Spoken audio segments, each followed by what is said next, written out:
Prologue. The funeral. To all those brave souls who gave their lives in the great battle. We salute you. In front of the castle in the land where the Phoenix had been sealed, a grand state funeral was being held. The deceased from the fighting were being interred with great pomp and circumstance. A number of those from my village had also been killed. I'd started out believing I was simply raising them as pawns for use in battle. But now, I so wanted them all to have made it through alive. I was even reconsidering sending more of them into battle against the waves at all. If the alternative was going through this, however many more times, I wouldn't be able to send anyone into battle ever again. I stood quietly in front of Atla's coffin. It was empty, of course. Raphtalia joined me, gently laying some flowers inside it. Foal also did the same, wordlessly. For some reason, Trash was also placing some flowers. His expression was grim, and he said nothing to either me or Foal. I understood, though. When I had fallen back from the front line with Atla in my arms, I'd seen Trash standing in front of the treatment tent. He hadn't been able to do anything then, so what was he doing here now? Lashing out at Trash wouldn't achieve anything, just more pointless rage. It wasn't like I'd been able to do anything for Atla either. It had also been confirmed that Trash wasn't the one responsible for her death. Numerous testimonials placed him with the Queen in the moment that terrible flicker punched through the Phoenix, not to mention that Trash had no reason to kill her in the first place, and in that position he would have been caught up in the ensuing explosion without Atla's protection. I'm going to keep on fighting the waves. Foal looked at me and made this declaration. If I run away now, it could lead to more deaths among the village slaves. Pretty much what I'd expected from Foal. Good. Good for you, I replied. If I was in his position, I'd likely have made the same decision, to continue fighting the waves for everyone, and for Atla. You guys? Keel also placed some flowers inside Atla's coffin while crying her eyes out. I'm going to fight too. I'm not sure, I started. You've told us all along. With Rafchan up on her shoulders, Keel's eyes burned with decisiveness as she quickly cut me off. That we might die in this fighting, that this isn't playtime for kids, and we've chosen to fight all the same. Even if you tell us it's too dangerous now, none of us are going to listen. Rafchan added for emphasis. It sounds like they've made up their minds, Foal continued. Everyone from the village has decided to follow you, brother, and fight. You can't stop them now. Accept that responsibility. Very well, I managed to reply, yet I still didn't want anyone else to have to die. Each time I recalled Atla, my heart screamed out in pain. What could I do for them all to make this easier? I'd never had such a thought before. Never once. Raphtalia was still wordlessly standing in front of Atla's coffin. Atla had said that Raphtalia was in love with me. I had to admit, at times, I'd wondered if that was the case, but I'd simply chosen not to think about it, simply forcing myself to consider her a girl who put duty above everything else. That had been part of it, surely. To avoid feeling that fear that came from my distrust of women. And I had also talked before about how any one of us could be dead tomorrow. In that case, for the sake of avoiding future regrets, shouldn't I at least respond to one who says that they care for me? What had I done for Atla, after all? Saved her from her sickness, perhaps. But anything else other than that? Surely I could have made her far happier than I did. Regrets filled my mind and wouldn't leave me alone. After the funeral, I talked with the Queen. While suffering such great losses, Hero Iwatani, you have my deepest gratitude for bringing down the Phoenix, she solemnly proclaimed. Enough preamble. Have you found the one who interfered yet? My focus was clear. Regrettably not. We still have no real leads on the culprit, the Queen admitted. What about the 7-star heroes? I pressed her. They seem the most suspicious to me. I really am very sorry, the Queen replied. Trying to shake off the sadness was only feeding my fury at whoever had done this. That felt like the only way I could stop the sorrow from driving me insane. You're no help at all, I raged. I was getting really angry now. I knew the Queen wasn't at fault, but I just couldn't maintain a happy mood. That is clearly an important issue, but I was wondering what your thoughts are on the issue concerning the next of the 4 benevolent animals, the Queen asked. Sorry. My thoughts on what? I replied distractedly. The Queen dropped a concerned "Oh my" at my question. You haven't heard about it from the other heroes? She inquired. I proceeded to check the remaining time on the blue sand hourglass in the corner of my vision. It looked like it had changed to a red one. Wasn't the Kirin meant to be next? I checked with her. We have been informed that, just a few hours after you and your allies defeated the Phoenix, The Kirin appeared in the vicinity of Fabre. It was then immediately eradicated by a number of the 7-star heroes who were on the scene, the Queen reported. What? That was a lot to take in. I was almost impressed they had been able to handle such a sudden turn of events. At the same time, I also faced down some fresh suspicions. There had been a long preparatory period, 3 whole months, between the Spirit Tortoise and the Phoenix. But now, it was just a few hours between the Phoenix and the Kirin, and wasn't the dragon meant to unseal after the Kirin? If the red sand hourglass was moving, that meant either the dragon was still sealed or it had already been defeated. I'd better call over Ren and the other heroes, I decided. I shouted for Ren to come over to me. Hearing that I was calling for him, a short while later Ren arrived. What's up? He asked. What do you know about the Kirin? I inquired. Same as the Phoenix, a pair of monsters, he replied. Kirin, an auspicious beast formed from a pair of monsters called Ki and Rin.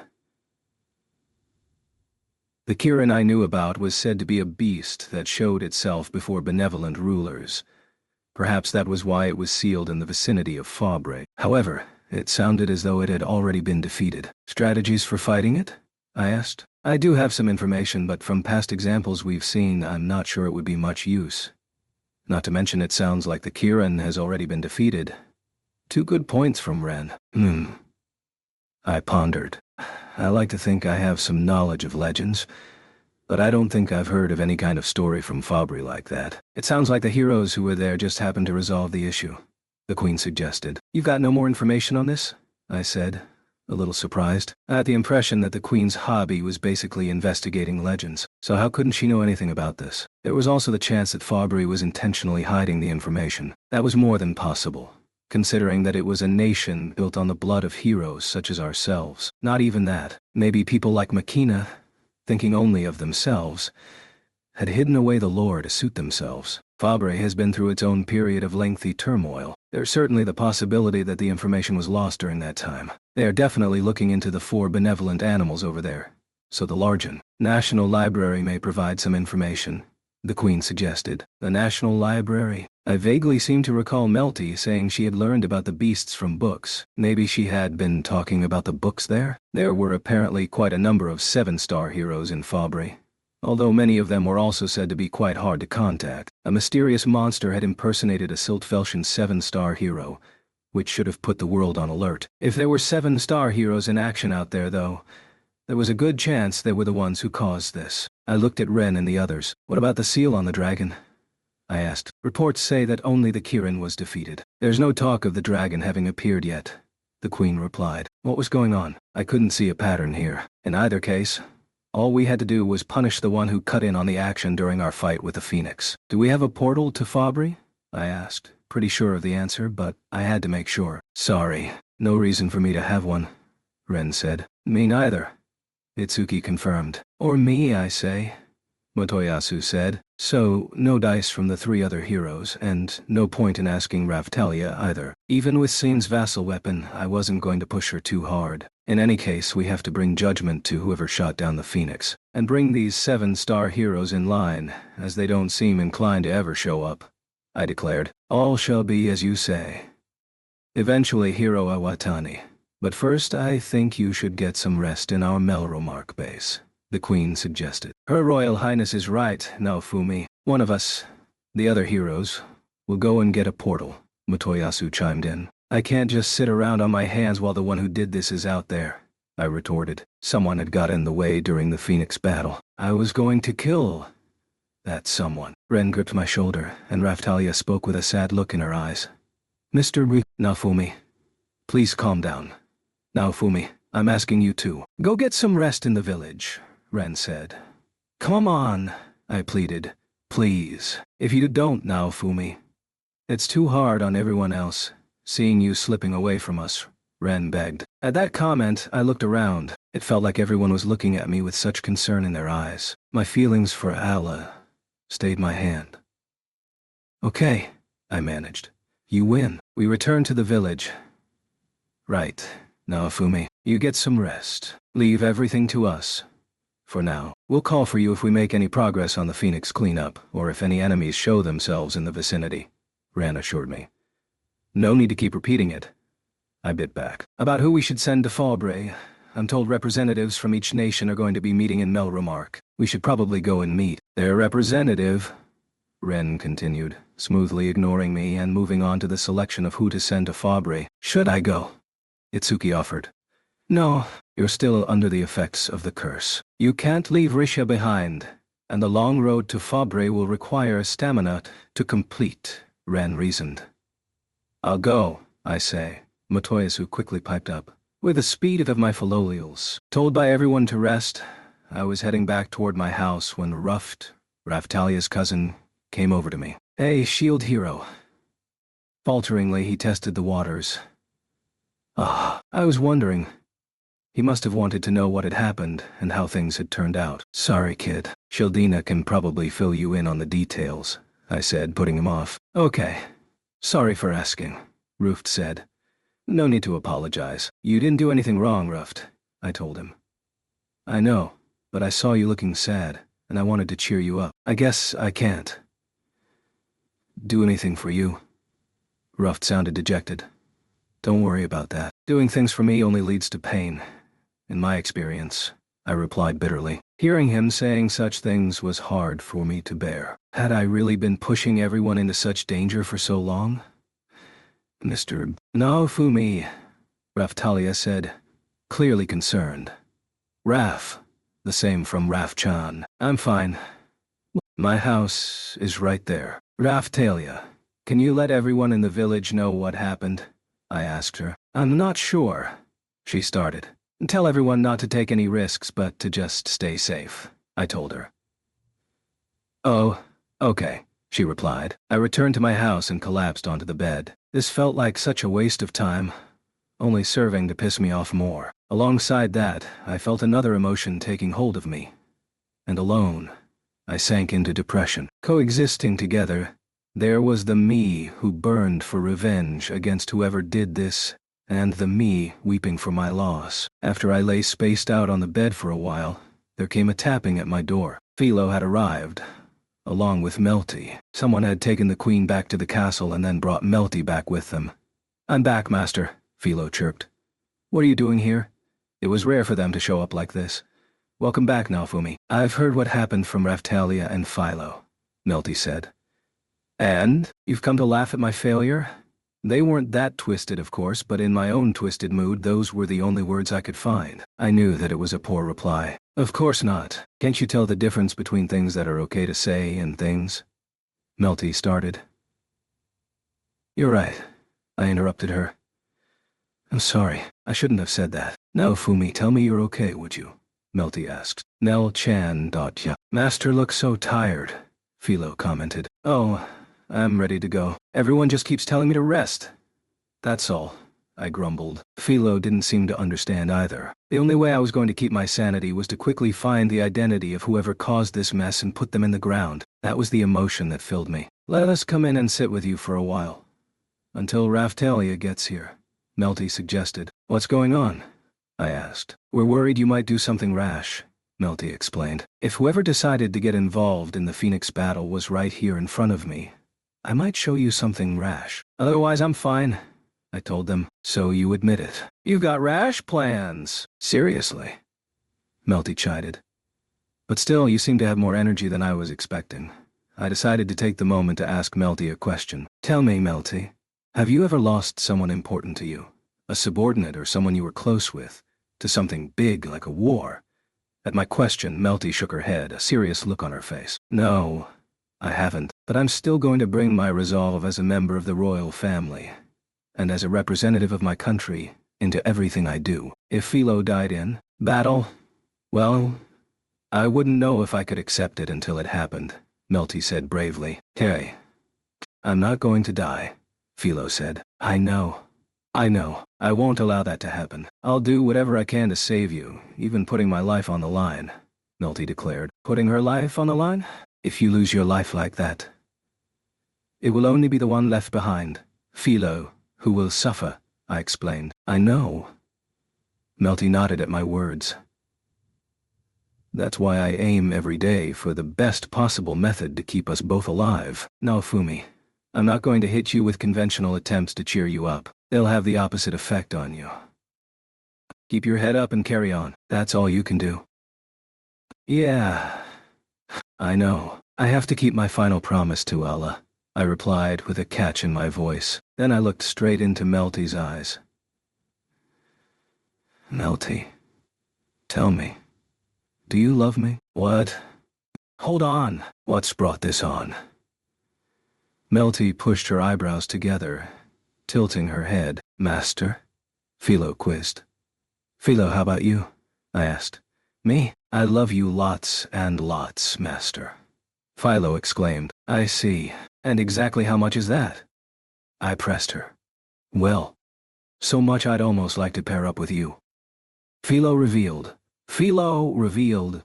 Philo! Philo! You can't say that. That'll make Naofumi mad. Melty stepped in. Okay then. Philo, come over here, I told her. I was never going to get to sleep alone. What with all the regrets and murderous intent packed in the bed with me. Having Philo sleep alongside me would take my mind off things. Huh? Melty was suitably blindsided. Here I come. Yahoo? Philo seized on the opportunity, happily leaping forward to get into the bed. Hold on, Philo. Hold it. Melty pulled her back, huh? Now Philo was puzzled. What's wrong, Melty? You don't want Philo to sleep alongside me alone? Then how about you join us too? I asked. Why do I have to spend the night in your bed? No way, Buster, Melty exclaimed. I see. If you don't want to, fair enough, I said. I wasn't going to force her to do anything, eh? Hold on, Melty stuttered. Sorry for asking, I replied. That's fine. Hey, and that's not what I meant, Melty exclaimed. She was acting really weird. What the hell had gotten into her? What? You don't want to snuggle, Melchan? Philo asked. You stay quiet and get over here, Philo, Melty ordered. There's something wrong with Naofumi. We can't wait any longer. Let's go fetch Raphtalia. Do we have to? Philo protested as Melty basically dragged her from the room. Something wrong with me, she'd said. Like Atla had told me. I was just trying to make sure I had no regrets. Not long after that. Hello, may I come in? I opened the door to see Emiya bringing me some food. I have a meal for you, she said. I thought, maybe you were getting hungry? I see. I took the tray from her and placed it on the desk in my room. I'll be going, she said, and moved to leave. Emiya, I said, stopping her. Yes? Whatever can I do for you? She replied, a little startled. Do you have someone who you love, Emiya? I asked. Well, she stuttered, her cheeks blushing red as she looked at the ground and wrung her hands. That reaction. It couldn't be. Emiya was in love with me? I mean, she'd ended up with me in almost exactly the same manner as Raphtalia. So maybe it was only natural. I mean, that is to say, she stammered. Don't worry, I understand, Emiya. It was all clear to me now. You understand what exactly? She pondered. I'm going to respond to your desires, I proclaimed. A few seconds passed. What? She suddenly responded, practically fainting to the floor. Hey, what's so surprising? I asked. I'm not ready for this. And I'm so dirty right now, too. What was she talking about? I took a moment to examine her thoroughly with my eyes. She didn't have that unhygienic look about her that, say, Raphtalia had been blessed with when I first purchased her. With just a glance I could see that she was washed and clean. Sure, Raphtalia hadn't been able to wash herself for days, so it might not be a fair comparison, but Emiya was still definitely very clean. That doesn't bother me, I told her. Well, okay. Emiya was trembling. She also didn't turn me down. She immediately moved over and lay down, a little hesitantly, on the bed. Cutting right to the chase, just like with Philo, I thought we might be skipping a few steps. This usually started with some light conversation, maybe a date or two. In that case, I'd stroke her a little, then caution her, warn her that we were skipping a few too many steps. I sat down on the bed, and Emiya let out a strained sound. Her body still trembling. She was far too tense. I gently stroked her cheek. Huh? Huh. Emiya's body temperature seemed pretty high. As soon as I touched her, Emiya jerked back up into a sitting position. Ty. Look, I can't do this. I'm sorry. With that, she leapt off the bed and ran from the room. The same kind of reaction as Melty. Having left the room, Emiya bumped into Keel. They talked for a moment, and then Emiya continued her escape. Baba Shield! Emiya said that you're acting strangely. What's up? Keel asked, coming right in. I asked if she was interested in anyone, and her reaction seemed to suggest it was me. So I attempted to respond to her feelings. I explained. Baba Shield is acting strangely. Woof woof! Keel immediately started to shout and make a fuss. Stop that! Stop making that noise. There's nothing strange about me at all. I retorted. It sounded like she needed a good talking to. As Keel tried to escape, I pinned her arms behind her back. Baba, what are you doing? You're not interested in women, right? She shouted. I've had a change of heart. Keel, how do you feel about me? I asked her. I like you, Bubba, but I don't think I like this version of you. Hey, what are you planning on doing with me? For some reason, Keel turned herself into her puppy form and started yapping. I tried to explain it to her. Look, it was Emiya who suddenly said she wanted to get with me and climbed onto the bed. Okay? I just stroked her a little and she ran out like the room was on fire. So you're not going to attack me? Keel asked. Of course not. What did she think I was? Sexual desire personified? Bubba. You sure know how to give someone the wrong impression. Shocking Emiya like that too. Keel despaired. Huh? What are you talking about? I was just going to warn her that we were skipping a few too many steps, that's all. I protested. Bubba, you need to calm down. She clearly thought you ordered her into your room and told her to lie down on the bed. Keel explained. I see. Sounds like maybe I've messed with her head. I'll apologize to her later, I said. Nah, I don't think you need to worry about it, Keel said. I wondered if I really didn't. What's happening, brother? I just passed the Melromark princess and she said you've been acting strangely? Foal asked, having shown up from somewhere. Hey, Foal, where's Raphtalia? I asked. She's not here right now. She's also acting a little strangely. Or maybe we're the ones with a problem, he pondered. Whatever the issue was, he seemed aware of it.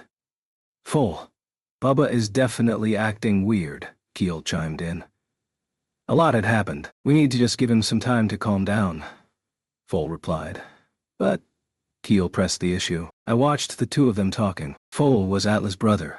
Foal, I said. What? He responded, still distracted by Keel. How do you feel about me? I asked. What's brought this on? He replied, furrowing his brow. I'd like to know, I said. You're the man Atla loved. Even remembering everything that's happened between us, I can't bring myself to hate you. I'm going to support you, as a replacement for Atla, he explained. So he'd try to be like a replacement for Atla. I gingerly moved around to stand behind Foal, then touched his body. He smelled a bit like Atla. Maybe just a bit. Whoa there. Foal gave a yelp and immediately put some distance between us. Where did that come from? Where did what? I asked innocently. I could see traces of Atla in Foal's visage. This felt like my chance to achieve that which I had never achieved with her. Seriously. You just wait there a moment, Foal shouted. Wow, Foal, what are you doing? Keel protested as Foal hauled her up onto his back and then scuttled out of the room, his face visibly pale. A short while later, Sedina came into my room, a bottle of wine in one hand. Little Naofumi? She called. What now? I asked. I've heard all about your antics from Little Foal. Have a drink with me and cheer yourself up a bit, she said. Sorry, wine won't work on me. You know that, I replied. Now that you mention it, maybe I had heard that, she replied glibly with a gentle smile. She was just trying to cheer me up, in her own way. Using drink to cheer someone up seemed like a common tactic, no matter the world. It was true. If I could get drunk, I'd probably really have felt like drinking right then. How about we find another way to have some fun together? She suggested. Yeah, why not? Philo would surely just sleep, and Emiya got the wrong end of the stick. But you, Sedina, have always been open about your advances. I guess we can skip a few steps, I replied. Atla had told me that she wanted me to respond to the feelings of those who liked me. Sadina had been direct about those feelings for almost as long as I knew her, so I thought I should finally respond to her. "Little Naofumi?" she asked, playing coy now. "Sadina, do you love me?" I asked. Oh my, that's quite a direct question. But yes, I do love you, little Naofumi. Ah, I've gone and said it now, she replied embarrassedly, wriggling and writhing about. I see. Strip off and lie down on the bed then, I commanded. Little Naofumi, she asked, tilting her head, but she did sit down on the bed. I took off my pants, removed Sadina's loincloth-like wrap thing, and prepared to hold it right there, little Naofumi. Stop! She lightly pushed me away. Little Naofumi, can you tell me just what were you about to do? Exactly what you wanted, I thought, I replied. Please, little Naofumi, just sit down right there, she told me. We can't do it if I'm sitting on the floor, I protested. Just sit down, she ordered. What was going on? It was exceptionally rare for Sadina to get in such a bad mood. Just to confirm the situation, you were trying to skip things like atmosphere, and the preamble, and everything like that? You aren't aware of the normal sequence to these kinds of events? Yes, I'm aware, I retorted, a little standoffishly. I'd played my fair share of hentai games after all. Of course I knew the sequence, as she called it. Damn. I probably knew all sorts of crazy sex stuff that even Sadina had never dreamed about. Not that I'd boast about something like that. And yet you still tried to bump bodies with me like we're part of a production line. That would really upset Raphtalia, don't you think? Sadina continued. You might be right. But Atla told me to respond to what people want from me, I replied. At that, Sadina placed her fingers on her forehead, looking most distressed. Just you listen to me, little Naofumi. Everyone loves you. But there's something really messed up about how you're going about all this, she continued. All this? I asked, maybe playing it a bit too dumb. It was rare for Sadina to bring me to task quite this briskly. Finally, cooling off a little, I realized that I'd reached the point at which even Sadina needed to caution me about my actions. Little Naofumi, as two consenting adults, if you wanted to enjoy the physical act of love with me, or if you needed some solace in your sadness, then as a woman I would happily respond, Sadina explained. I certainly didn't need consoling like that, though.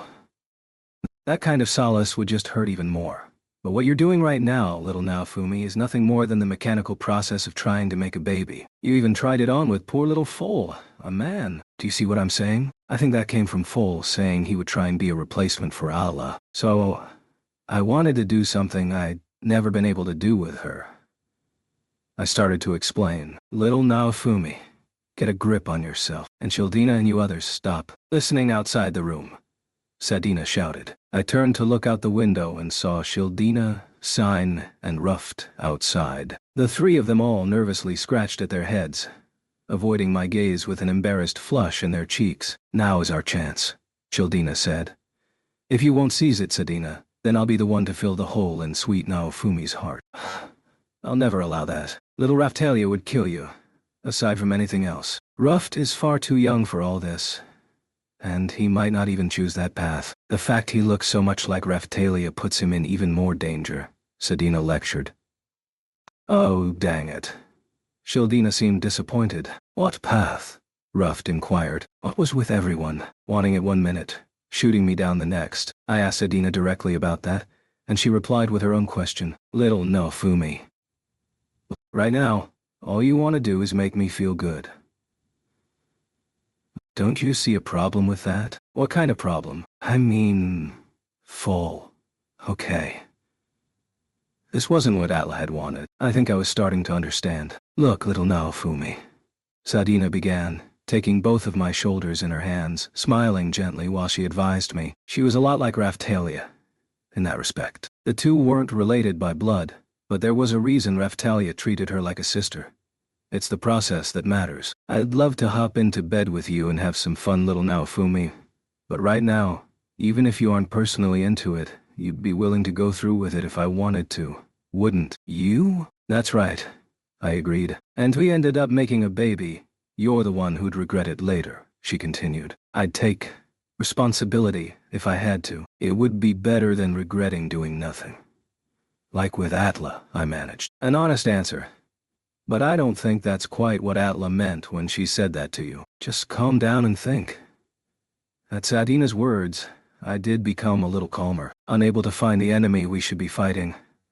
I just rushed ahead in my sadness and lost myself, as I tried to avoid any more regrets. If this is what Sadina wants, that had been my thinking. Of course, Sadina was her own woman. Or at least, her own entity. Just as I hadn't always liked the advances of others, she surely had to prepare herself for intimacy. And above all else, I couldn't do anything that she didn't want to do. I wasn't a rapist. No way. So I tried to get her consent. But because I was acting so strangely, she'd rejected me. In that case, what should I be doing? I understand you saying you'll take responsibility, but if I let you do this now, I just know in the future you will regret it. That's why I'm turning you down. And why I'll make sure none of the others, Shildina or anyone else, will take you up on your offer either, Sadina stated. Oh, come on, Shildina exclaimed. She didn't sound happy about that, but Sadina gave her a rare and piercing glare. Even more rarely, it caused Shildina to back down. I understand, I finally said. I'll let Raphtalia and the others know so you just think about things a little more. I'm sorry if I gave you the wrong idea, showing up like this, Sadina said. I couldn't find the words to reply. Being cautioned by her scattered my thoughts even more than before. I wasn't what she wanted right now. That much was plain to see. Sadina had cautioned me, thinking about my own future. I had to keep away from those with an interest in me in order to avoid future regrets. Having regrets in the future. Would Atla have chided me like this? They were pretty hard words for me to bear, being someone suffering so much regret recently for not having done something, when I could surely have made Atla so much happier than I did. I'd thought it was better to do something and regret it than regret not doing it at all. Had I been wrong? Little Naofumi, even if I tell you to cheer up, I know you probably can't. Not right now, but at least recover yourself first. Sadina stood up smoothly, giving me a smile. Once you've done that, and if you still feel like living in respect to Atla's final words, then I'm sure not only me, but also Raphtalia, the others in the village, even Foal, will respond to your feelings. Sadina's angry expression was gone, and she gave me a really gentle smile. I'd always considered her to be just a sharp-eyed, sexy vixen of a whale lady. But today she felt really appealing in another way. It's because I feel so strongly about you, little Naofumi, that I won't allow this to happen with me or anyone else, she reiterated. Then she gently stroked my cheek and left the room. I was confused as to just where the hell I was. Taking responsibility. Determination. Such thoughts all swirled around in my head. I didn't know what I wanted to do next. After taking vengeance on the subject of my rage, defeating the waves and bringing peace to this world, I didn't know what I was going to do. I had no plans to be buried here. My thinking on that point was unchanged. That was probably what Sadina had been warning me about too. Just enjoying myself with half-hearted determination, not thinking about the future, and then getting someone knocked up. Yeah, that would be a problem. Not to mention I wasn't interested in having any children. Sadina had been trying to tell me that she and the others in the village weren't the type to just be happy carrying the child of a hero. That they didn't want to use me like some breeding stud. It filled my heart with how deeply she was thinking of me, and that proceeded to make me sad.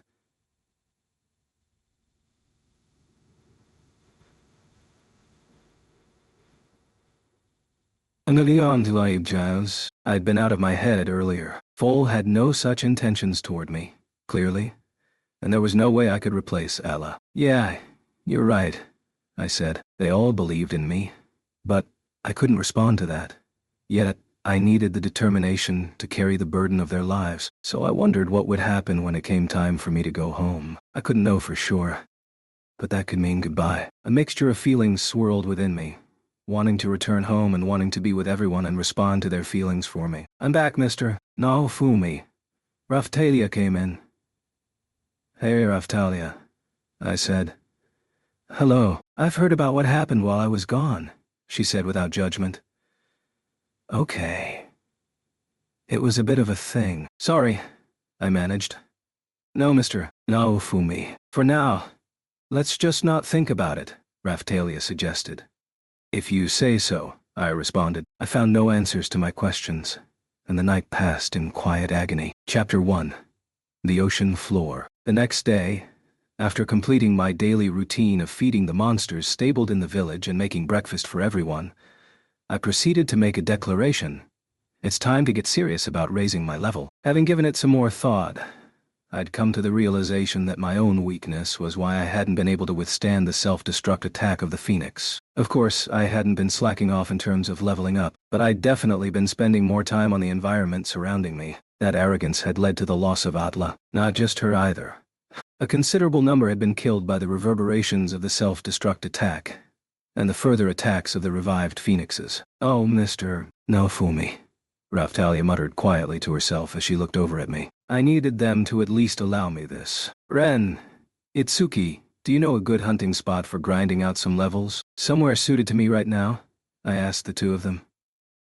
We couldn't rely too much on their game knowledge, but it would at least provide a starting point. Motoyasu was apparently on the move, heading for Fabri. There was always the possibility he would use a teleport skill to come back, so I'd left some food for him. "Good question," Ren replied. "As far as I see it, your choices are to fight some violent monsters deep in the mountains, or slowly push yourself upward with the experience-efficient monsters in Kyuten Low," Itsuki summarized. Both of them had slightly troubled expressions on their faces as they answered. "Oh, little Naofumi."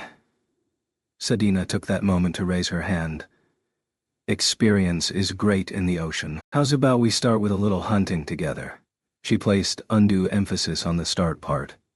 "Hunting with sweet Naofumi? I want to go too." Shildina was quick to ask to participate. Sadina quickly told her it was fine, giving a nod. "Sadina?"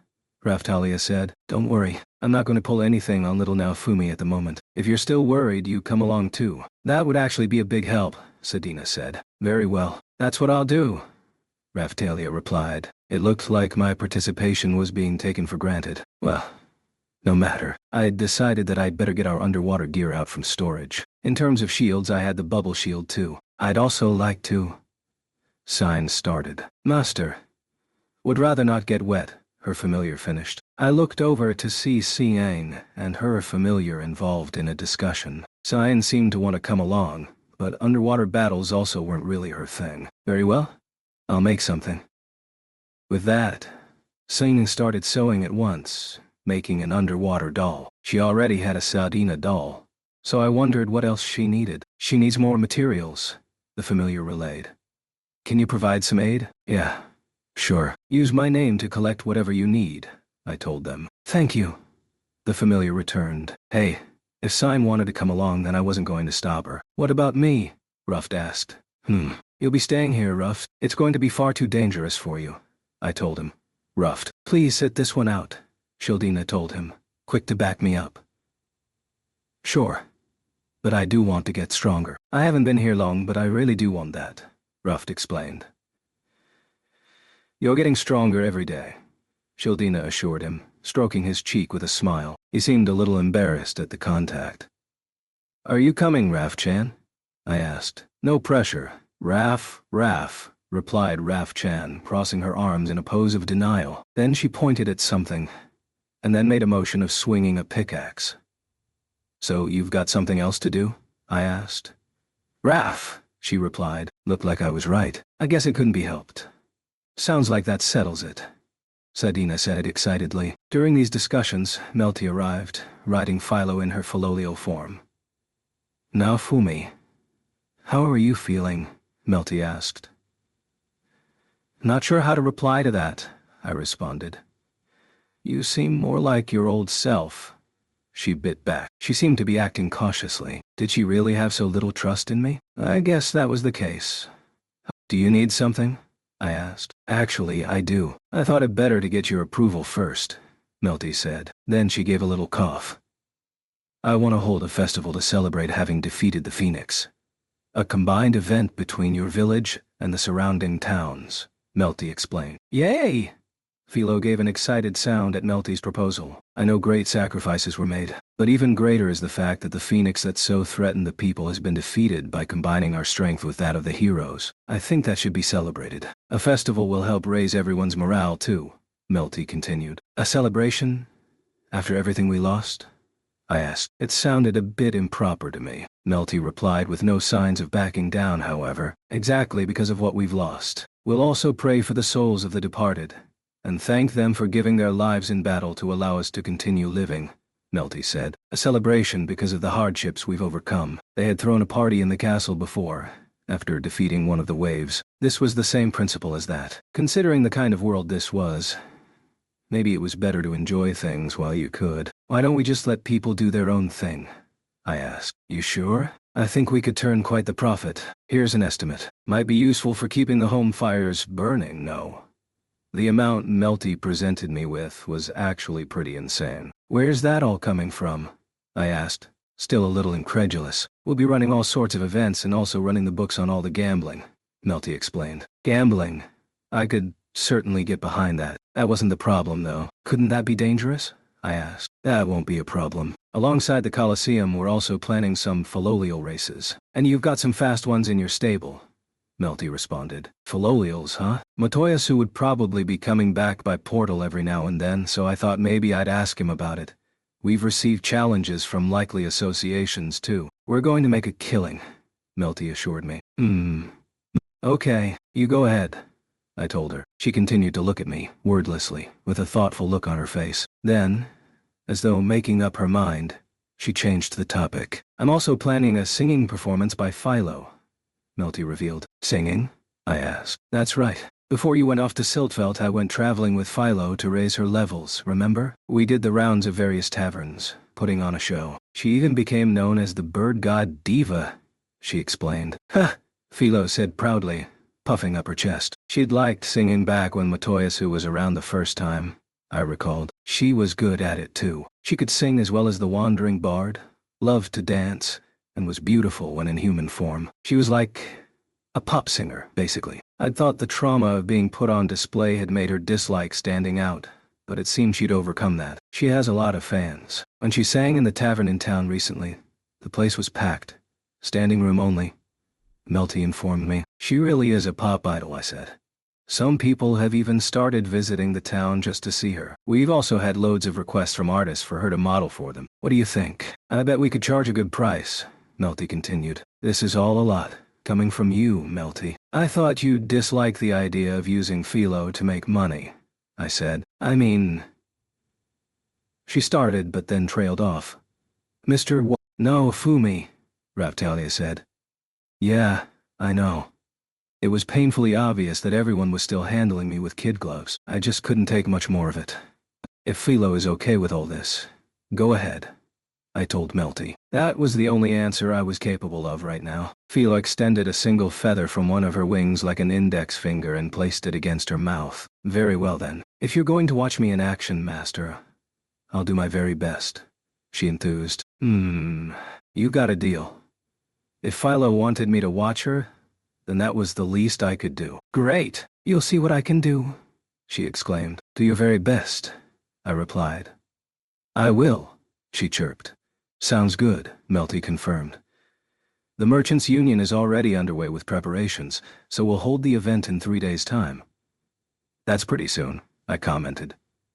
Everyone is excited for it. I've got people from all over helping out. We'll even have folks from Q10 Low taking part, Melty explained. That's right, Raphtalia recalled. Some of them volunteered for the Phoenix Battle, didn't they? Anyone from Q10 Low loves a good festival, Sadina commented. You can say that again, Shildina added, both sisters smiling broadly. Were they just happy to have a chance to drink? Or were they really happy about all of this? Very well. Everyone just do your own part to prepare for the festivities, I told them. Everyone in the village seemed quite excited for the task, and there were general shouts of enthusiasm. Alba! I'll do my best too, Keel shouted. Good. Good. I'll be counting on you, I replied, and so everyone in the village started to prepare for the festival. Should I be doing anything? I asked. If we were going to be celebrating together, then as representative of the village I would clearly need to do something. No need for you to worry yourself, Naofumi, Melty replied. Your job is just to enjoy yourself on the day. That's right, little Naofumi. We've already put our oceanic hunting party together, so let's go and do that, Sadina proposed. I'm not sure this is the best time, I replied. Mr. Naofumi, how about we just let Melty and the others do their thing and Go and see about raising your level, like we originally planned. Raftalia also gently suggested. Okay, I finally agreed, after a pause. It looked like I'd be taking Sedina and the others along for a little fishing expedition. The other issue is searching for ways to get stronger, I muttered, turning my gaze to Foal. He realized I was looking, and his back straightened as though he'd been zapped with lightning. He was really on his guard around me now. What is it? He asked. Foal. Those gauntlets you obtained, they are definitely a 7-star weapon, correct? I confirmed with him. Yes. I have speed displayed in my field of vision now. There's no mistaking it, he asserted. Will you take a look and see if there's a unique power-up method under help? Raftalia's weapon, a vassal weapon from another world, has something like that. I'm sure we can share the power-up methods between the 4 holy weapons and 7-star weapons, I told him. I remember that from the argument with the fake 7-star hero in Siltvelt, Foal recalled. In accordance with my request, his eyes started to dart around. Is there such a thing? He asked.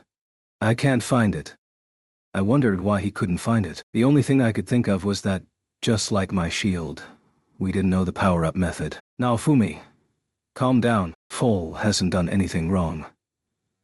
Ren stepped in to stop me. I'd normally have something nasty to say in this situation, so he'd probably mistakenly thought I was angry. I'm not angry. You're the one who needs to calm down, I said. Seriously, sure. In the past I might have bit back about how useless Foal was, but I didn't have the energy for that. Yet it was true that I wanted to become stronger. There is a high probability that the situation is the same as when we didn't understand the shield's power-up method, Itsuki intoned in his normal monotone way. What should I do?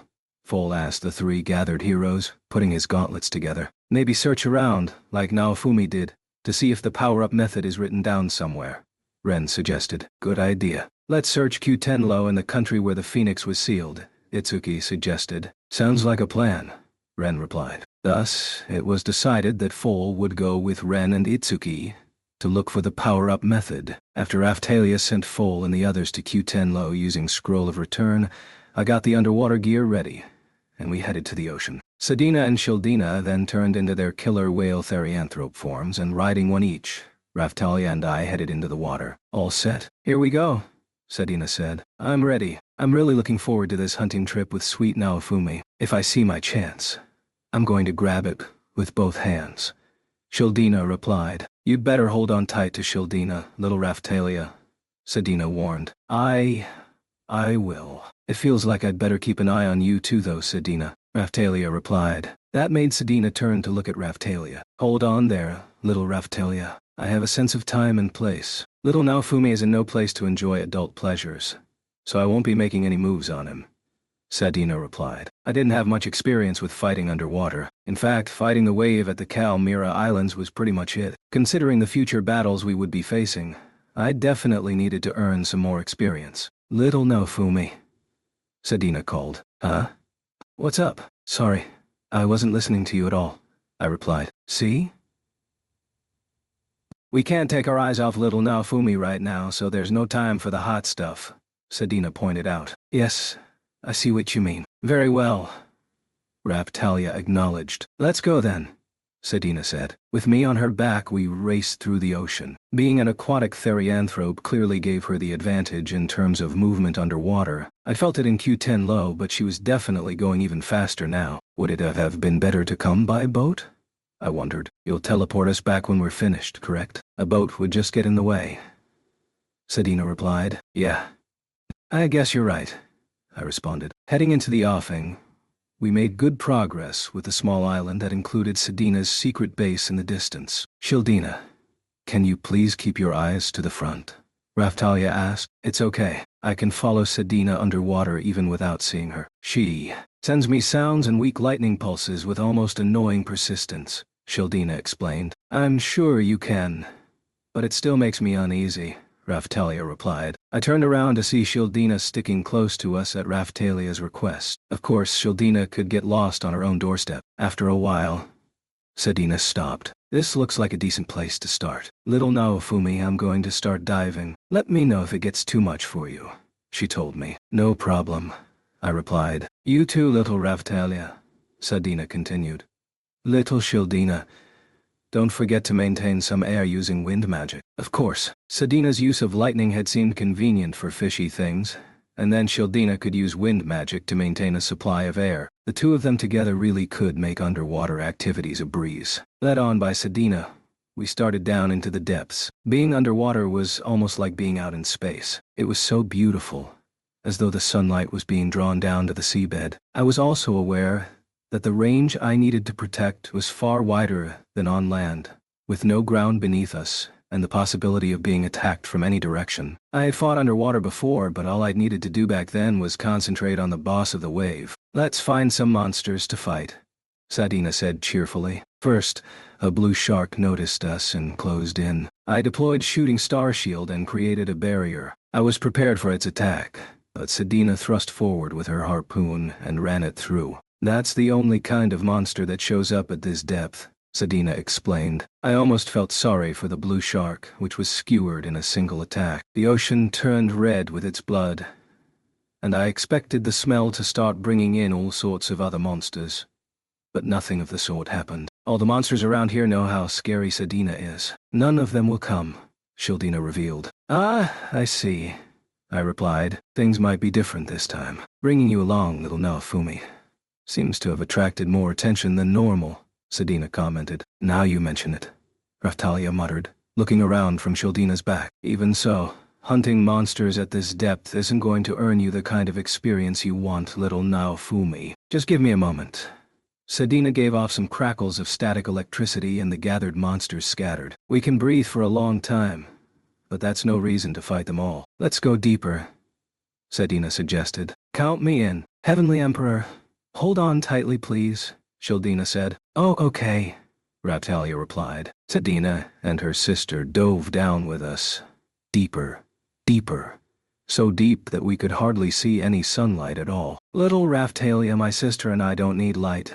But maybe you could use magic to make some for yourself and little Naofumi, Sedina asked. Sure, Raphtalia replied. She used some magic to create a ball of light to provide illumination. Just that considerably increased the range we could see. Eventually the continental shelf ended, and an even deeper place came into view. Wansern, Diashori, Gamura, Wa, Ban V. The view underwater was quite wonderful.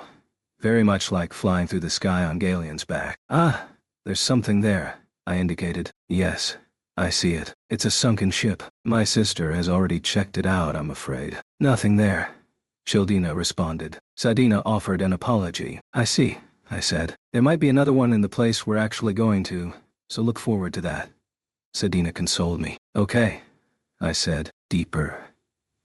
Deeper. We eventually reached the ocean floor. Even with the underwater gear equipped, I was aware of the limitations on my movement. Sedina and her sister didn't seem affected, of course, moving as smoothly as ever with the propulsion from their mighty tails. Here we go, Sedina said. At her words, I readied myself for battle. First there was a chartreuse green maskfish, a monster a bit like an anglerfish with 3 lights dangling in front of its head. There was also an eel-like olive green Angola, and a Sahara lobster crab. I couldn't tell if that one was meant to be a lobster or a crab. The chartreuse green maskfish fired an arrow of light toward us from its 3 balls of light. Here it comes. You handle it, little Naofumi, Sedina prompted me. I've got it, I replied. I held my shield up in front of me. We'd be fine behind the Shooting Star Shield's barrier. The arrow of light failed to pierce the barrier and was repelled. It looked like I could handle this one. Yay! So convenient to have you along, little Naofumi. Those light arrows come out so quickly.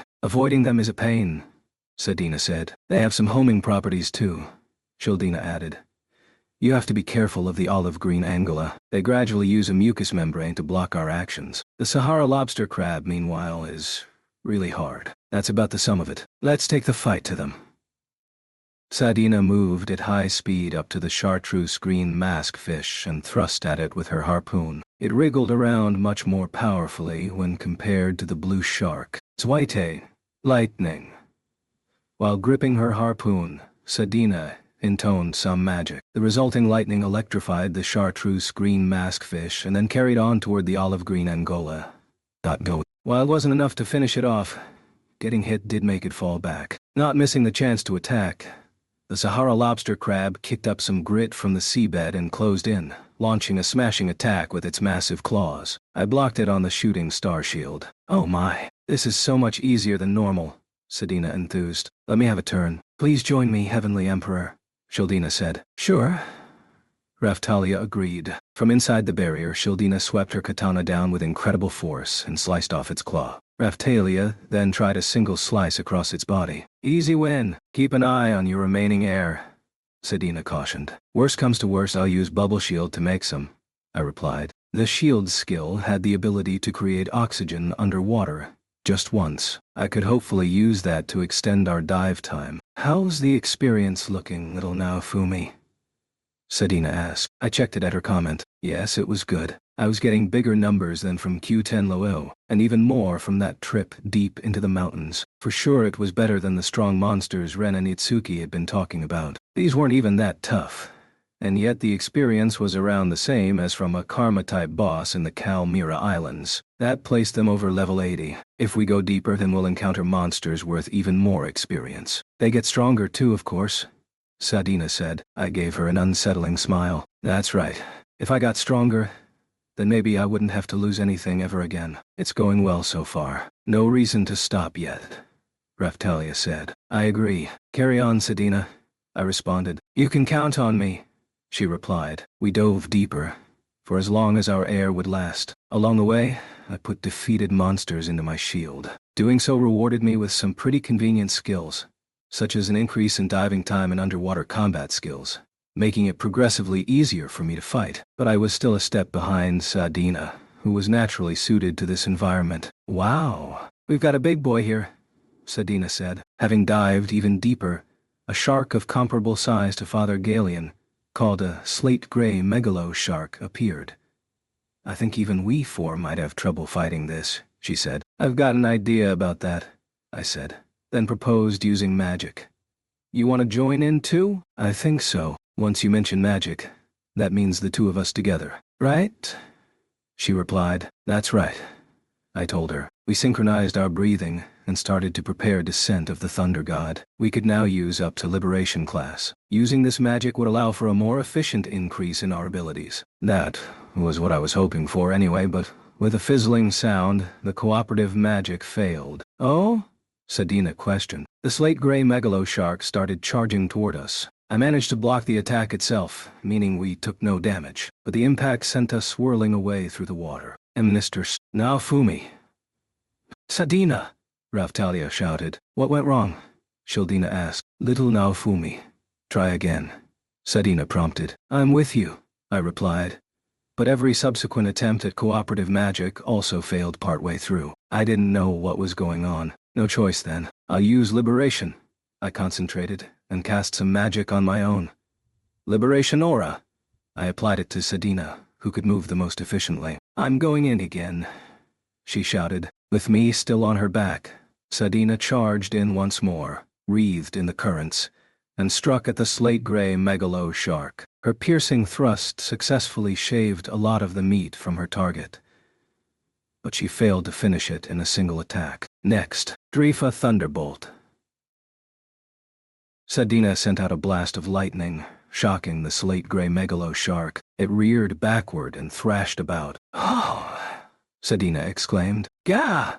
I grunted. Even Sedina was knocked back hard as it continued to resist. A real tough boy, she commented. Yeah. Scarily strong. I never thought there were monsters like this in the outside world. Maybe no match for the water dragon, but still incredible, Shildina added. What should we do? Raftalia asked. We can take it, Shildina replied. Pile on. I'm not going to lose to Sedina. She proceeded to create a magic water tornado, slicing into the entire body of the slate-gray megalo shark. The attack wasn't big enough to consume it all, however. 8 trigrams Blade of Destiny formation.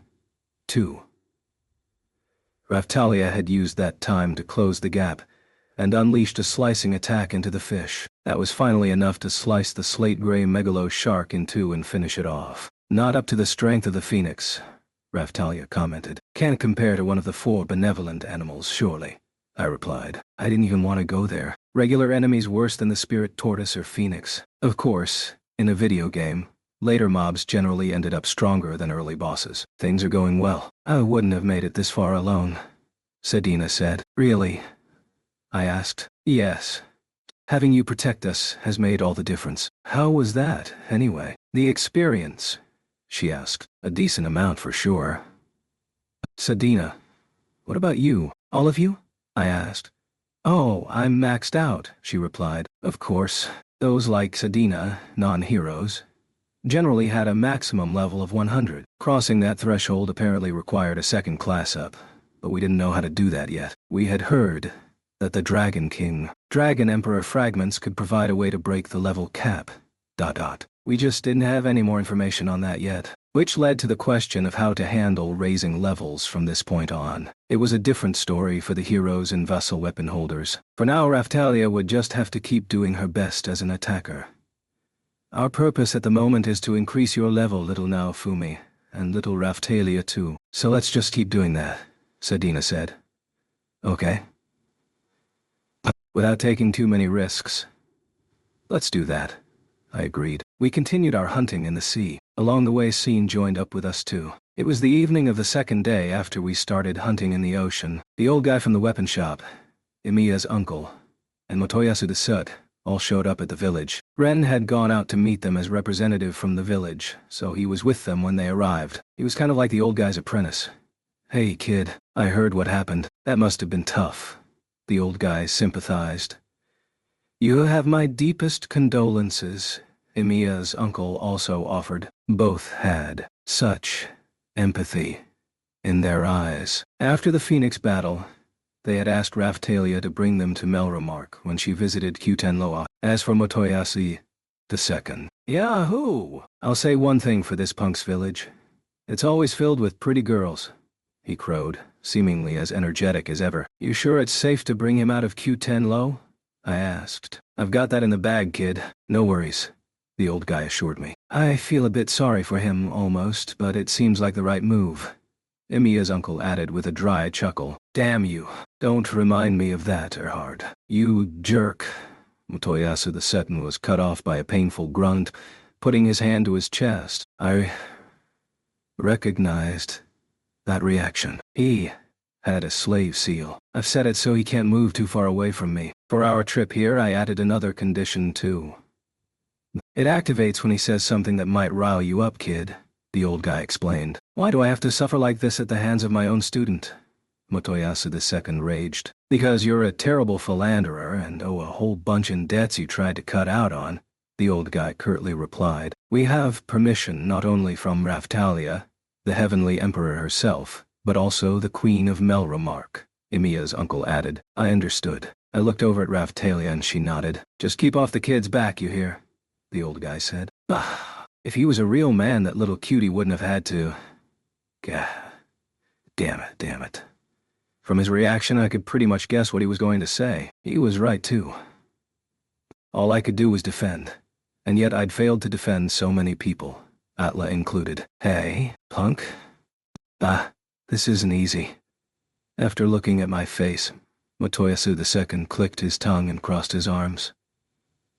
I can't stand being around this loser. Hurry up with our business here and let's go drinking in the next town over, he grouched. What business?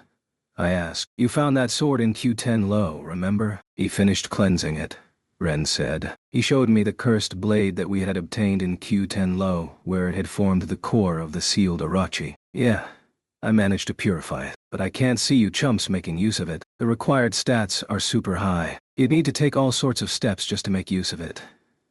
At Motoyasu II's veiled taunts, I checked it out. As I feared, my appraisal wasn't high enough to see anything. I really needed to find better skills in that arena to be ready for any possible circumstances. On top of that, I reckon you'll only be able to use it once. Swing it a second time and the purified curse will just well up again. After all that hard work, Motoyasu II moaned. We could only use it once, he said. That wasn't exactly efficient. The cutting edge did look pretty sharp though. So, you copied this, Ren? I asked. I did. But the weapon that showed up was the sealed Amano Murakumo sword. Check out the blade though. With that, Ren changed his sword. The exterior did look the same, but it was also covered with a see-through coating, like a scabbard. He had to quickly change it to another sword too. Just keeping it active causes all sorts of status effects, really piling on the pressure. It doesn't have all that high an attack value either, he explained. So that's what copying got you. A sealed weapon, I pondered. So was it a cursed weapon that had the curse lowered to a point where it was usable? Or had the curse just not been broken? My shield of rage had been blessed and turned into the shield of compassion thanks to Atla after all. There was a chance that meeting certain conditions might break the curse. Thinking about shields reminded me of something. In a game I played once, there was a shield that had only negative effects when it was equipped. But if you wore it for long enough, the curse was broken and it became the ultimate shield, I recalled. I can't deny that possibility. When I use it, a special item does appear as a number, Ren described. Sounds like either the curse will intensify or it will become blessed and usable, I reasoned. Yeah, I'd like to try it, but I'm worried it might mess with my head. If I do cause any problems, I want you to stop me. If that weapon starts to corrupt me, you can use the Sakura Stone of Destiny series to contain me. Right? Ren asked both Raphtalia and me. Right. For now, let's do whatever we can do to get even a tiny bit stronger. Raphtalia offered the both of us, nodding with her hand on her chest. What about the remaining weapon? Ren asked. We can't use that kind of single-use disposable weapon in actual combat. Apparently they are Dragon Emperor cores, so how about we feed them to Galien? I suggested. Some thanks for all that hard work I put into reforging them. Motoyasa II complained. In this case, his rage did seem justified, but making use of such finicky gear in battle seemed more trouble than it was worth. If someone other than a hero had used one of them, when the Phoenix had been about to explode, could they have defeated it? I wasn't sure, but it sounded unlikely. No matter how strong they were, I couldn't imagine they'd act as such a powerful trump card. Even when maxed out using the hero's shared power-up method, we hadn't managed to wipe the Phoenix out instantly after all. In any case, I'm going to be in the Melromark weapon shop for a while, kid, researching the materials from the new monsters you've defeated. If anything else comes up, just come find me, the old guy said. I'm also about ready to finish my training and return to the village, Emiya's uncle reported. Wouldn't the three of you make the best gear if you all worked together? I posited. I mean, you're probably right, the old man said with a wry grin. It looked like I'd hit the nail on the head. Taking this into account, we decided that Emiya's uncle would only make periodic return visits to the village, and he would continue to work with the old man. With that, I requested new gear from the three of them. After that, I gave the purified core from the cursed Amano Murakumo sword to Galien. It looked like it would still take a while to get some information from it, though. Chapter 2. The Festival. It was 3 days later. I announced the start of the Phoenix Victory Festival, Nelty shouted. With a grand opening ceremony in the town square, the festival got underway. Our neighboring town had been expanding nicely, becoming the second most vital settlement in Melromark behind only the castle town itself. It was pretty impressive how much had changed in just 3 short months. That said, the majority of the houses had been built using camping plants, so the place did have a bit of a temporary housing feel to it. With applause from the townsfolk, the opening ceremony started. Philo, take it away. Nodding at this call from Melty, Philo dashed up onto a special stage that had been erected in the town square. She was also wearing an outfit created especially for this event. A cry of appreciation went up from the crowd, with even louder applause ringing out. I took a look around and saw a substantial number of a type of person I knew all too well. Idle chasers. I was almost impressed. I wondered how many fans she had. Was that the wandering bard behind her? He was holding his instrument and playing in time with Philo's singing. His normally gentle harp playing was now creating the atmosphere of a live concert. L-O-E. Love me. Philo-tan. Toward the back of the crowd of fans, meanwhile, Motoyasu was waving a flag. He'd taken a break from his travels toward Fabri, excited to come back and take part in the festival. He still made me feel sick. He also had Creamy, Marine, and Green with him. All 3 of the primary colored Philolials looked incredibly bored. Totally different from Motoyasu. Ah, I'm so glad to be alive, said a random citizen nearby. Since we first heard Philotan sing, we just can't seem to find the energy to carry on unless we hear her music. His friend agreed. Tell me about it, human, demi-human, It doesn't matter. Everyone has come to hear her sing, the first man said. That was news to me. I wondered if they felt this way despite knowing the truth about Philo. Now we just have to pray that the curse that turns her into the bird god will soon be broken. The second man enthused. So she was a Philolial because she was cursed, they assumed. That was a convenient concoction. I asked Melty for details later, and it turned out Philo's backstory had taken on a life of its own. Apparently she'd been forced to become an idol in order to break the terrible curse placed on her. Stuff like that. Sounded like the main character from an idol-based otherworld transition story. In reality, of course, she was actually a Philolial transforming into a human. Come on, everyone. Show our support with everything we've got, a crazed fan shouted. His suggestion was met with a roar of approval. The town square had been completely converted into the concert venue for an idol. Philo is incredibly popular, isn't she? Raphtalia said from behind me. I could only nod in agreement. Tell me about it. Melty is responsible for it all, and it looks like the merchandise is selling well too, I commented, saying she was sure they would sell like hotcakes. Melty had worked with the accessory dealer to create a line of official merchandise featuring images of Philo. The prices were set pretty high, but with this many fans in attendance, they looked sure to sell out. If she was this popular, we could make a killing with a 1 gold coin per handshake event. Not a bad idea. Master! Philo was looking in my direction and waving her hand. She was singing to cheer me up. I could see that much. She'd promised that much. I waved back. Melty was also playing an instrument behind Philo. For all her complaining, Melty was capable in multiple arenas. She picked things up so quickly. Hold it right there! Suddenly, the 3 Philolials who had just been with Motoyasu burst onto the stage dressed in their own idol costumes. This event, Krimi started, now belongs, Marine continued, to us.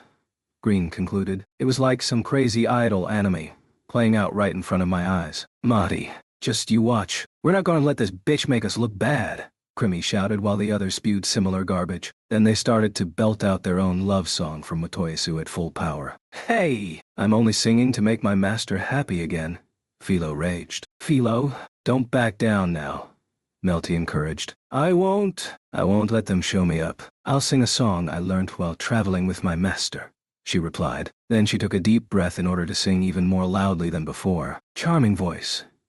The spectators in the crowd gave a sigh, their eyes glazing over as they listened to her song.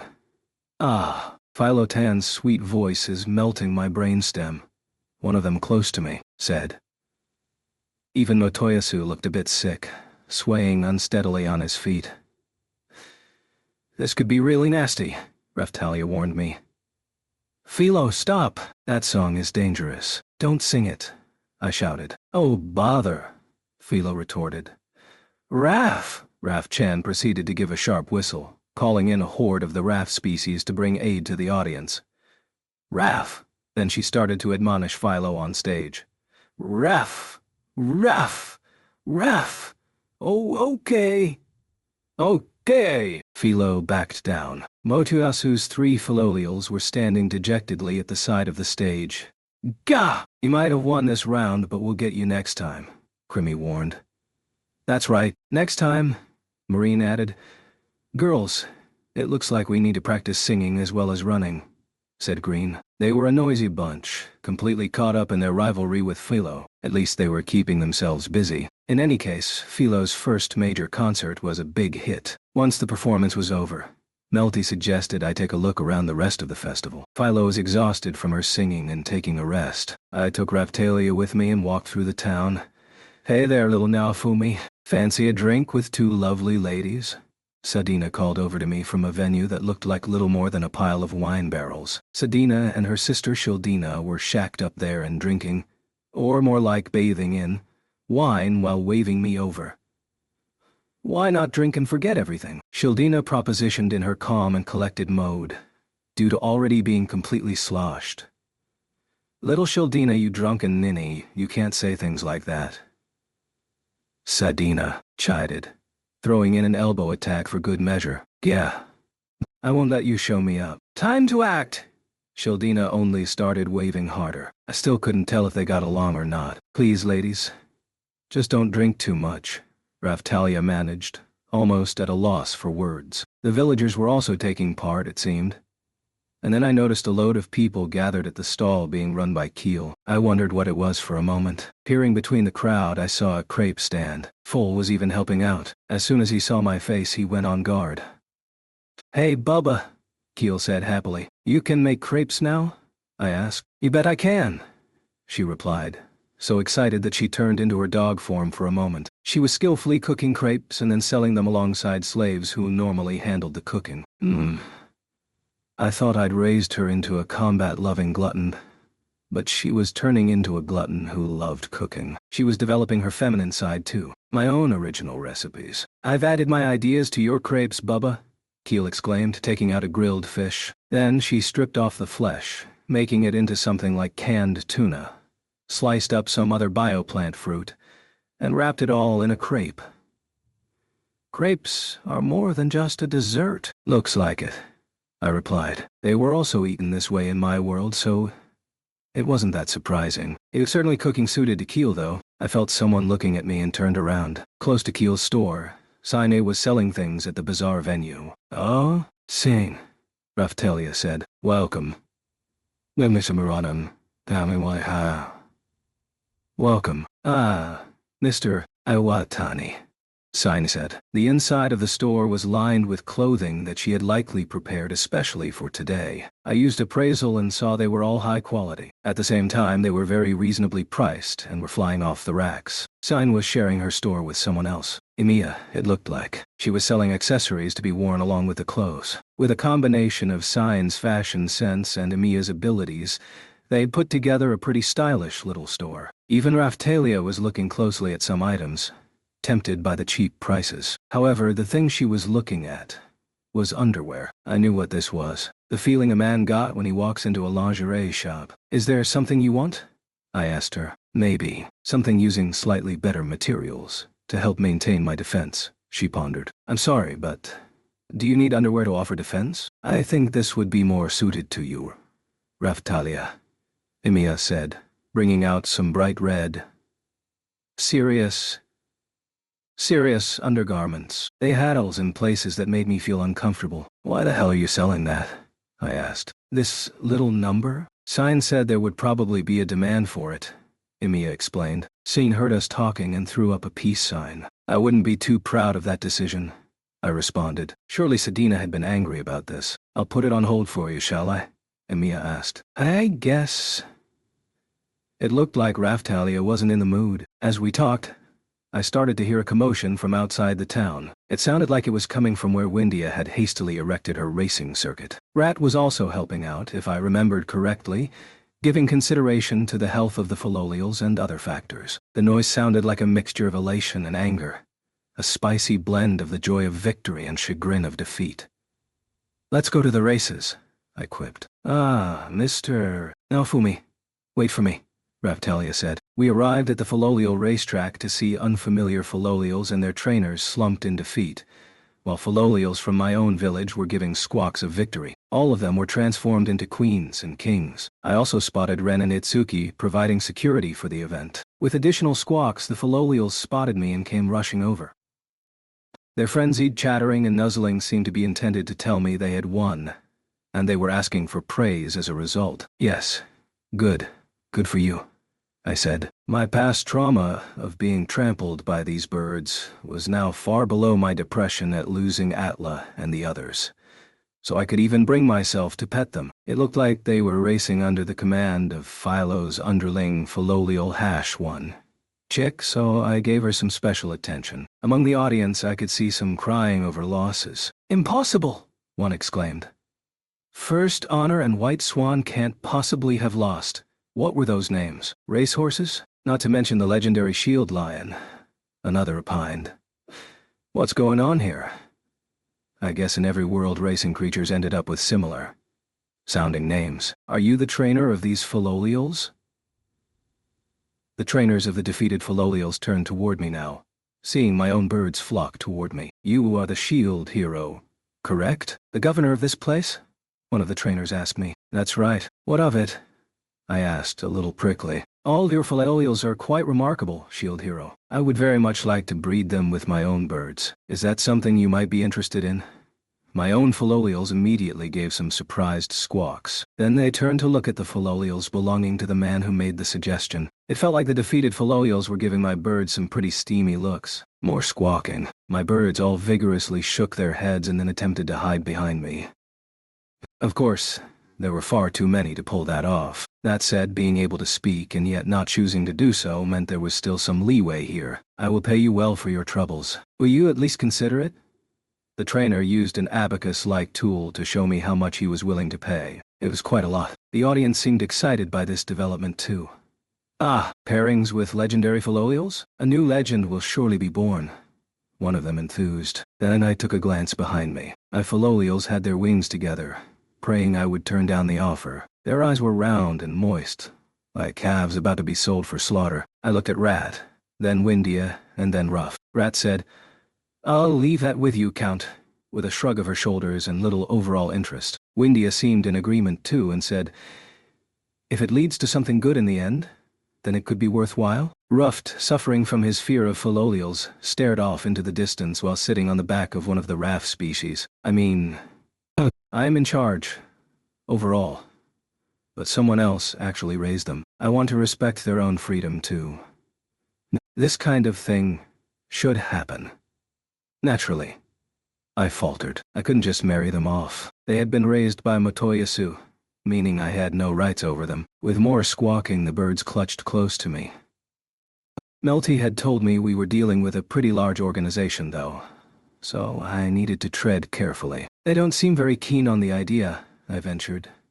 How about we observe them together for a time, my Philolials and yours, and see if they're compatible. If it looks like it isn't going to work out, will you then give up?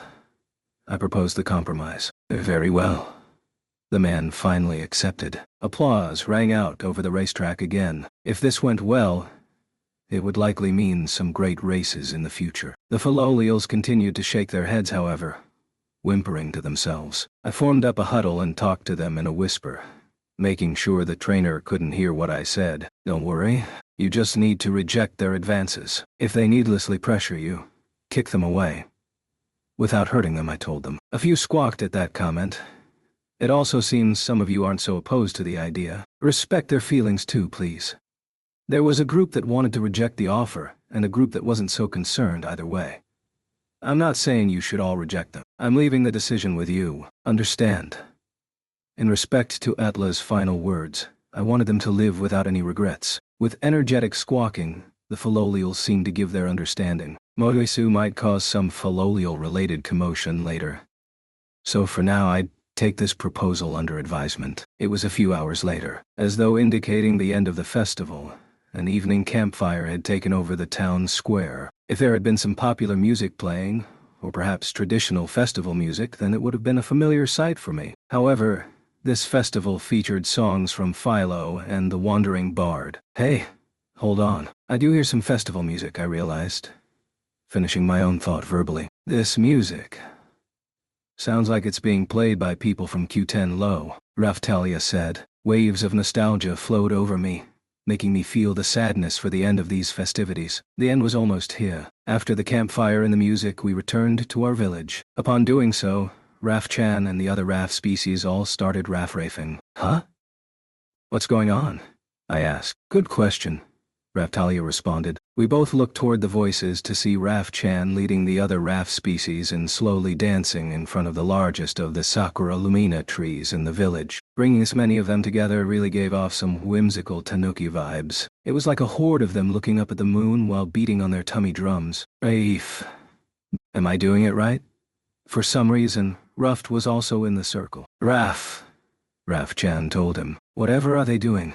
Raphtalia asked. Don't ask me, I answered. Raphtalia continued to watch, furrowing her brow. Sometimes Raff-chan and her little troop just started doing weird stuff. What was this? Some kind of ritual? With those thoughts, I saw Raff-chan leading them. It looked like they were performing some kind of harvest dance for the village's Sakura Lumina, with further assorted cries of, Raff!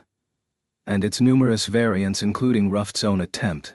The dance seemed to be finally completed. Raff-chan struck a pose and pointed both palms at the Sakura Lumina, and a gentle light was emitted by Raff-chan and all the Raff species, to be absorbed by the tree. Then all the Sakura Lumina seemed to glow more brightly. "I have such a bad feeling about this," Raphtalia said.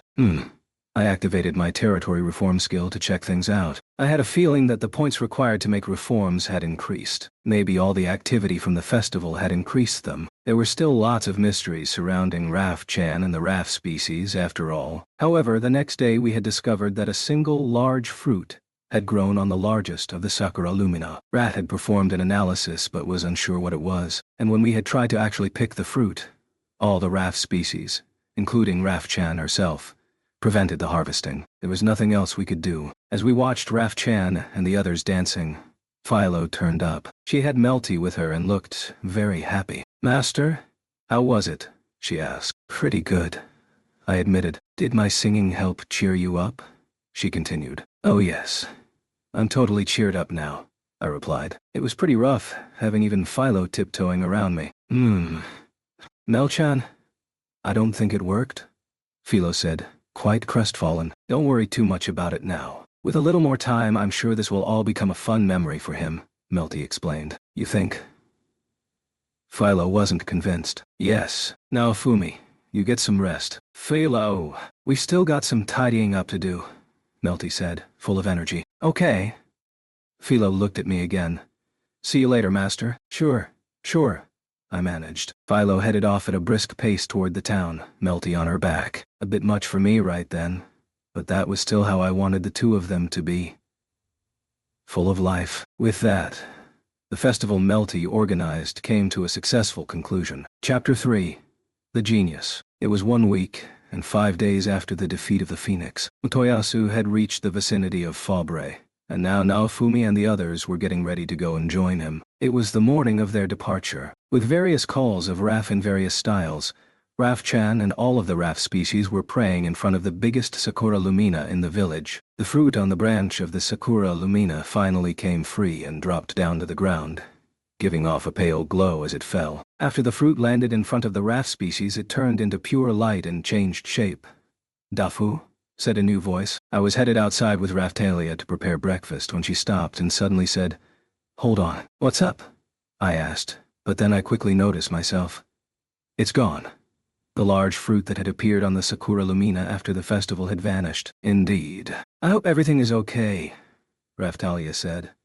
Raf-chan and the others were practically worshipping that thing. It might have been stolen. "Should we enhance security?" I wondered. "Raf," said Raf-chan as we reached her and the others. Behind her, there was a type of Raf species I'd never seen before. Dafu. That was an odd call for it to make. "What's that thing?" "That's not a Raf species from the village," I said. "You can tell them apart," Raphtalia exclaimed. "Yeah, pretty much, by touch and by their voices. This one has got thicker eyebrows than the others too," I explained. "When did you learn that trick?" she asked, a strange look on her face. "Not like I'm hurting anyone." "They're cute, so sue me." They were like a litter of kittens born from the same parents. They all looked alike. But after living together long enough, you started to be able to tell them apart. "Even Ruff can do it," I told her. "I think I need to have a serious discussion with both you and Ruff at some point soon," Raphtalia said. "You do?" I asked. "Dafu," said the newcomer. "This one isn't registered to my monster seal. Just where did it show up from?" I wondered. "It isn't a monster the sword or bow hero are looking after that they turned into a Raf species, right?" Raphtalia suggested. "Don't ask me," I replied. It wasn't as though the Raf species was a virus. As we stood there, perplexed, the new Raf species popped off a spell toward me. That triggered the monster seal and completed its registration, regardless of my intent. I wanted to comment on that. I really did. But first I checked its status. Pretty high. All across the board. The highest among the Raf species I had. It was almost as high as Raf-chan, level 95. Just what was this little cutie? In any case, I don't know what this Raf species is, so let's take it under our wing and give it a temporary name, I suggested. "Take it under our wing?" Raphtalia raised an eyebrow. "Dafu!" The mysterious Raf species was waving its hand at Raphtalia. "For now, how about we go with Raf-chan the Sioux?" I said. "I've been meaning to bring this up for a while now. When you encounter a person similar to someone you already know, You have a tendency to just add 2 to the first person's name, don't you? She questioned me. Ulp.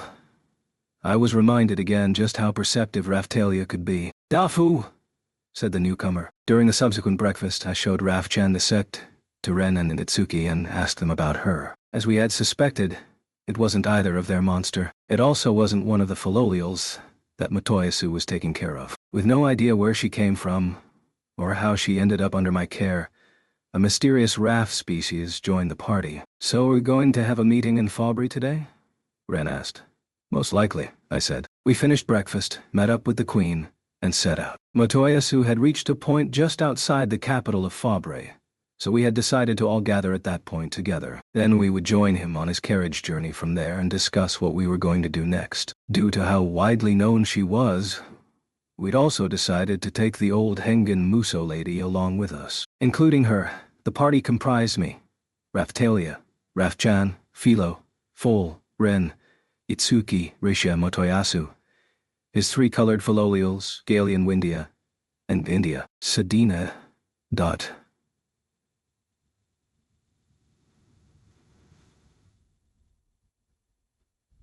Then there was the Queen, Trash, and Eclair acting as an escort. Sign was also quietly tagging along. Far too many of them, all things told. Apparently it was to look after me in my emotionally unstable state. Ruft and Shildina had remained behind to watch over the village. Raf-chan gave a call, summoning a ball of light, and Raf-chan the second appeared. Dafu, she said triumphantly. I was at a loss for words. So Raf-chan had also learned Come on, Raf. I didn't have the heart to send her back anyway. So based on the condition of her not causing any trouble, I agreed to let her come along. They've sent a message that they are ready to receive us, so it shouldn't be a problem, the Queen informed us. We had also heard the details about the Kirin battle. It had been one of the 7-star heroes and his party who had been in Fabry and confronted the beast. The report informed us that all of the 7-star heroes have finally been gathered together. Achieving this gathering has apparently been quite the task, she went on. I see. So, the heroes have gathered. I very much suspect one of them of the deed. We'll find out which one was in Fabry and capture them at once, I declared. The wagon continued to rumble and jolt onward. Along the way, the path had changed to stone cobbles. But who had the time to care about that? Ren, what do you think heroes from other worlds, people like us, might be thinking? I chose Ren to ask because Itsuki was totally spaced out for the wagon ride, and Motoyasu was only interested in Philo and his 3 own Filolials, so he was never going to listen to me. There are multiple possibilities, Ren pondered. Sure. Go on, I prompted. One pattern would be not to care about the waves at all, completely disregarding their duty. Ren started. That one I can understand right away, I quipped. It wasn't a bad move to think about yourself first. I wouldn't be surprised if there were 1 or 2 who simply chose to drop out of this shitty world and live in seclusion. I'd even wanted it to get wiped out myself, although that was a while back now. Thinking about Raphtalia and Atla helped make me more optimistic. Or maybe the 7-star hero who defeated the Kirin said that he'd handle everything, and so the others decided not to join in? Ren continued. Leaving other people to handle the problem would rub me the wrong way. There are already warrants out for them under the orders of the 4 holy heroes. If they don't gather together at least once, they'll be treated as criminals, I replied. I couldn't imagine anyone who was enjoying being summoned to another world skipping out on an event like this. I guess there could also be the type getting lost and simply raising their level, becoming a monster out in the wilderness, Ren posited. Maybe that was the most suspicious type of all. There was that guy in Siltvelt pretending to be the Claw hero, I recalled. The type of player who didn't take part in events but loved to just raise their level, living away from civilization the whole time. That could be a big problem for this world too, to be honest. Looking at Ren and the others, I could kind of understand why there had been that imposter pretending to be a hero in Siltvelt. That move wouldn't work on us again. In any case, whoever it was who interfered during the Phoenix battle must be punished. Even if they are a hero. That's one crime I'm never going to forgive, I stated. I'm with you, Ren agreed. There was evil intent behind that attack, no doubt. It isn't worthy of mercy. That's right, they have to be punished.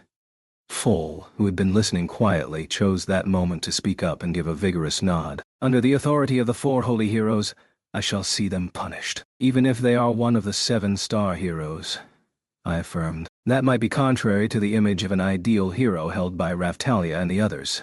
But this was one point on which I simply couldn't back down. Even if I lost myself in anger, I could never forgive the act that had killed Atla. There could be no reasoning. No peace reached with the one who would do such a thing. I was aware that I was taking things very personally and acting simply to fulfill my own desire for revenge. Yet I still couldn't forgive the coward who had killed so many of us as we fought for the sake of this world. The one who had killed Atla. Duh. Master! It's pretty incredible out here, Philo shouted from outside. What's up?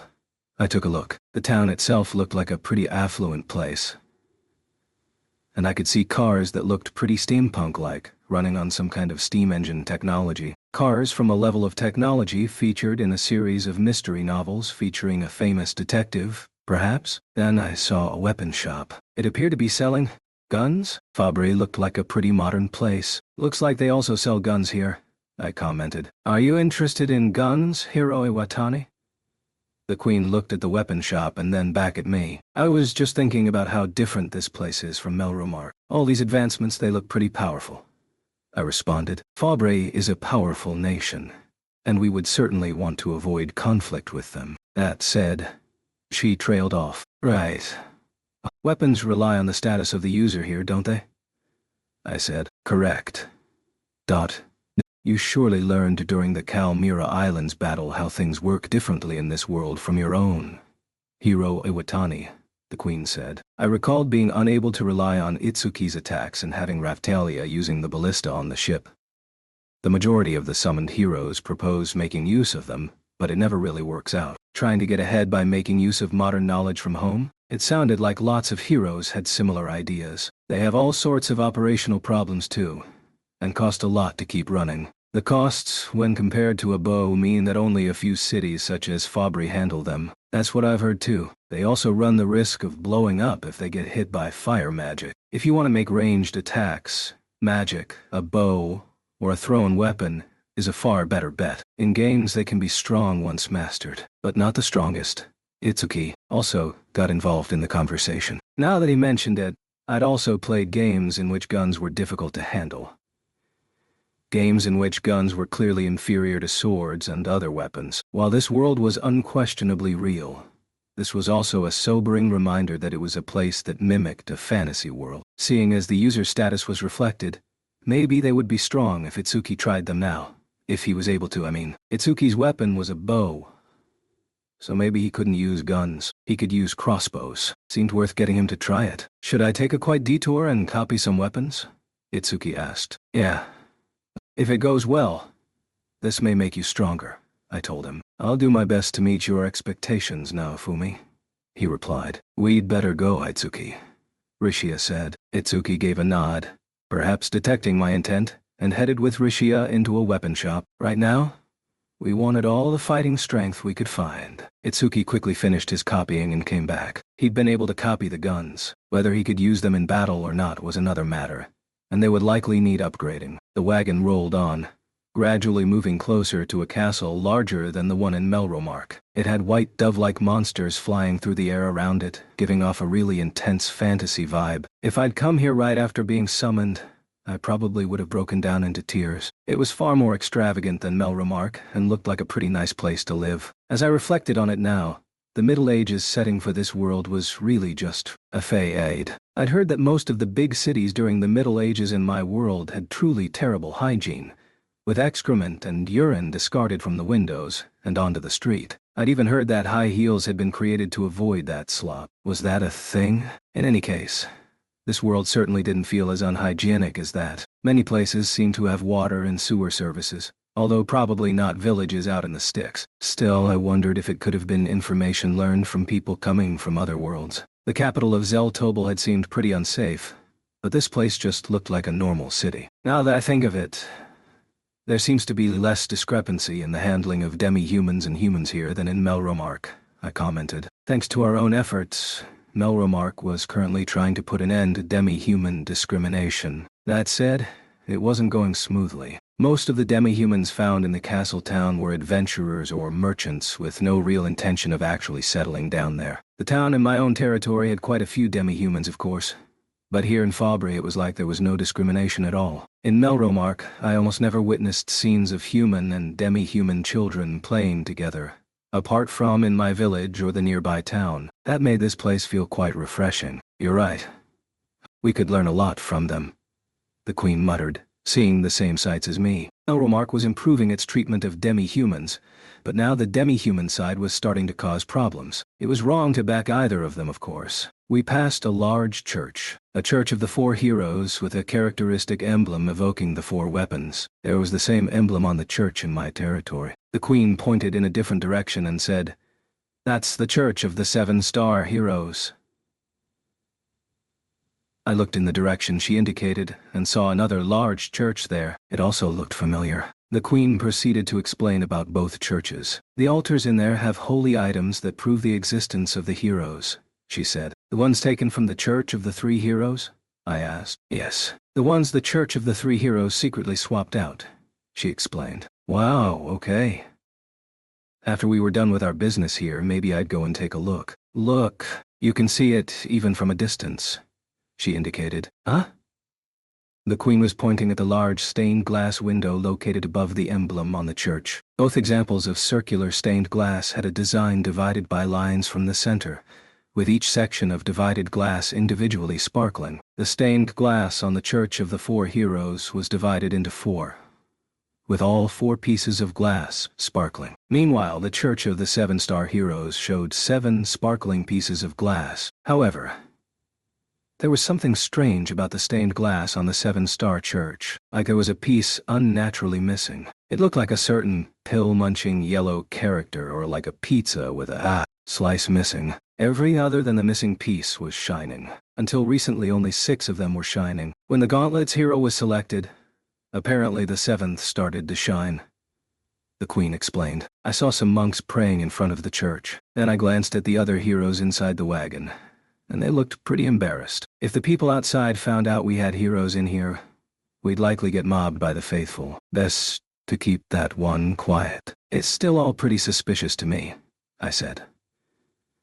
The imposter in Siltveld came into the castle as though he owned the place. The 7-star church took that incident very seriously, and has been investigating the 7-star heroes as a result. They intend to question the heroes during this meeting, the Queen told me. When we were in the village, someone did come to confirm that I'd become the Gauntlet's hero, Foal said, looking at the gauntlets. We've let Fabry know that all of the 4 holy heroes will be coming. After meeting with the King of Fabry, you'll return here to the church to officially register as the heroes, the Queen explained. I see, Ren said. Anything else? Trash is the staff hero, right?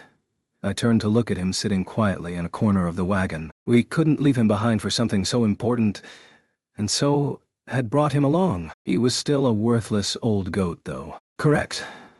The Queen gave Trash a poke. Trash returned it with a silent nod, just looking at Foal and me. There was nothing regal about this guy, not a thing.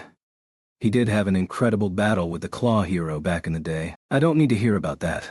I quickly stopped her. However incredible he had been in the past, now he was just an old husk. Thanks to you, Hero Iwatani, I did have a fruitful discussion about legends with members of the Coalition army from Siltveld.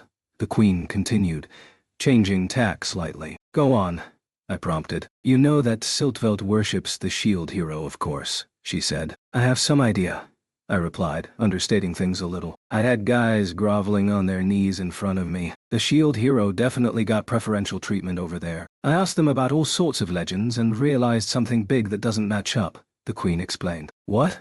I asked. I'd known for a while now that the Queen had a thing about investigating legends. Melty had mentioned it too. The legend of the Philolials was apparently something she had dug up herself. From the Lost Woods, if I recalled correctly. It seems that from among the 4 holy heroes, the shield and bow have been most active over there. Based on their level of activity, there's also a bias in the legends about the 7-star heroes. They mainly talk about the hammer, claws, and whip.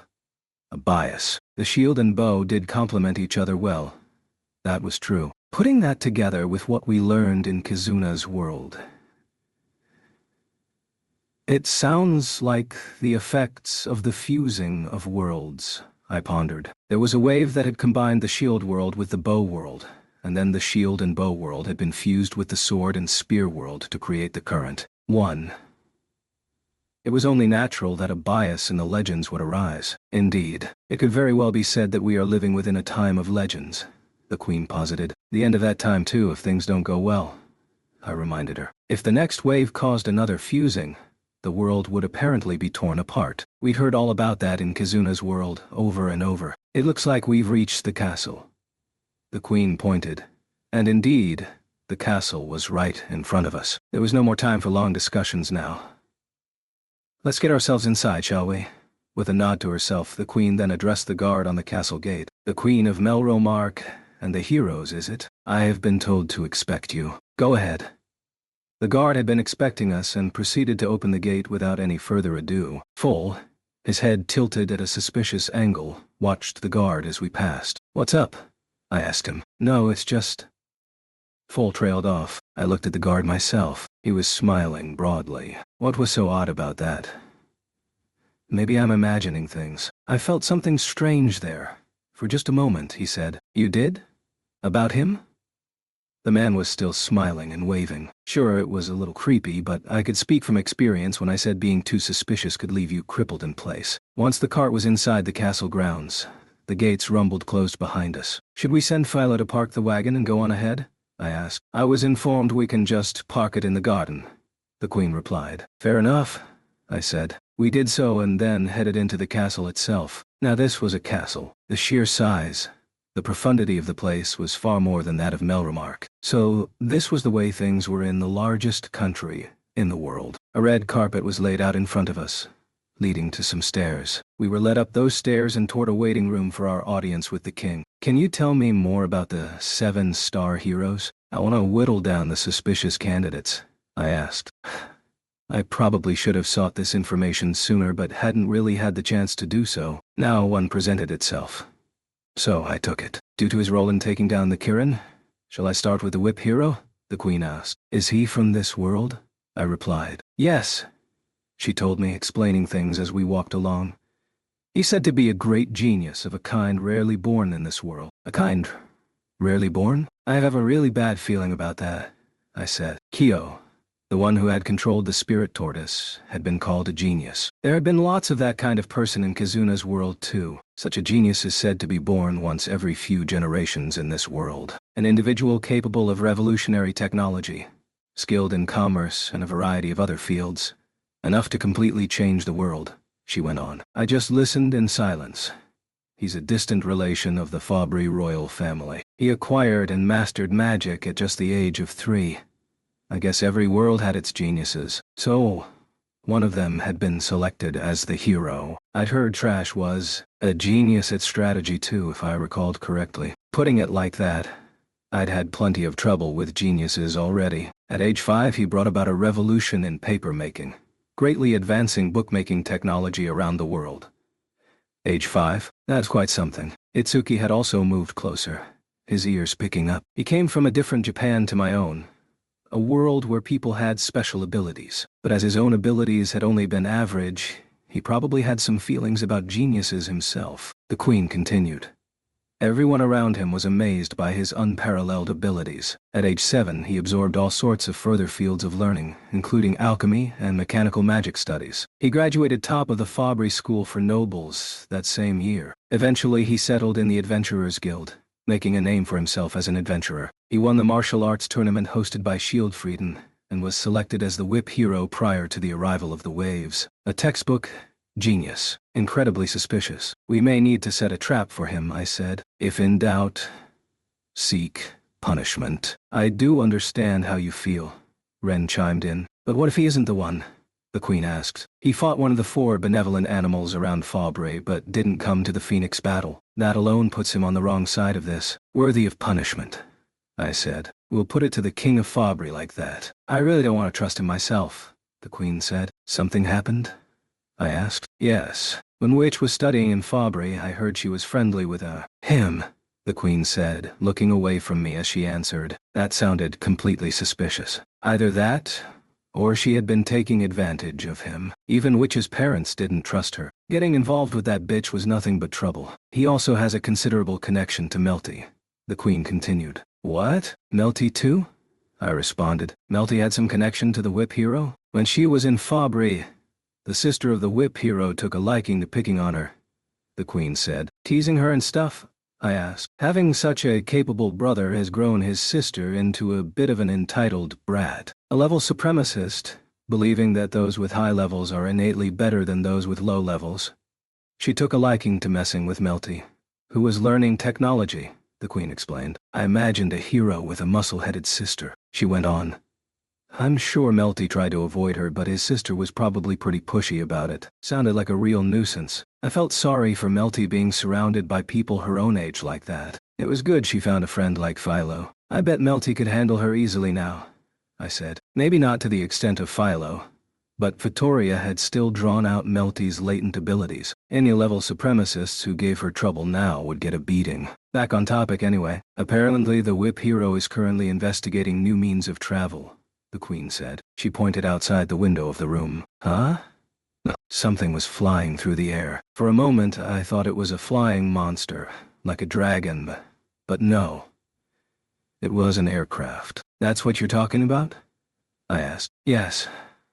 A past hero provided information about a machine that allows flight without using a dragon, griffin, or magic. The whip hero has advanced that idea to practical implementation, the Queen confirmed. So this guy really was a genius. The doubts swirled and thickened inside me. A genius? I can't say I like smart folks. The old lady ostentatiously cut into the conversation. First, it's Suki. Now the old lady. I wish they'd stop listening in on other people's conversations. She'd also caught my interest though. Why did the old Hengen Muso lady hate geniuses? I'll bite. Why? I asked. Hengen Muso's style was torn apart from the inside and destroyed by one of these rare geniuses, she explained. It was? Now she really had my interest. That's right. A genius who believed he was the one to rule the world and sought to wipe out all other styles in order to achieve that goal, she said. Wow, okay. Something else that every world seemed to struggle with. Geniuses are said to be in command of both growth and decline. At every major turning point in history, such an individual is always there in the shadows. The whip hero has all those expectations, and those worries pinned on him, the Queen continued. Turning points, she said. So, things like big wars. It did feel like the big incidents for which many materials were lost had geniuses involved. Thinking back to everything that had happened in Q10 Low, there were also often bitches like Witch involved too. I've actually never met the King of Fabre. What's he like? I asked. The Frotu Queen covered her mouth with her fan, narrowing her eyes and looking away. What? It was that bad? The King of Fabre is one completely given over to his base desires. When he sees a woman, to put it bluntly, he sees nothing but a toy for his pleasure, the Queen explained. I managed an exasperated sigh. She went on. He is truly an ugly man. In not just appearance, but all things. When I was younger, I was so scared that my parents would send me to marry him, she confided in me. Hold on, what? I blurted out. I wondered what she was talking about. Weren't we just talking about the King of Fabre? If we could capture Witch alive, I was thinking a fitting punishment might be to give her to King Fabre. I'm sure she'd beg for forgiveness right away and bow and scrape before you, Hiro Iwatani, the Queen said. If Witch would hate it that much, I'd very much like to capture her alive and do just that, I said. If it would make that horrible bitch grovel like that, I'd love to see it. I wouldn't back down on that point. Morelia? You wouldn't really do that. Trash asked the Queen with a terrified look on his face. He was pale. Pheh, Rishia said, clearly frightened herself. Rishia, are you okay? Ravtalia asked. Even Rishia, on the fringes of the conversation, was turning pale. I pondered whether it would really be that vicious of a punishment or not. Would it really be so unjust? The Queen replied to her husband. You've heard the stories of what she's done, correct?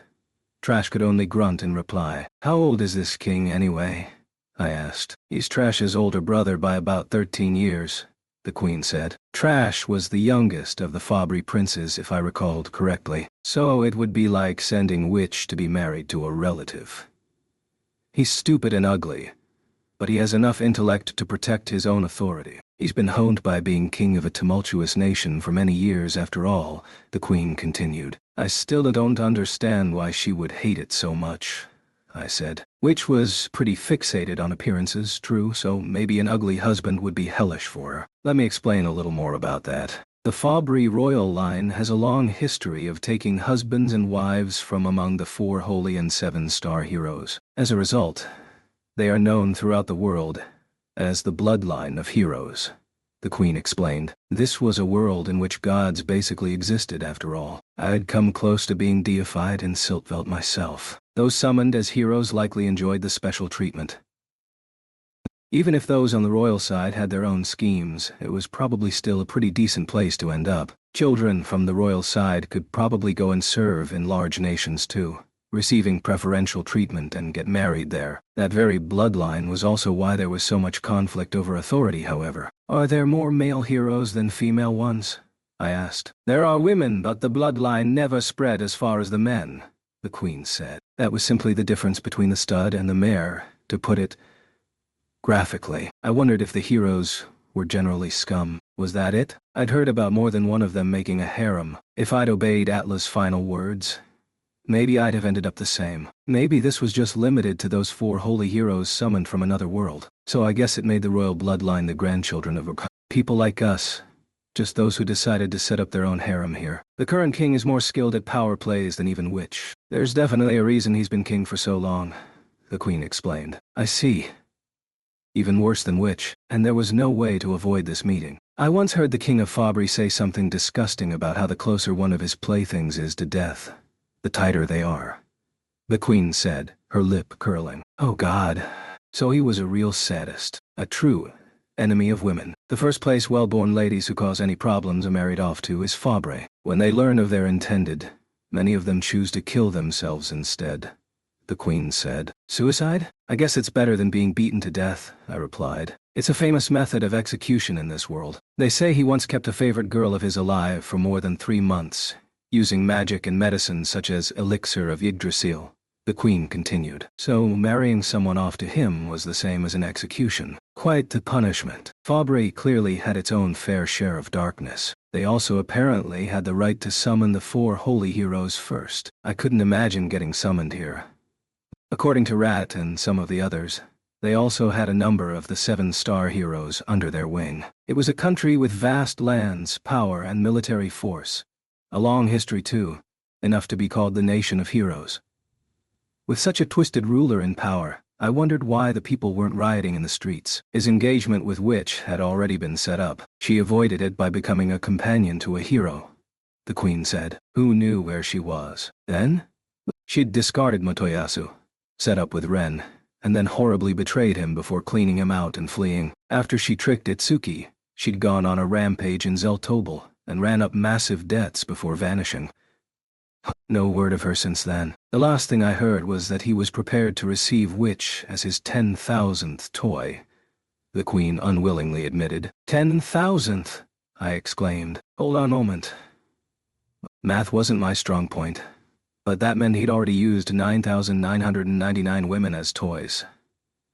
That was just going too far. The most extreme humiliation porn game would never go that far. But hold on, this guy was older than trash, right? I didn't know how many days there were in a year in this world, but at 1 a day, that would be 365 for one of my home years. Considering his age then, even 9,999 might not be enough. In either case, it was still a terrifying number. First, Melromark, then Siltveld, Q10lo, Zeltobel, and now Fabri.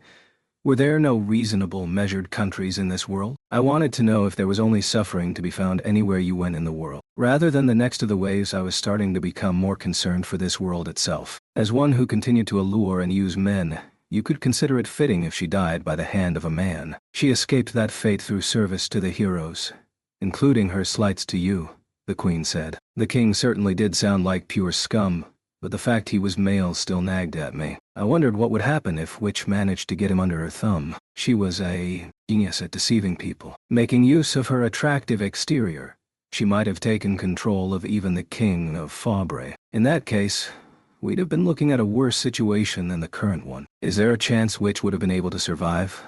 I asked. I can't say there's zero chance she would win him over, but I'm sure other countries have already attempted such a ploy. Considering the size and power of his nation, making an ally of him would bring the world to your feet. Yet there are no examples of his ever having listened to anything a woman has said.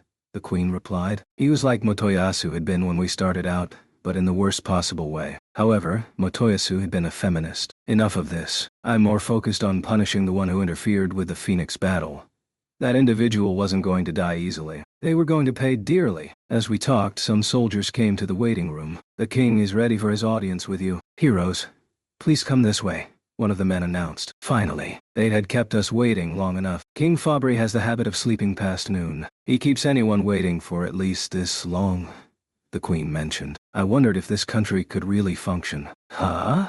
Right then, I felt something tremble in my pocket. I took it out to see the anchor accessory that Ethnobalt had given me. I checked the accessory a couple more times, just to make sure, but there was no response. It was like I had just imagined it. I didn't give it any more thought, and we followed along behind the soldiers as one of them shouted, announcing the Queen of Melromark, the four holy heroes, and their entourage. Chapter 4.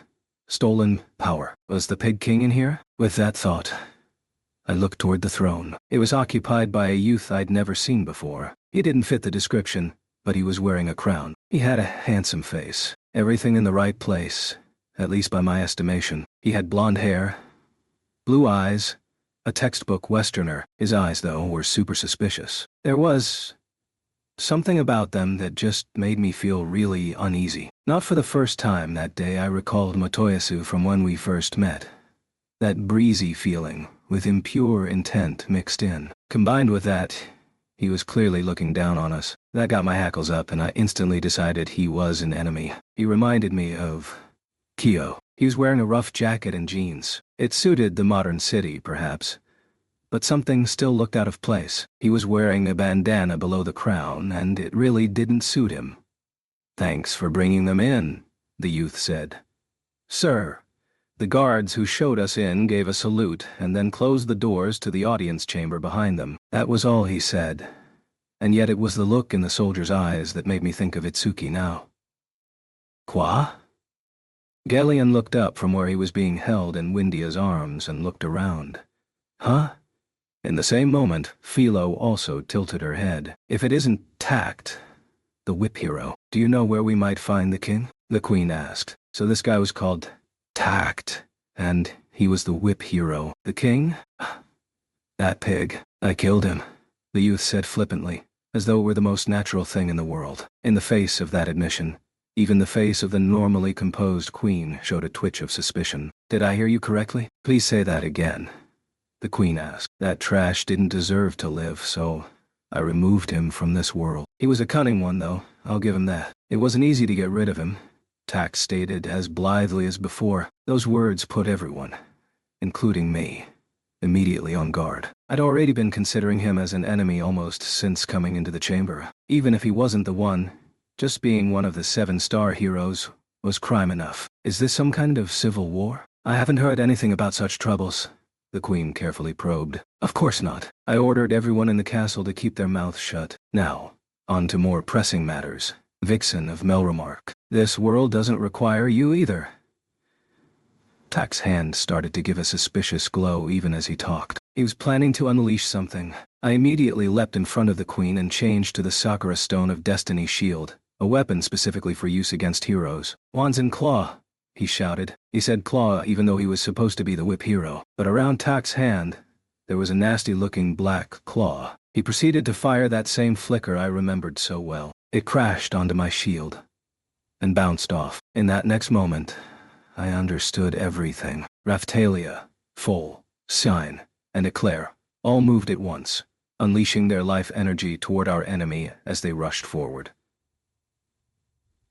Next went Philo and Galeon. The old lady went in after Foal, hunched low. The two Rafshans, Sadina, and Windia finally got moving too, immediately ready for battle. Ren, Motoyasu, Itsuki, and Rishia seemed to completely miss the boat. No, that wasn't it. They readied for battle at the same time as the old lady.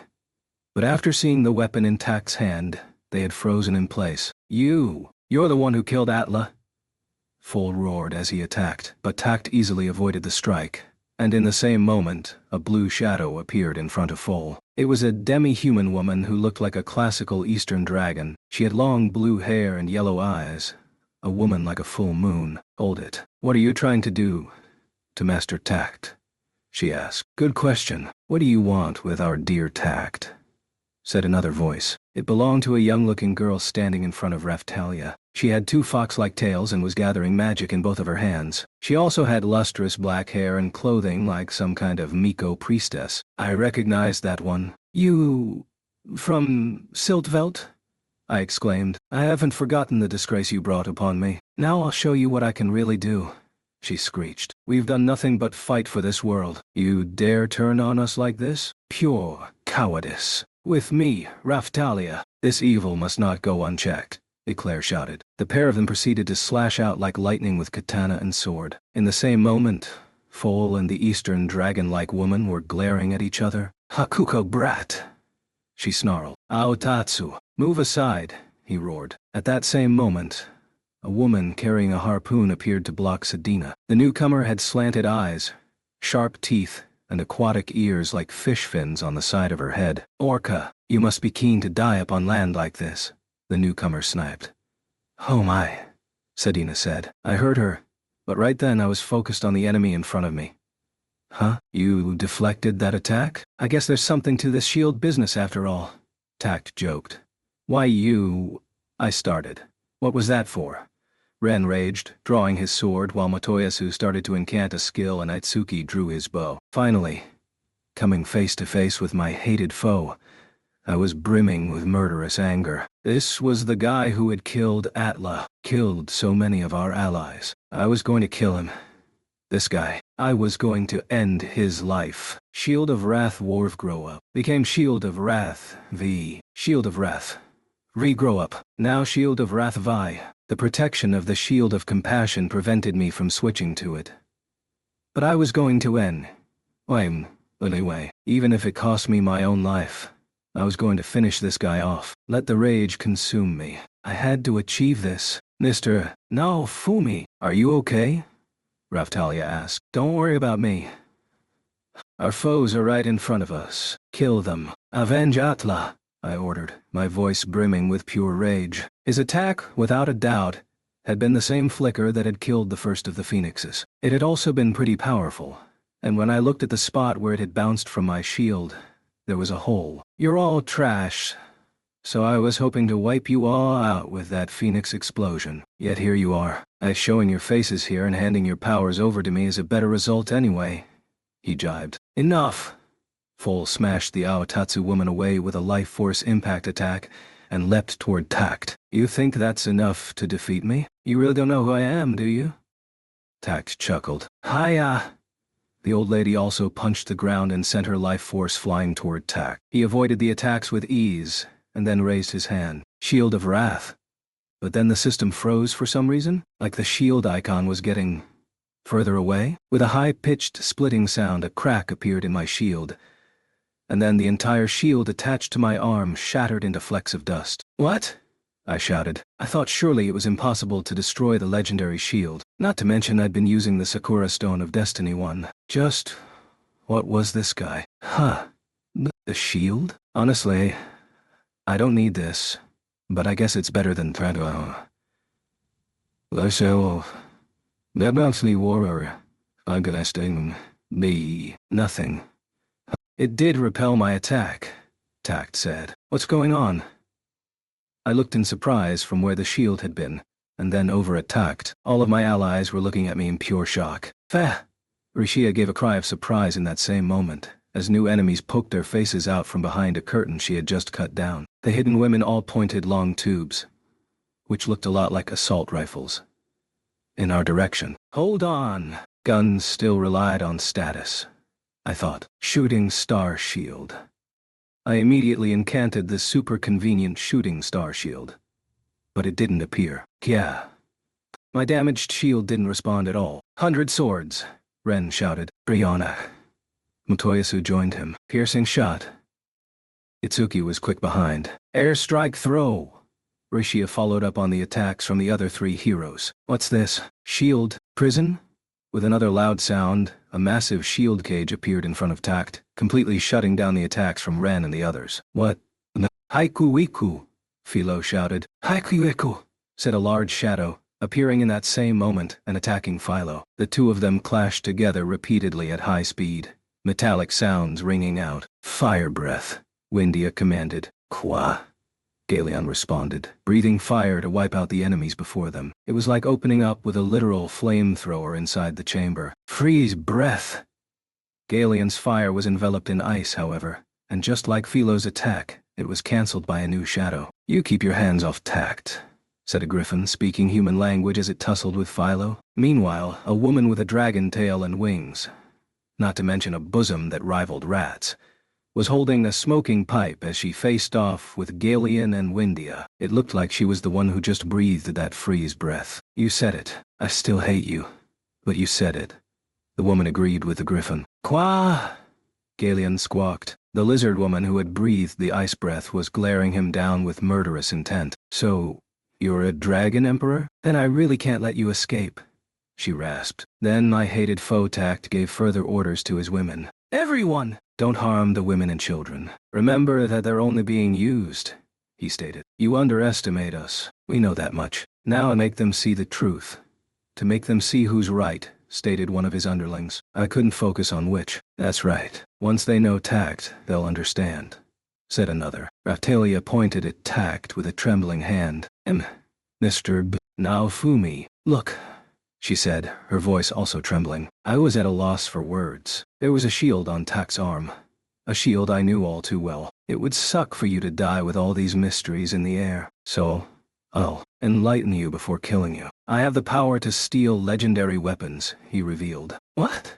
I exclaimed. He said he had the power to steal legendary weapons. I wondered what kind of insane power that could be. This was a world in which the heroes were basically worshipped like gods, so that power was like dragging down a god. Hold on, the whip hero was using a claw. He must have stolen that power too. Yeah, the guy calling himself the claw hero was a real dipshit. I killed him too, Tact revealed smoothly, almost as though answering my thoughts. So the claw hero was dead, and not only him. The same could likely be said of all of the 7-star heroes we'd been unable to contact. In that moment, I finally saw everything that had been going on. I'd been wondering why the 7-star heroes seemed so uncooperative. This guy had been running around stealing their weapons. If he was killing them to hide the evidence, then that explained why none of them had ever shown up. You hero types all have such twisted personalities. Seriously, all I want is you to praise me and lend me your strength. But none of you pay attention. Tact bemoaned. No one would ever listen to this dick. For God's sake, it felt like I was about to go crazy with anger. So I'm going to save the world, the psycho continued. You guys can just die and give me your weapons. Enough bullshit, I raged. Bullshit? That's your department. Prancing about and pretending to be heroes. I'm the only true hero in this world. Don't you see that? He said. Tact took up his claw again and swiped swiftly toward us. It looked like a wide-range attack coming horizontally at us, and was almost too fast for any of us to respond. I moved in front of everyone to protect them, but nothing happened. No pain or anything. Huh? Having this shield out removes my attack power. Seems like a pain to use, Tact said. He vanished the shield and brought out a claw and small dagger. Let's try this again. Once in claw. This attack came faster than any I had ever experienced before. I couldn't even avoid it. The bright light passed through my left shoulder and went on to pass through the queen, who was also along its extended arc. Pain immediately raced through my punctured body, accompanied by a spray of blood. I gave a grunt. It felt like everything was in slow motion as I turned to look at the queen. It appeared as though his attack had only hit the two of us. Given a moment more to think, I realized that had been his intention. The light had bent to hit just us. And Mr. Naofumi, Raftalia shouted.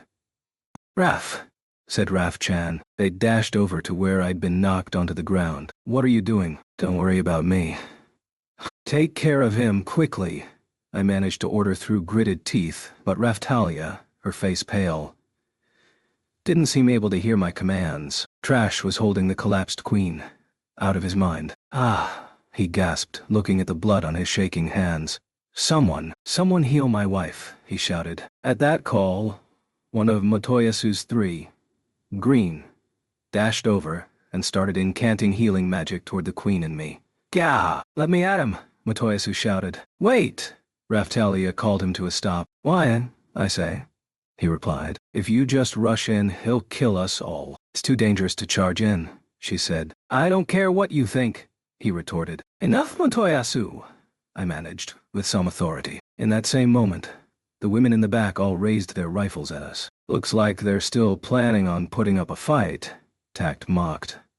Whittle them down a little, ladies. Yes, sir, the vixens responded. Tact lifted his hand and then dropped it. Fire! The women pulled their triggers. The sounds of gunfire rang out, mixed with grunts of pain from the recipients of the resulting bullets. That included me. Pain shafted through my entire body. I couldn't understand why we were taking so much damage. Well, how do you like the taste of lead from my ladies? The lowest level among them is 250. Tact crowed. What the hell? Did he just say 250? So he knew how to break the level limit. No wonder he defeated the Kirin so easily. Even his goons were double our level. No, he'd said, lowest. Some of them could be triple or even higher. The Queen and Trash hadn't taken any damage, shielded by Motoyasu's 3 Philolials. But Ren, Motoyasu himself, and Itsuki had all taken serious damage. Meanwhile, Raphtalia, Rishia, Eclair, Sign, and Windia hadn't taken a single swing. This hypocrite. He was clearly planning on playing the main character, killing off the guys and keeping the women for himself. Bull, Philo, Galeon, Sedina, the 3 Philolials, and the old lady had all been shot at. I'd seen this kind of tactic before from Motoyasu, back before he went insane, when his sex-fueled urges were on full display. He was just trying to make himself look good. He also reminded me of Kyo. He had mainly targeted the heroes, but maybe that was for the best. Anyone other than a hero hit by that barrage head-on would be dead. Not to say we could survive them for long either. Ren, Itsuki, and Motoyasu were quadruple powered up. They should be able to shrug off even some pretty hardy attacks. Your levels are too low. Just give up and accept defeat at my hands. I'm level 350 after all. Tact laughed. I could only grunt as he looked down on us, pain racking all of our bodies. I'd gone with Sedina and the others to level up after we defeated the Phoenix, raising myself to level 120. And yet it wasn't close to enough. I was always on the back foot. You talk about saving the world? Don't make me laugh. You've not got the levels, Tact said, really putting the boot in. Most impressive, my Lord Tact. Rescue these legendary weapons from these inferior heroes, said a new voice. No, I exclaimed. My allies made similar noises. Stunned. Even Trash was stunned. Impossible. Why are you here? The timing just seemed too perfect. With an unsettling smile on her face, Witch appeared from behind a pillar and moved over to Tact, looking down on us as she glided across the chamber. Witch, the one monster I could not permit to live. Even after the loss of my shield, anger enough to burn me to ash rose up from inside. This was nothing to do with the curse of rage. I just hated her so much that I wanted to kill her with my bare hands. These are the scum who planned to hand you over to that wretched pig, Malty. They've caused the deaths of so many, meaning they have to pay with their lives. But I'll make them suffer first. Tact enthused. Do you see now, Mother? You tried to sell me off to the King of Pigs. You'll pay for that with your life. You too, Father. Malty. Trash was still stunned, holding the Queen in his arms. His mouth opened and closed like a fish out of water, as though he was unable to process what he was seeing. I pushed down the pain and looked at the dagger in Tact's hand. It looked a lot like the one Risha used. Another puzzle piece fell into place. Rishia's mysterious weapon? No, the 7-star projectile was semi-transparent because its owner had been killed and the weapon stolen. The legendary weapon itself hadn't accepted Tact as its owner. Maybe it had even chosen Rishia as an act of resistance. Airstrike, throw. With a slashing sound, the dagger thrown by Tact flew past Ren's shoulder. Ren had acted quickly to prevent his sword from being taken. If the attack had hit, it would have been stolen. Ren grunted. No more moving around. Nothing says hero more than a sword. Hurry up and hand it over, pretty boy, Tact said. We were at a serious disadvantage with all the damage we had already taken. We couldn't afford to lose Ren and the other heroes' weapons. I gathered my life force, the intent to kill rising within me. We weren't going to lose anything else. Enough of this nonsense, Raphtalia shouted. No forgiveness for you. Sign joined in. the two of them rushing forward and slashing at Tact. Wait, he has the power to steal weapons. Both of you. Ren tried to stop them both, but a clash of swords had already started. Huh? Sparks grated out as Tact took a moment to look at Raftalia and Sign's weapons. A katana and these scissors? Are these also 7-star weapons? No. You two look different. Taking it easy against the two girls, Tact repelled their attacks with a relaxed look on his face. With two more shouts, Raftalia and Sign both slashed down again with their Sakura Stone of Destiny weapons.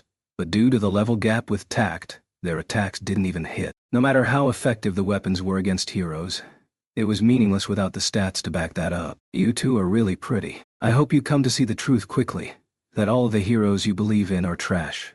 Tact crowed. Enough! You get away from Tact. Ugly raccoon women need to know their place, said the fox woman. She and the one dressed like the maid gave a shout and leapt at Raftalia and Sign, but I could barely focus on the events in front of me. This attempt to pick up my friends was nothing compared to working, with which, messing up our fight with the Phoenix, and now ambushing us like this. He had to pay. Shut your mouth. I desperately focused all my magic and life force into my body, focusing my strength and kicking off the ground to leap at Tact. I just needed to distract him for a few moments, just long enough for everyone else to get away. What? Surprised by this unexpected counterattack, Tact raised the shield he had stolen from me and tightened his defenses. With a thud, my fist hammered into Tact. You think this attack? Gua? My life force and magic exploded inside Tact's body. Spewing blood, he was thrown behind the throne. Tact! All the gun-toting women shouted his name, watching him out of worry for him and creating a massive opening. An opening that Ren, Itsuki, and Motoyasu were not going to miss. Now! Flashing sword! Ren shouted. Flash arrow! Itsuki joined in. Shining lance! Motoyasu finished. All three had used skills with a blinding effect, stunning the women as they attempted to open fire again. Raftalia and Sign looked at each other, grabbed me as I collapsed and ran for it. The two of them, seeing our disadvantage, made the choice to retreat. What are you doing? Shoot them all dead! Witch shouted. But Ren and the others were already kicking down the doors in order to escape. Transport sword. It's no good. It won't work, Ren said. I'll Drifa heal.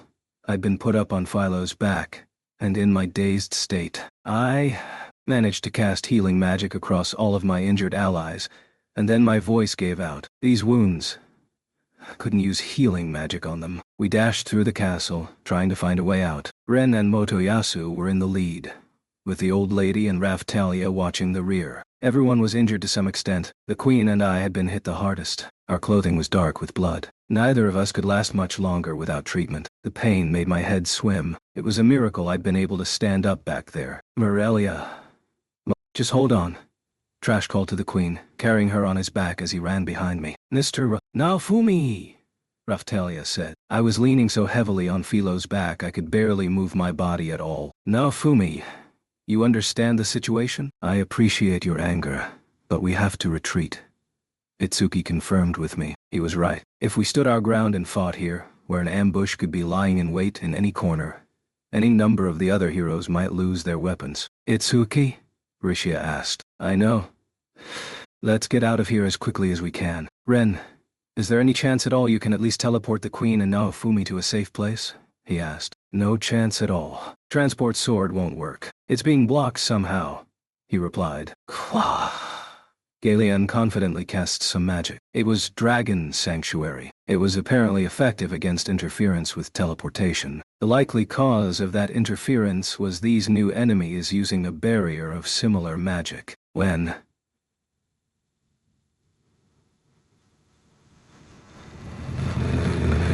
Philo and Galeon had been fighting over territory a while back, their spells had clashed and nullified each other. Kwah!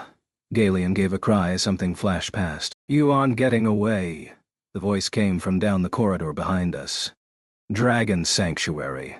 Gah! That lizard woman was a dragon, after all. Considering the conversation I'd heard between Galeon and her, there was a high probability she was a dragon emperor herself. Raftalia.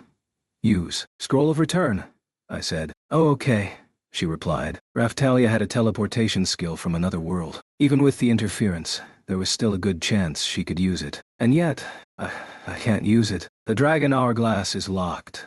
I thought it was impossible to block skills from other worlds. Sakura Destiny Sphere? I asked. It takes all sorts of time and hassle to activate.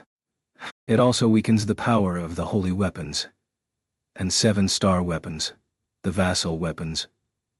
And would totally rule out teleportation skills. If they are using your shield, Mr. Naofumi, it will only have the opposite of the desired effect, she explained. Gah!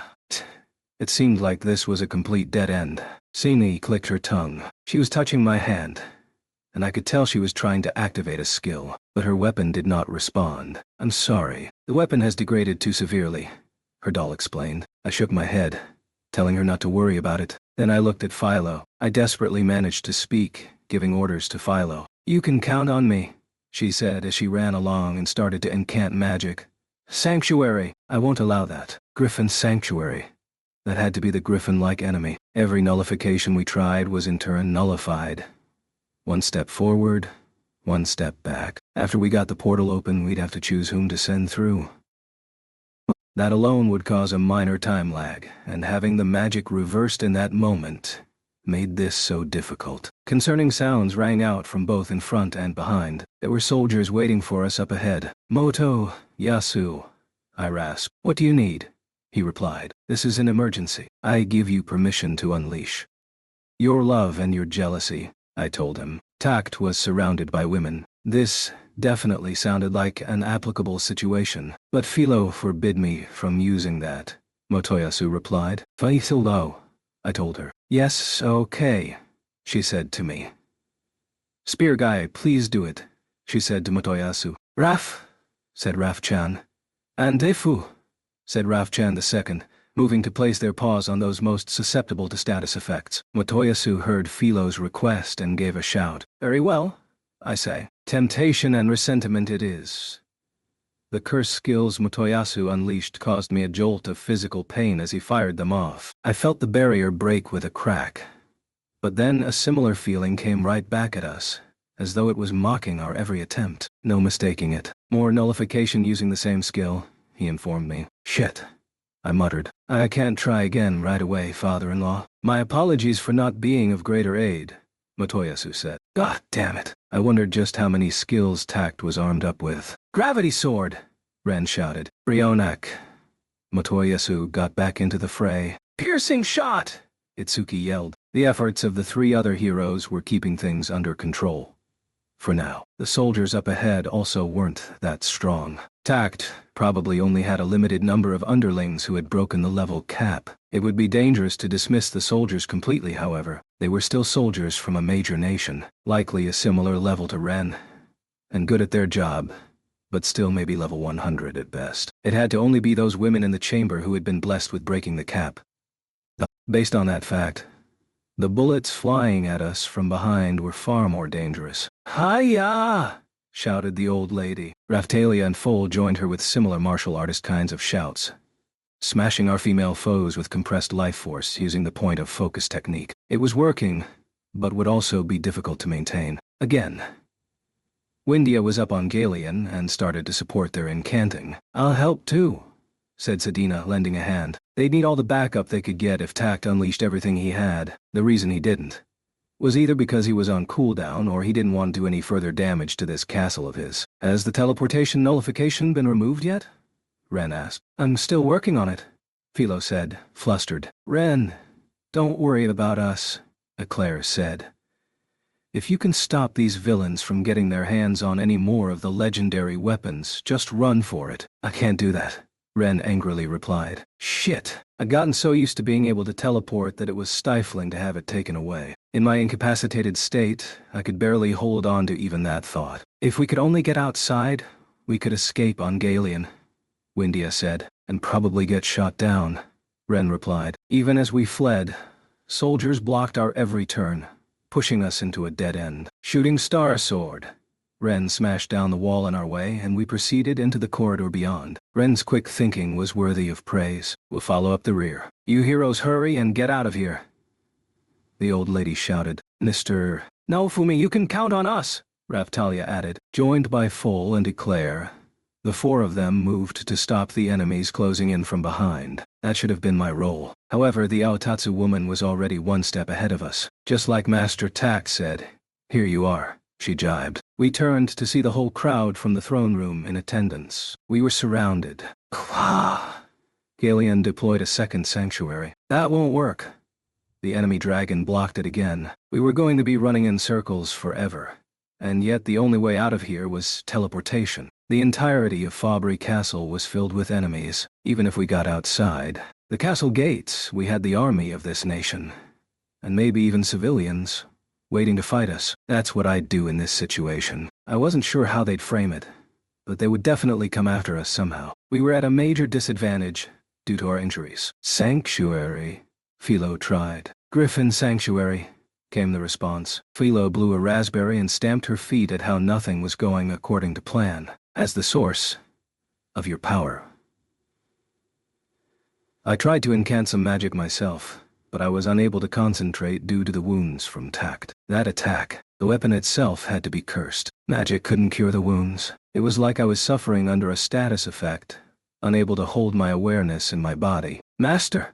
Philo called to me as my magic failed. Then I heard Tact calling from behind us, where the old lady and the others were fighting. "Can't you see it's time for you to give up?" "You trash," he asked. "No. Give up? Never. Not to you. Buying into witches' lies, messing up the battle with the Phoenix, and killing all the 7-star heroes." Ren turned and made this bold declaration. "Whatever you say, justice will never be on your side. Just give up and die."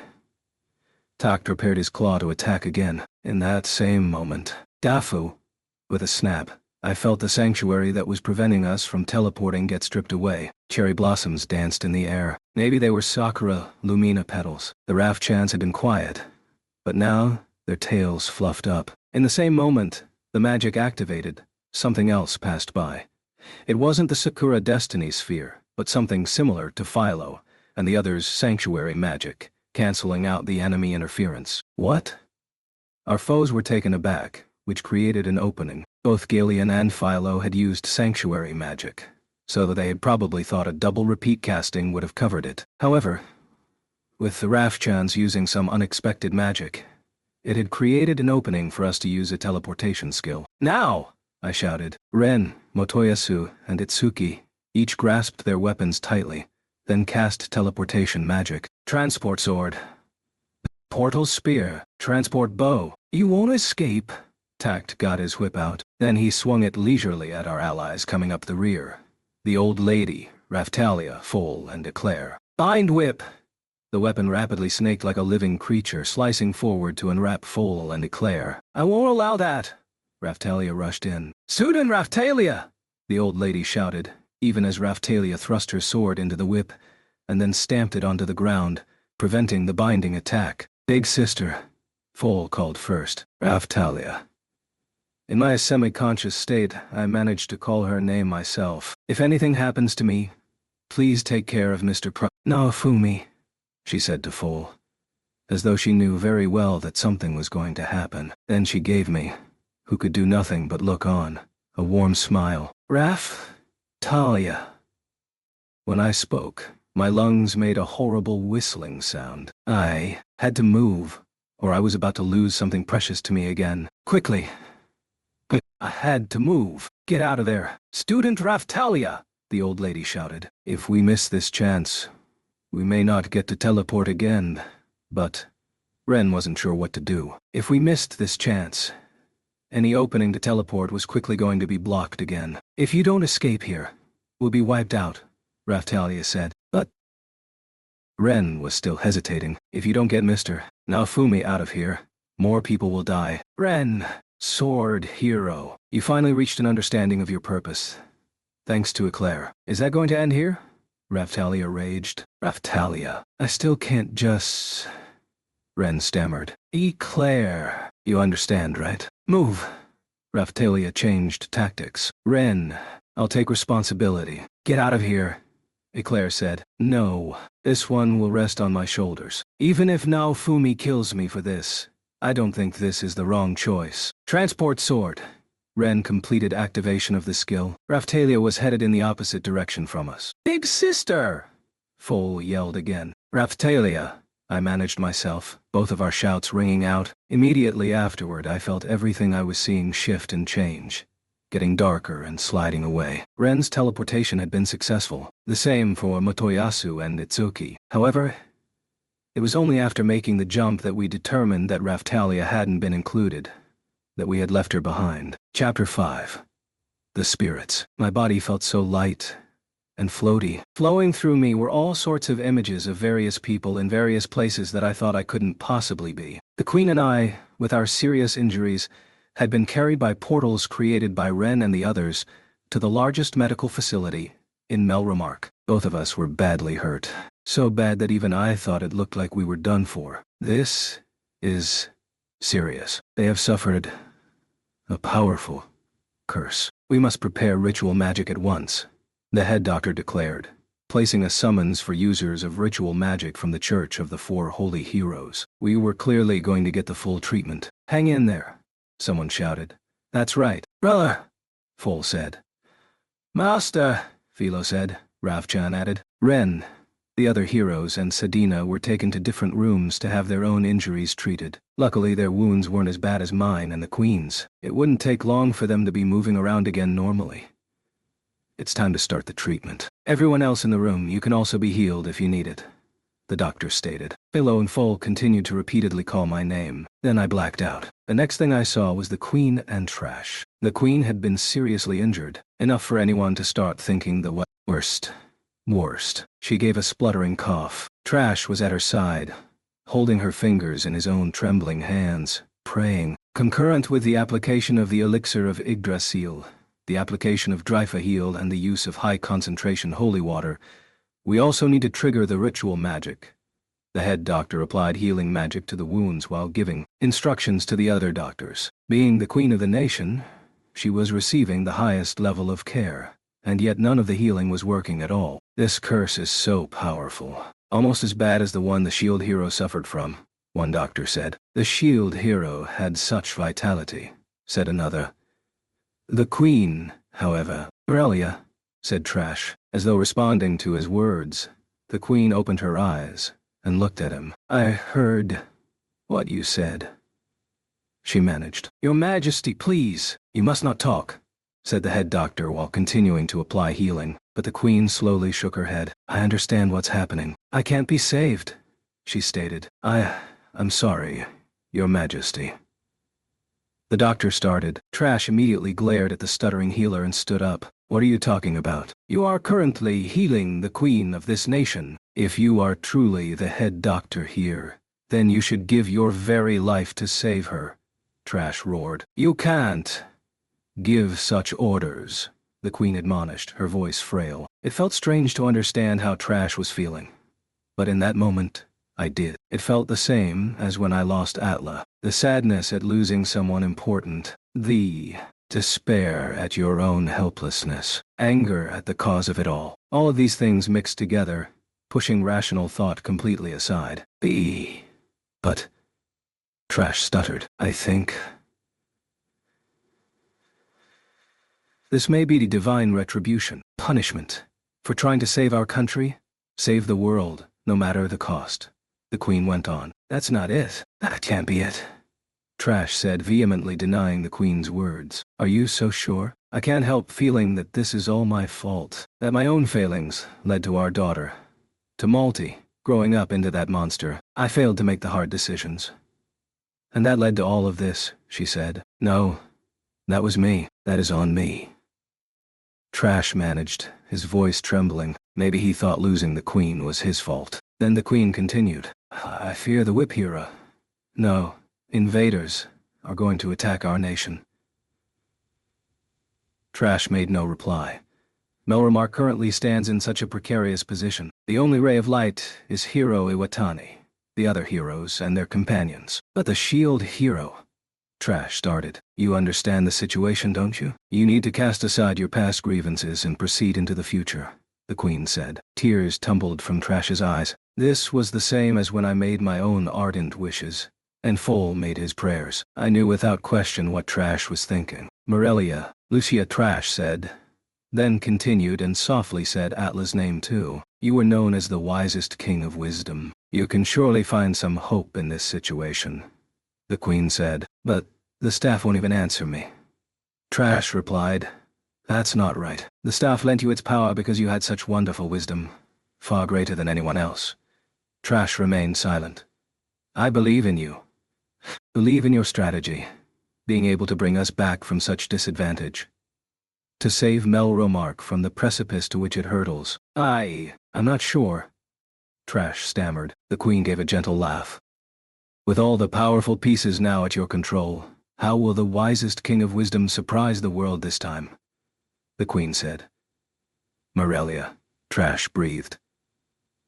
I leave the future of our nation with you, please, alongside Hero Ewatani. Save the world, Hero. The queen smiled at Trash, even as she coughed up blood. My beloved. Show the world once more that towering intellect against which all foes feared to fight. In that same moment, the queen's strength, finally, fatally, gave out. Your Majesty! With a crash, another one of the nation's leaders came into the treatment room. Fabre has declared war on the entire world. They state that we should be unified under Fabre. The situation seemed to demand a decision far more quickly than even the Queen had considered. It was 2 more days before I experienced anything else. Fabre declaring war on the entire world? Ridiculous. Ren and the others, having completed their healing, were conversing with the coalition army that had been resting in the castle, and I could hear fragments of them talking. Everyone gathered had subdued looks on their faces. That was how massive the power of Fabre was. Ren and the others knew their strength firsthand, strength close to 3 times their own levels. They wanted to stop Fabre, of course, but also understood how difficult that was going to be. The nerve of them, that cowardly hero. We still have the waves to face, and he thinks he has the time to conquer the world? Ren seethed. I think he probably does, Itsuki intoned, hurting my father-in-law Philo, and everyone else so badly. He'll find no forgiveness from me.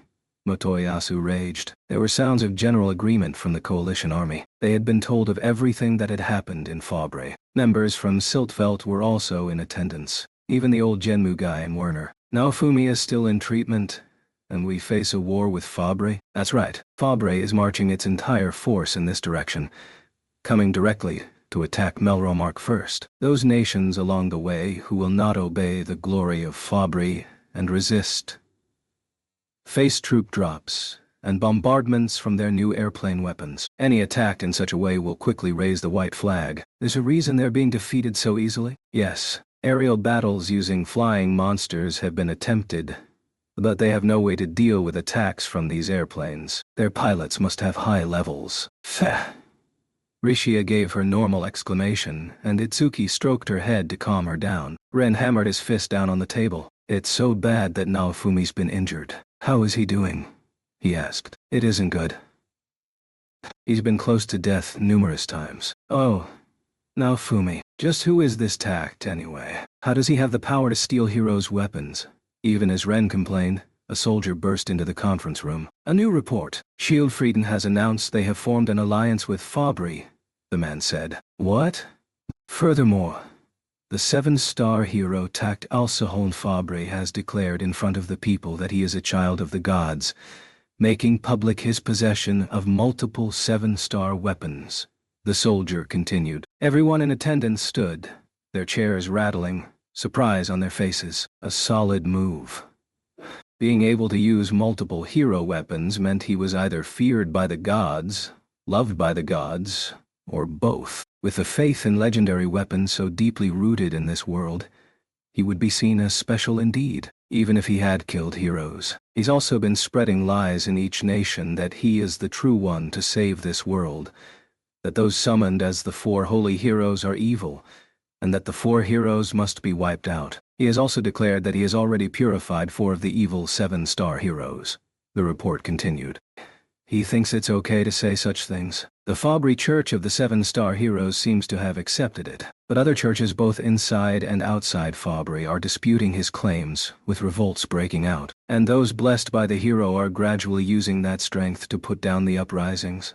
the soldier explained. In the same moment, a shadow whispered to the old Genmu man, "That couldn't be good news either." "There's no question of which side we are on," the man said. The situation was still heading in a terrible direction. "What are your thoughts on the matter, Gauntlet's hero?" "Are you asking me as a single Hakuko, or as the Gauntlet's hero?" Foal asked. "As the Gauntlet's hero, subordinate to the shield god himself, or do you wish to make your declaration to our nation as the successor to the bloodline of Tyrangie Phaon?" The old man's tone was challenging, as though he was taunting Foal. "Our people's anger is already at boiling point due to the death of Atla, a representative of Siltvelt, killed by the cowardly actions of this Fabri hero. That is unforgivable." At these words, Foal shook his head. Then, he gave a clear and confident statement. "I am the Gauntlet's hero, defender of the village restored by the shield hero. My bloodline comes a distant second to that." The old Genmu Kager looked at Foal with fire in his eyes. "You seem to understand, Gauntlet's hero, that it is upon your own resolve that we all stand," the old man said. Werner followed up those words with his own.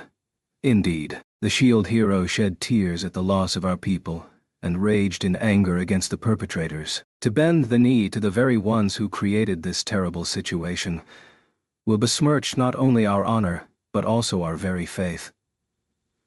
All of the demi-humans participating in the coalition nodded at the words from these two. There was no forgiveness for what had happened. No forgiveness for the evil that had killed their comrades. Revenge against them, against him, didn't belong solely to me. For the sake of all who died during the battle with the Phoenix, those responsible had to pay. The room throbbed with that single intent. Foal just quietly watched the proceedings. The old Genmu had boasted later that Foal's quiet, composed appearance had looked just like Foal's grandfather. "What approach should we take, wisest king of wisdom? We already know the route they will take to reach us. How will you answer to the final words of your wise wife?"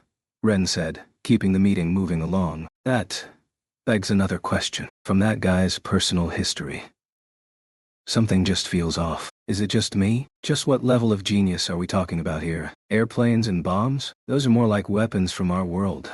There is technology that heroes have left behind in this world, so maybe a genius could realize it. But still." Itsuki trailed off for a moment. "One possibility is that he's using his stealing ability to take other abilities. Like, in my world, there are lots of novels in my world about people awakening to such powers. Also, there are stories fantasizing about becoming stronger by stealing other people's powers. Maybe he was born with exactly that kind of power." "I see. That does sound possible, coming from you, Itsuki," Ren said. "The reason he hasn't really made himself known before now is because, just like in the stories I know about, for some reason he was recently forced to use his powers in front of other people, even though he didn't really want to stand out. Just like what happened to me." Itsuki struggled to explain to Ren. "That sounded possible to me. I knew of stories myself in which a main character who obtained too much power decided to live in secret. Generally, some kind of incident forced them to reveal themselves. And that was what Itsuki was talking about. He probably avoided going after the hero's weapons because that would surely get him exposed. Now, the die has been cast, however. He has to go full throttle in unifying the world. But I'm only guessing," Itsuki continued. "Knowing all of his companions to be women, I also think he has a little of the old Motoyasu in him." "Very well. That seems to make sense. I understand now." Ren nodded, at least some of his questions seemingly resolved. "Though it sounds like his history is a bit similar to Kaio, that man from another world who controlled the spirit tortoise. Definitely sounds dangerous. But still, how should we handle the fighting with Fabri? The Q10 low technique? Without Raptalia here, how about we have rough place blessings and use astral enchant?" came the suggestion. There was a Q10 low technique that allowed all the levels to be gathered in a single person. It also had the effect of weakening the holy weapons and 7-star weapons. That sounded like a solid plan. That wouldn't be easy. My master said it can be triggered by using the Sakura Stone of Destiny. But it has a level cap too. We might be able to put up a good fight, but we'd fall short due to pure difference in levels. Eventually, I attacked them with the Sakura Stone of Destiny sword, and it had hardly any effect, Ren replied. "I don't know why that would be. Maybe they have some tactic in place already," someone else said. The meeting between Ren, the heroes, and the coalition army continued. My floating feeling flew me off to the next location. This time I was in a flickering empty space that didn't look like anywhere at all. Where was I now? I wondered. Even as I wondered why I was able to experience these events away from my body, I felt the arrival of two who might be able to tell me. When I saw them, though, I was at a loss for words. Atla and Ost? I finally managed. That's right. There was Atla and Ost in front of me, floating in the air, both of whom should be dead. First things first, I gave Atla a hug to confirm she was the real deal. Ah, this is exactly what I want, Master Naofumi. Her reaction was just as I had expected, exactly the same, even in death. Although this could just be a hallucination produced from my memories. Ost gave a grin. This is Ost. She has a complete understanding of how wonderful you are, Master Naofumi. Now, can you please hug me again? She asked. Atla, calm down. Where am I? The world beyond, I asked. Was this some kind of out-of-body experience? From what I'd seen and heard, it did seem like I was still alive. But I thought maybe I was just brain dead. I'd taken quite a beating, but I didn't want to die like this. I'd also thought I'd be going to hell when I died. But I couldn't believe this was the afterlife. It couldn't be heaven. Surely. If you're asking if this is the world of the dead, then the answer is no. If I had to explain it, then this is the world of the shield. Or rather, the world of the legendary weapons, Ost said with a smile. I see. Atla? Are you in pain? I asked. No. No pain at all, she replied. Hearing that put me at ease. Thinking back to what I'd seen, every scene had included the other heroes. Ren, Motoyasu, Itsuki, Fol, Risha, and Trash. All people selected as heroes. Can I see the whip 7-star hero too? I wondered. He stole my shield, but he has it. Yes, you can. But your shield hasn't been stolen, Ost explained. What? He took it, that's for sure, I replied. There was no doubt about that. He doesn't have the power to completely make the 4 holy weapons his own. It's all just appearances. On the surface only. He won't be able to use their full power, Atlas said. Indeed, Ost chimed in. His power can't steal one of the officially selected 4 holy weapons. Events from the past played out in front of me via Takt's weapon. On the march, Takt had captured the royal families and representatives from nations opposing him, and was holding a public execution. An older man who looked like a general of some sort was rolling on a hot steel plate. His entire body was getting burned. You arrogant scum! The 4 holy heroes will rain punishment on you, he proclaimed, finding his feet by sheer force of will, and pointing an accusing finger at his laughing audience. Takt and his gaggle of women. It looked like that man, a general, had a daughter. But there was something odd about her. She was gazing at Takt with a vacant look in her eyes. Daddy, thank you for approving my marriage. You finally agreed to let me marry Ollie, she said dreamily. I'll make you forget this, Ollie, soon enough. Although his keeping you a virgin for so long is something to be thankful for. Takt cackled. It was clear that he was using some kind of illusion to make her think he was her beloved. Those who don't give proper thought to their daughter's happiness have no right to live. You scum! The general's shout turned into another roar of pain. Master Takt is right. Your girl will be happy. So just rest assured in that fact and pay for your crimes. One of the women in Takt's retinue crowed. Pay with your life, offered Witch. All of Takt's women seemed to be enjoying the scene immensely, executing a parent in front of their daughter, while telling the parent that the child was going to betray everything they stood for. These animals were disgusting, pure and simple. The crime of standing against a child of the gods is severe. Worthy of punishment, another of the women cackled, to laughter from the others. There's no value in these fools stubbornly clinging to those trashy heroes. The times desire something new. Not these dusty old legends, another woman spit out. Seriously, what were they ranting about? What about Raphtalia?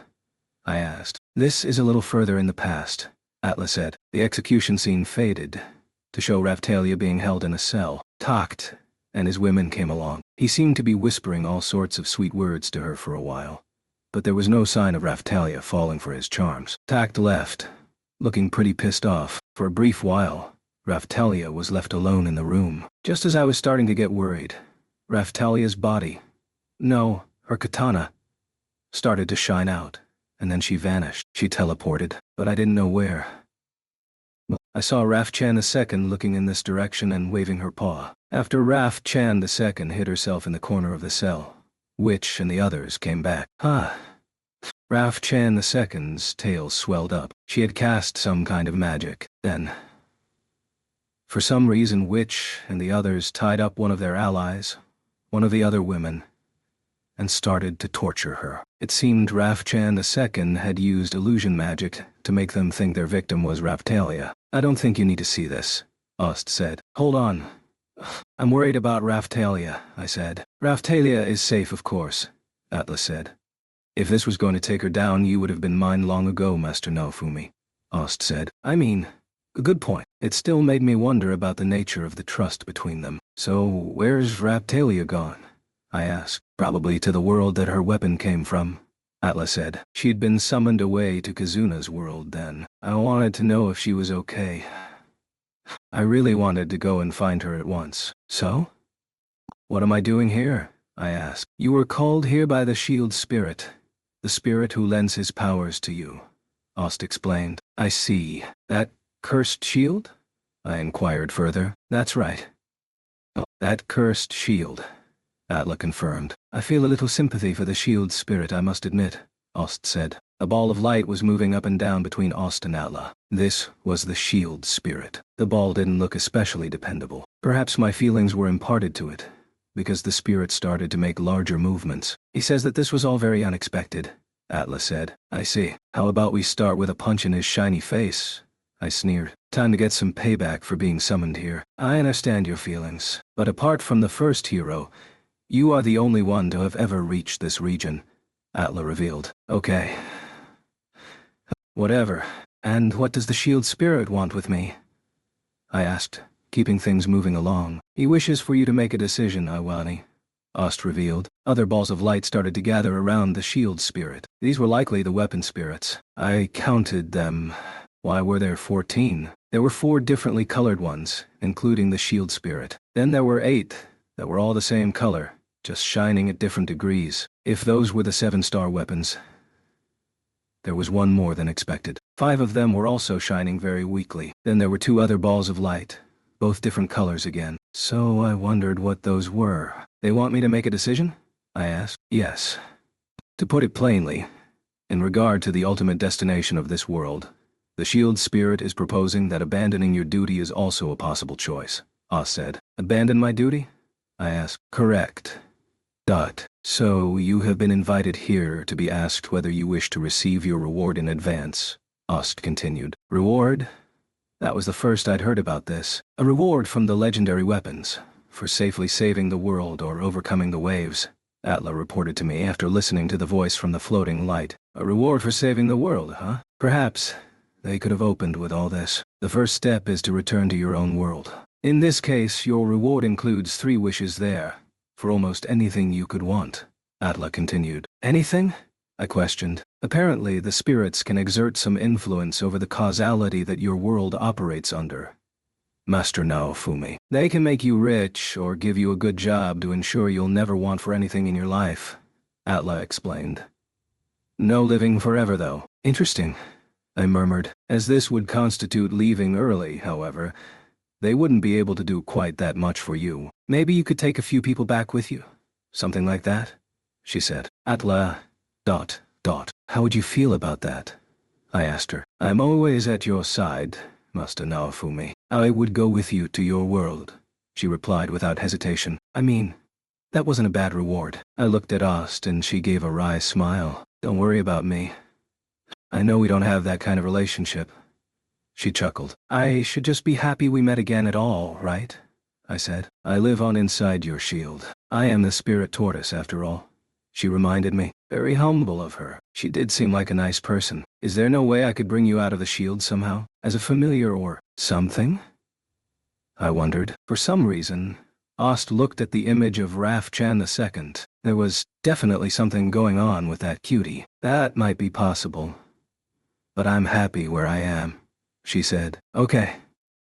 I got my thinking back on track. I did want to return to my own world and couldn't really ask for more than that. The shield spirit proposes that you return to your own world, forget all conflict, and live in peace. Of course, He promises to make things work smoothly even if Raphtalia goes with you. However, he is also saying that the negotiations with Raphtalia's spirit may be a bit troublesome. Raphtalia? I asked. The shield spirit is asking if he got the wrong idea about the two of you. Atla said. I mean, it wouldn't be a bad choice to have Raphtalia come to my world and for us to stay together forever. Raphtalia's feelings mattered too, of course. She had said that she liked me. There was a bit of an age gap, but she looked like an adult, and the shield spirit was saying he could make it work. Yeah, that seemed like a pretty good reward for all the effort I had put in. Let me tell you the other choices, Ost continued. The second is to remain in this world and live out your days here, worshipped as a hero. This is the one that many heroes from the past have chosen. I mean, I couldn't understand it myself, but I could see it working for those lucky enough to just have been normal heroes. If you never learned the shitty truth about this messed up world, it would probably be pretty awesome. That doesn't sound like much of a reward to me, I sniped. Isn't fighting for others, forging a place for yourself, and saving an entire world the most brilliant possible reward? Ost responded in the words of the spirit. I feel like I'm being pumped by a salesman. For being a ball of light, this shield had a silver tongue. Seriously, I wasn't naive enough to fall for that kind of reward. The third option is to return once to your own world but retain the right to come back here again, Ost continued. Any point to that? I asked. Don't ask me, she said. I gave it some more thought. I guess being able to go and then come back made some sense. Completing unfinished business in the other world before coming here to live out your days. I could understand it. This world was rotten to the core though, so I wouldn't be choosing that one. Then the faces, the smiles, of everyone from the village appeared in my mind. I wanted to go back. And yet, I've got lots of questions, I said. Go ahead, Ost said. Do I have to decide this right now? I asked. Yes, it seems so. Timing this at any other point would be difficult, and your next chance would likely be when the world is finally at peace, Ost explained. That meant I could go home right now. I might even be able to take Raphtalia with me, who was currently off in Kizuna's world. Why am I being offered this now, after all this time? I'd been tricked, suffered, almost died, and been through so much already. And this option had never come up, so I wanted to know why I was being presented with this choice now. To put it plainly, the shield spirit is saying that you have suffered the cruelest fate of any of the past shield heroes, Master Naofumi, Atla said. The spirits the same color as the shield were rotating around close to me. That was one honor I could have done without. The spirits are saying that, now that the end draws near, the legendary weapons have been worn down too much by the hand of the enemy. The coming fight might already be beyond them. In that case, at least saving the heroes who were summoned against their will to this world is one possible move, Atla explained. Now though, after everything I've been through, I couldn't let that point go yet. Your being close to death is also part of the reason. They intend to give the sword, bow, and spear heroes the same opportunity, if they fall close to death themselves, Atla continued. If I choose to return, what happens to this world? To everyone in the village? To this nation? I asked with some trepidation. Most likely, they will be wiped out, Atla replied. I couldn't take them all along. I could only take Raphtalia and Atla with me to my world. I wondered what kind of face Raphtalia would make if I told her to cast this world aside and say goodbye to everyone. I also remembered what Atla had told me before she died. I can't leave yet. I'll go back once I've saved this world. Once I can accept the outcome, I decided. I did want to go back, but I had people I needed to protect too. People I could never forgive, and people I needed to defeat. So I had to stay here until I was satisfied with everything. Not to mention, this whole deal was pretty suspicious. If I chose to return right away, it felt like they might tell me I wasn't a hero after all. The bad ending. Okay, so I'd played too many video games. As I pondered such pointless things, the place on my arm where the shield had been started to softly glow. I thought this must be the shield spirit acting happy for some reason. Are you sure about this? Ost confirmed. Recklessness will only get you killed. Are you sure you have no regrets? I may have some, but rather than go home and regret things there, I'd rather stay and regret them here. I've got too much baggage to carry back. I'd need a car to make the trip, I said. You could make a trip even with the heaviest baggage if you had a car. Rather than walk home now, just dropping out, I wanted to drive off into the best possible ending. If I was going to take Raphtalia, I wanted her to choose that for herself. I only wanted to return after seeing everyone happy in the village. I'd taken on a lot of burdens. That was true. But it felt good. The other spirits are saying the shield spirit made a good choice, Atla reported. Whatever. Just give me more info, I replied. I still had a bunch of questions I wanted to hit this shield spirit with. There were still so many mysteries here that at times it was like this world was purposefully keeping things from me. First, back to the beginning. Why did you summon me? I asked. Because apparently you were qualified to become a hero, Master Naofumi, Atla relayed. He seems happy with his choice too, citing your determination to carry on even as you spew up blood. All of the 4 holy spirits were moving around rapidly, trying to tell me something. In the middle of them it looked like the shield spirit was almost puffing up his chest proudly, spewing up blood. Whose fault do you think that is? I fumed. Still, qualified to become a hero. It did feel nice to hear, but here I was, casting doubts on how legitimate this offer was. That alone seemed to put any qualifications I had into doubt. The sword, spear, and bow spirits are upset with the shield spirit right now. They are taking exception with him always managing to skillfully summon his first choice for hero, Atla reported. What does that make the others? I inquired. First choice? It made it sound like some kind of entrance examination. Hold on. Yes. It sounds like they were generally around the third choices, Atla finally relayed. Ren, Motoyasu, and Itsuki were the backups. I couldn't very well share this information with them. Even worse, I was his spirit's first choice, the one of the 4 of us who probably had the most issues. I wondered if this spirit was quite right in his glowing, spherical head. Maybe he just hadn't shot too high, just compromised with me from the start. I wouldn't be happy with that either. It seems that even if they do manage to summon their first choices, they often just get killed really quickly. So sometimes the first choice doesn't work out the best, Atla explained. A trip to Siltveld was likely to get you killed by some plot or another. I could attest to that. There could also be heroes whom they didn't expect much from but who really grew into the role. In other words, the order of candidates probably didn't matter that much. From that perspective, Ren and the others had survived for this long, so they might not have been bad picks after all. Third candidates generally have high potential as a hero, but also have some serious problems they need to work through, Atla said, providing more details. Okay. And? I said. When they receive their rewards, their deaths are of course corrected, Atla went on. Those 3 had died before they were summoned after all, so that seemed like an absolute condition for their reward. Suffering long and hard to save this world just to go home and die again instantly didn't seem very fair. By that logic, it makes it sound like I've got a serious problem too, I said. At my response, the shield spirit started to bob up and down. What was he doing? It almost felt mocking and intent. He said that, it being his duty to protect others, the shield spirit would never make a mistake in choosing his hero. Indeed, there is no way you would ever bend before the obstruction we face, Atla relayed. Obstruction, he said. That sounded like the spirit knew something about the cause of all this. That was something I should definitely be asking about. You don't seem to understand. The shield spirit chose you, Master Naofumi. Summoned you specifically for this task. You should be proud of that fact. I do understand. I just have other things I want to ask, I said. So tell me. They don't seem to know much about anything other than the role of the legendary weapons. Would you like to hear about that? Atla asked. Yes. That sounds good. What was this obstruction he just talked about? I replied. That would be the original enemy against which the legendary weapons are intended to fight, Atla revealed. Which is what? Who? Any more information would be fantastic at this point. That. They don't know. This isn't an entity against which they can hope to win in a direct fight. An entity that eats worlds. It is the role of the heroes to stop that foe from getting into this world, Atla said. So they are hunkering down and fending this foe off?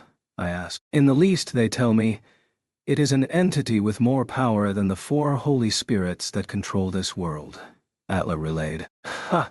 Mysteries on top of mysteries. In any case, it sounds like this foe is the one pulling the strings, seeking to destroy the worlds by fusing them using the waves, I pondered. Sounded like World Eater might be a good name for now. In game terminology, this sounded like one of those awful unwinnable story battles, which meant we had to protect this world and stop the World Eater from having their way. Yes, that is the case.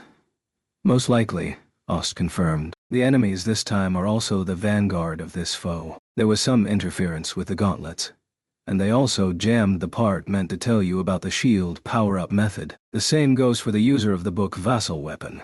Atla continued the explanation. So this is what I understood. We didn't get help with the power-up method because of this enemy interfering, and that meant Kyo was also the vanguard of this foe. That really made sense. The personalities of the two of them were far too similar. The shield spirit started floating around again, making his presence known. If you wish it, Master Naofumi, the shield spirit will respond to your brave resolve. You won't fall to that pathetic attack again. Scum like him is no enemy of yours, Atla said. Big words, but still.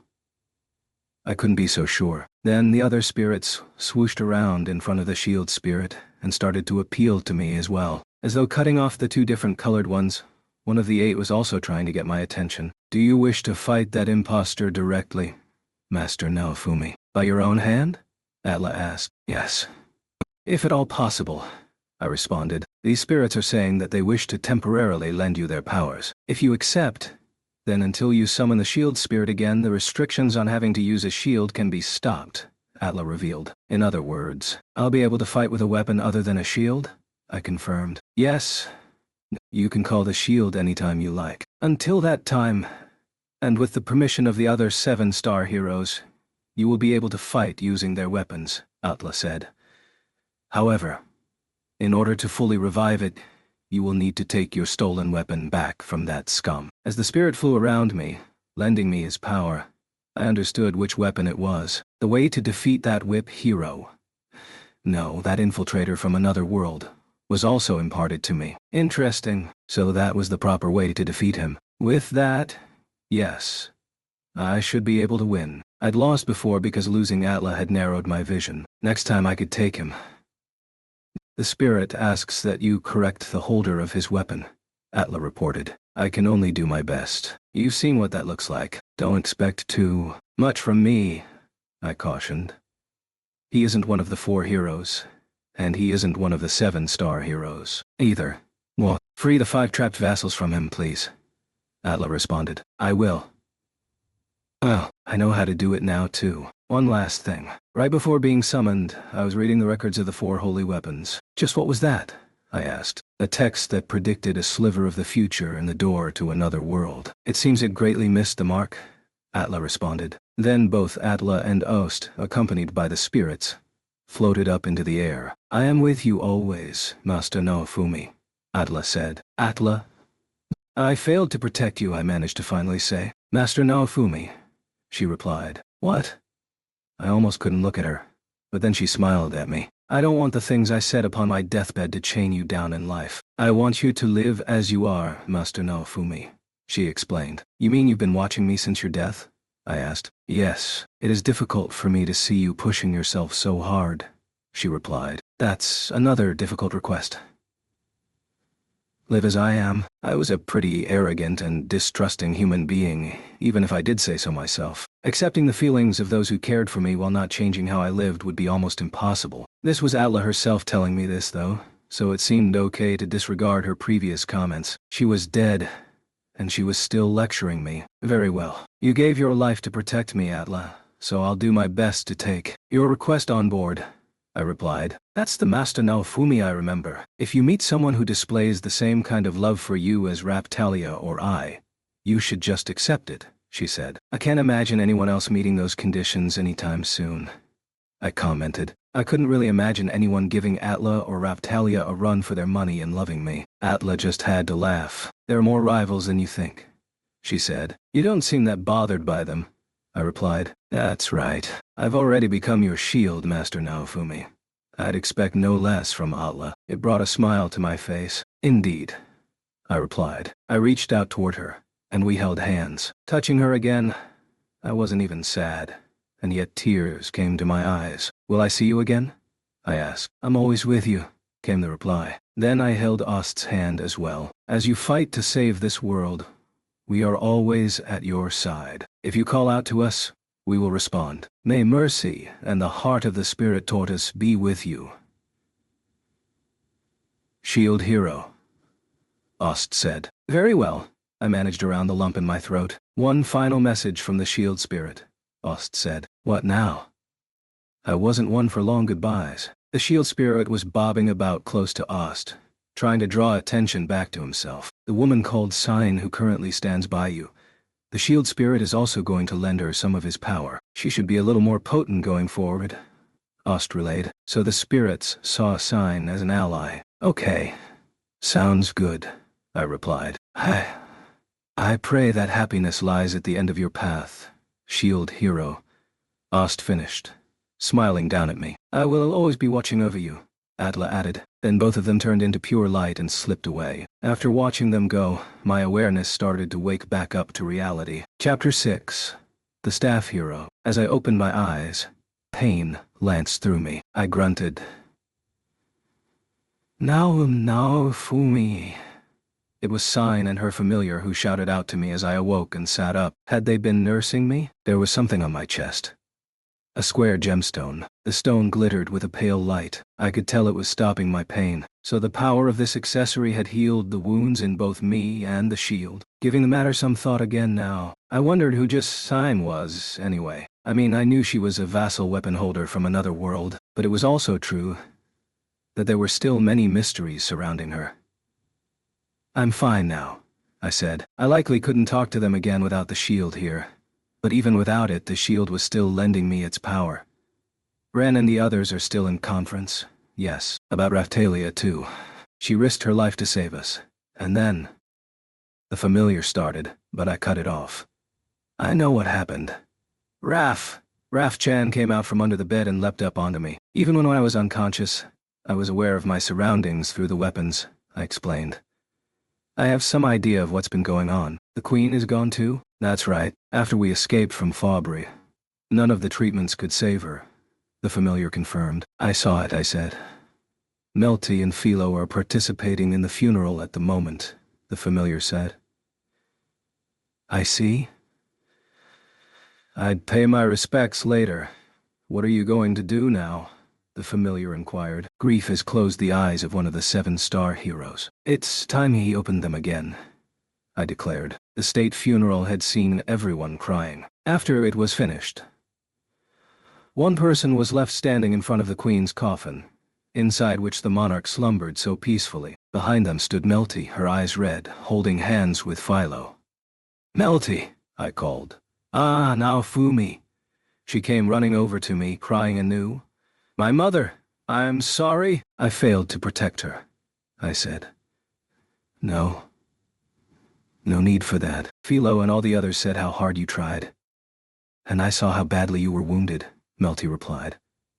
But I still failed, I said. That was the truth. The Queen had done so much for me, never lying, lending me her strength, mobilizing the entire nation to aid me. Melty, there's no need to hold back. I failed to protect her. You can hate me, if you need to, I told her. She gave a scream of anguish and grabbed onto me, tears streaming down her face. It hurt, without the protection of the shield. But this was pain that I had to accept. Seeing Melty break down, Philo also started to cry her eyes out. For a short while I just stood there and comforted the two of them. I'm sorry now, Fumi, Melty eventually said. No need to apologize. I hope you feel a little better, I replied. Thank you, she managed. Melty stood up and moved to leave the church. Are you finished with the funeral? I asked. I've said my goodbyes to my mother. Now I need to prepare for the coming battle, Melty replied. I see. You're tough, aren't you? I said. Philo, Melty called. I'm here. Melty climbed onto Philo's back, and they raced away. They were headed to the same conference the heroes were currently holding. Well then, I proceeded toward the one standing in front of the coffin. Trash. The Queen looked beautiful, even in death, like she was about to sit up and start giving orders. Trash was quietly looking at her corpse. The images the legendary weapons had shown me had told me how much he loved the Queen. Trash had noticed me, but he still only looked at the Queen. Have you come to laugh at me? An old fool, unable to protect a single thing that's precious to me? He asked. No, I replied. I placed some flowers into the coffin. Just that simple act filled me with sad feelings. The Queen had continued to lend me her strength. That was why I'd also done my best to meet her requests. I could have gone to Siltvelt and started a war with this country. It was thanks to the hard work of the Queen that Melromark hadn't gone to war with Siltvelt. I understood now. just how hard that had been. Nobles and religions from within the nation had continued to hate and hound me. She must have been defending me from attacks I had no idea about. That would explain why she had always seemed so busy. She'd given herself for the sake of her nation, for the sake of the world, and yet none of it had been rewarded. Now on top of that, she'd tried so many times, countless times, to set her daughter right. None of those efforts had taken either. Witch continued to happily knock people down for the sake of her own desires. I saw how the queen had been desperate to change the minds of her daughter and husband so they wouldn't hate me. But all of that was finished now. That same daughter had rejected her mother's maternal feelings, and in turn it led to her mother losing her very life. All Trash had been able to do was watch his daughter's twisted work. Shield hero, I leave this nation in your hands. I won't be fighting, Trash said. My anger instantly flared up, and I grabbed Trash by the collar. Did your wife tell you to leave this nation with me? You aren't even going to try and understand what it was your wife tried to impart to you as she lay dying? I raged. A flicker of reciprocal anger did appear on Trash's face, just for a moment. It vanished just as quickly, however, and he looked away. What should I do then? I can't, Trash mumbled. Will standing here grieving bring the queen back? Will praying return Atla to life? Will wishing for a miracle bring peace to the world? I questioned, almost accusingly. Shut up. What? What the hell do you know? Trash's anger ignited again, and he took a swing at me. I avoided it smoothly. Trash glared at me as though he had finally found something to smash his anger against. You think I don't understand? I countered. Trash had no reply for that. I thought of Atla, the girl who I whispered to, the girl inside my shield, was no longer in this world. She had given up her body in order to protect us all. I am going to avenge Atla. I'm also going to execute your daughter, Witch. She's nothing but a poison to Melromark. I was going to put on a real big show. If the spirits didn't like that, they'd just have to lump it. Siltvelt treats the shield hero as a god. Melromark is already mine, and Fabre will fall next. Then all the major nations will belong to me. I gave an evil cackle. The start of a new world order. What are you talking about? Trash raged. Once that happens, you are first on the chopping block, old man. You worthless hero. Then Melty, I reckon. She seems to think I'm a good person. Big mistake. It will be fun to see how she reacts. Or maybe I'll do what your wife wanted and make her my sex slave. I pondered. God, if Melty actually heard any of this, the wounds from Tact would be the least of my worries. Without the shield, even Melty's magic could really put the hurt on me now. Still, I hoped that was enough to make Trash really mad. I won't allow that. Trash focused his pure anger on his fist and swung for me. I let him hit me. I didn't know what level Trash was. With the shield slumbering, however, I did taste blood in my mouth. I will be the one. I will protect the Melromark that Myrelia so loved. I won't let scum like you have it, he declared. Good. Good. That's the way. See, you can do it, I said, recovering from the blow. What? Trash was stunned by my response. I ask you again, did your wife say to leave this nation to me? She didn't.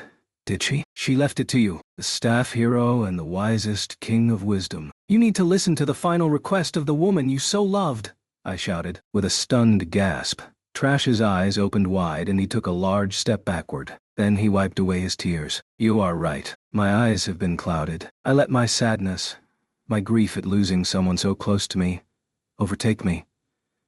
And I directed all my hatred from the past at you, Shield Hero Iwatani, Trash said. In truth, he probably wanted to attack me for failing to protect his wife. Trash still hated me, clearly. They all seemed pretty selfish to me, but he had plenty of reasons to hate the Shield Hero. And yet, from the Trash standing in front of me now, I couldn't feel a single one of them. I felt something regal from him now, like when we had been opposed before the arrival of the Queen. Indeed, something even more than that, as he looked at me so sharply. My wife left this nation to me. All I can do is abide by her final words. I won't ask for your forgiveness. But will you still fight for my nation? Please, I beg you. Trash bowed low before me, and I couldn't help but splutter with laughter. No need to bow to me for that. The Queen has already bowed enough for both of you, I told him. But Trash started. The Queen had said that she wanted my aid in protecting her nation, that she would do whatever she could to aid me in that. The Queen had kept her word right up until she died, meaning I had to keep my promise with her. Now I had to fight in order to clean away the true trash-infesting Fabry. Just like Ren, Motoyasu, and Itsuki had changed, like I myself had changed. Everyone had the potential to change. "You're going to change, right?" I asked him. "Then stop talking and bowing your head and take action." It was easy to talk about defeating Tact, the one who had killed Atla, to claim you could save the world in an instant, but someone who was just all talk couldn't defeat our foes and couldn't save the world. We weren't going to be playing at politics now. We were going to war, a war we absolutely must not lose, a war to avenge all who had died. "What are you still doing here then? Go and get to work for this nation," I barked. "Very well." Trash lifted his face and gave me a salute with a sharp expression. As though responding to his words, a shining staff appeared in front of Trash. "This is..." Yes, the very moment the 7-star staff had been waiting for the clouds to clear from Trash's festering eyes. Or in this moment, should I say, King Altcray. Trash grabbed the staff. Lightning scattered around him, and the 7-star hero was revived. "Staff spirit, I've kept my promise to you." Trash accepted the staff, and then took out his ceremonial dagger, cut off his overgrown hair and beard, and then stood straight. "Let's go, Hero Iwatani," he said. "I am with you, wisest king of wisdom, Altcray," I responded, but Altcray shook his head. "I failed to protect the one I loved. Trash is the only name worthy of a fool like me," he said. I had no response to that. "I am Trash. I brought all of this upon us. You should continue to call me Trash," he told me. He was like a different person. I'd heard that only fools called themselves wise men. But what kind of man called himself Trash? I had to believe he was the better of the two. "As you say, Trash, I'm leaving our strategy to you. I'm counting on all of that wisdom supposedly packed into your head," I told him. "We shall destroy these enemies with the fewest sacrifices possible," he said. We turned from the Queen's coffin and quietly started walking. We arrived in front of the conference room where Ren and the others were in discussion. I picked up Motoyasu along the way, who had been playing with his 3 Philolials. The shield hero and...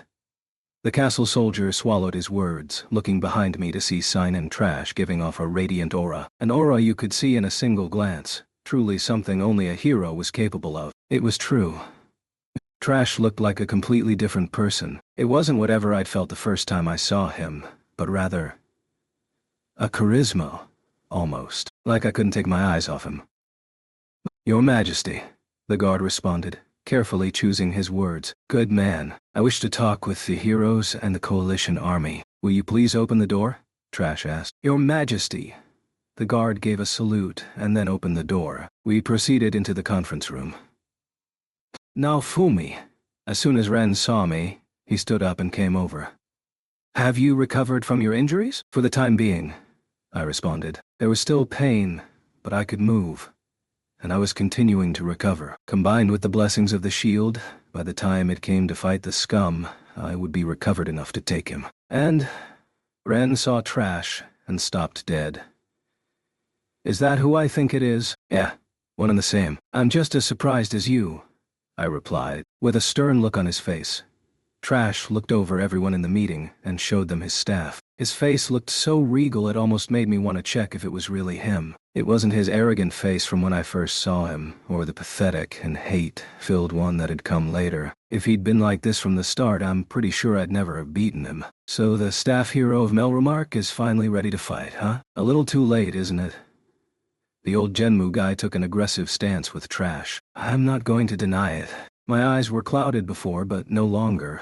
In accordance with the final words of my wife, the Queen, I will defend this nation," Trash said. Even just yesterday, hearing such a comment would have sent him into a rage, trashing the room before being chased out. This new Trash, however, admitted to his own mistake. "Melty," he said. "Yes," his daughter answered, standing up straight. She had been running the meeting alongside Ren. Perhaps sensing something out of place, Melty knitted her eyebrows as she dealt with her father. "Will you continue this discussion? Hero Iwatani and myself will join you," Trash said. "Very well," Melty agreed. Trash pulled out a chair for me and then sat down next to me. Just that made everyone hold their breath. It was clear that he had let our past wash away and was showing respect to me. It was even freaking me out. All he had really done so far was pull out a chair with a really serious expression on his face, and even I was thinking that something was up with him. It was like that old trope when someone who had been completely worthless up until that moment suddenly started pulling their weight, and it made them look so cool. The only test now was how far he could exceed the obvious expectations being heaped on him. "What are you doing, daughter?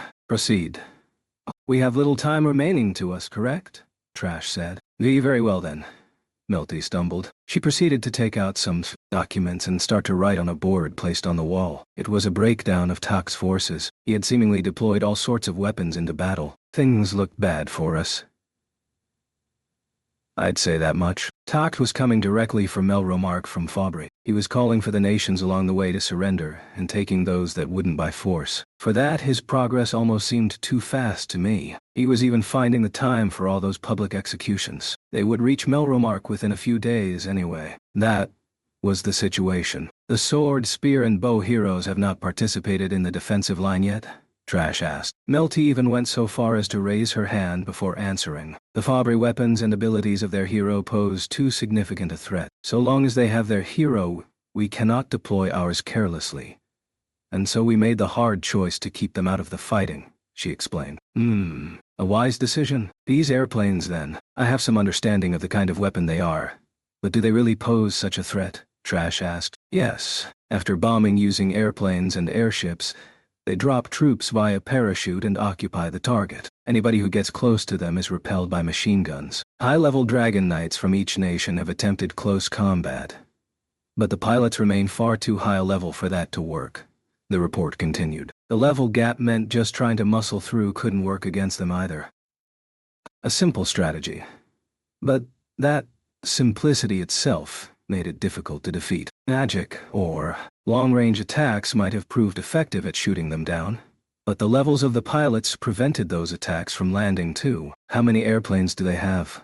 Trash asked. "They apparently use a maximum of 5. They board close to the battlefield and then drop their infantry from the airspace over the enemy nation and suppress the inhabitants," Melty explained. "I would like to hear the opinions of the heroes about these airplanes," Trash stated. "I'm afraid we can only provide an outline. I guess they are possible to realize here, but it's not like you summoned aerospace engineers," I responded. "I need to know how these airplanes are used in your worlds, heroes, how they feature in conflicts, and what other applications they have. As much as you can tell me," Trash clarified. "Is that stuff really important?" "They have already existed in the past in this world, correct?" I confirmed. "They have. But I need to confirm all the possible details or I won't be able to create a strategy," Trash said. With that, he proceeded to dig down as deep as possible into our knowledge on the subject, pressing for information so detailed I couldn't imagine it would possibly be of any practical use. He also asked about guns too. Itsuki turned out to know a lot on that subject, including the names of the parts themselves. So, he came from a world with superpowers but was a military fanboy himself, I guess. I wanted to make such a comment, but it wouldn't help anything. I decided against it. Thinking about it for a moment longer, I realized he would need a gun or a bow or something to use his accuracy ability. So, his knowledge of guns probably made sense. "That's still not enough," Trash said once we were finished. "What?" I asked. "There's still something that feels incomplete," Trash clarified. After everything we'd already told him, he still pressed us with further questions. The other heroes, Melty and I, considered that attitude with suspicion to start with. But the other heads of state, especially those of around the same age as Trash, were all quietly smiling with reassured looks on their faces. "Hey, what's going on?" I asked one of them. "That's proof that the wisest king of wisdom is truly back with us. He continues to gather information until he has everything he needs. After all we've done to him, that's how we know he can be relied upon now," came the reply. "Fair enough," I managed. "If he isn't confident in his strategy yet, that means he still hasn't received a piece of critical information from you. Please continue to aid him," the man asked. I still didn't understand where that faith was coming from, but I'd never seen Trash like this either. I decided to remain quietly optimistic. "Hiro Iwatani," Trash said to me. "Yes?" I responded. It still threw me off to no longer have him just call me Shield. There was an incredible light in his eyes too. Like, I might get sucked into it and start spilling all my secrets, whatever they were. "I will leave the leader of our enemies to you, Hiro Iwatani. Is that acceptable? He asked. Yeah, I'm going to crush his face, I responded. Naofumi, can you handle it? Your shield has been taken from you, right? Ren asked, concern in his voice. I'm fine, which reminds me. In the same moment I had the thought. The weapons of the heroes who were present all started to faintly glow. The light moved from Ren, Motoyasu, and Itsuki, through the place where my own shield had been, and then out to Foal and Trash. What's this? Convert? Trash queried. Release of the power-up method? An item I've never seen before popped up, Foal said. Both of them muttered to themselves while tracking something with their eyes. That had done it anyway. The synergy effect between my weapons and the heroes' weapons had been further unlocked. The power-up method for the gauntlets had also been updated. Trash reverently offered his staff to me. The staff apparently wishes to make a special exception and lend its strength to you as one of your personal possessions. Hiro Iwatani, he explained. Are you okay with that? I questioned. I am fundamentally a strategist. Weapons are not so important to me, he clarified. I see, I said. I gripped Trash's staff. An item appeared, much like when I still had the shield. Then, a system message popped up. Possession by the shield hero permitted as a special exception. Exception weapon unlocked. Fenrir Rod conditions unlocked. Fenrir Rod 090C. Unable to unlock equip bonus, Fenrir Force special effect. Gleipnir Rope, Rebellion against Heaven Mastery level 0. I proceeded to check my status. When compared to the status I was familiar with, quite a bit had changed. I was going to have to adapt my fighting style a little. The rod itself was decorated with an engraving of a wolf biting it. It had chains wrapped around it, making it somewhat difficult to hold. When I checked the weapon book, quite a lot had been unlocked. It looked like the 7-star fixed ability called Convert allowed the unlocked status of weapons from the trusted 4 holy heroes to be carried over. That alone provided a pretty big boost in stats. However, they were lower than the shield values I remembered. This was likely because the 7 stars were lower ranking weapons than the 4 holy ones. Next I looked at the staff power-up method. Full. Share the power-up method in your help with us. We'll tell you ours too. Then put them into practice, I said. Sure. I can see it now.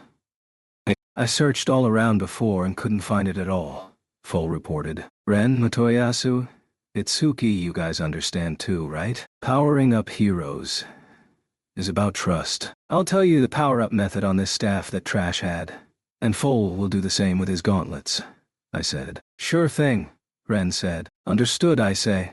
Motoyasu chimed in. Okay, Itsuki added. We proceeded to share our power-up methods among ourselves. Hold on a moment. Isn't that one of the power-up methods that we tried before, and it didn't work?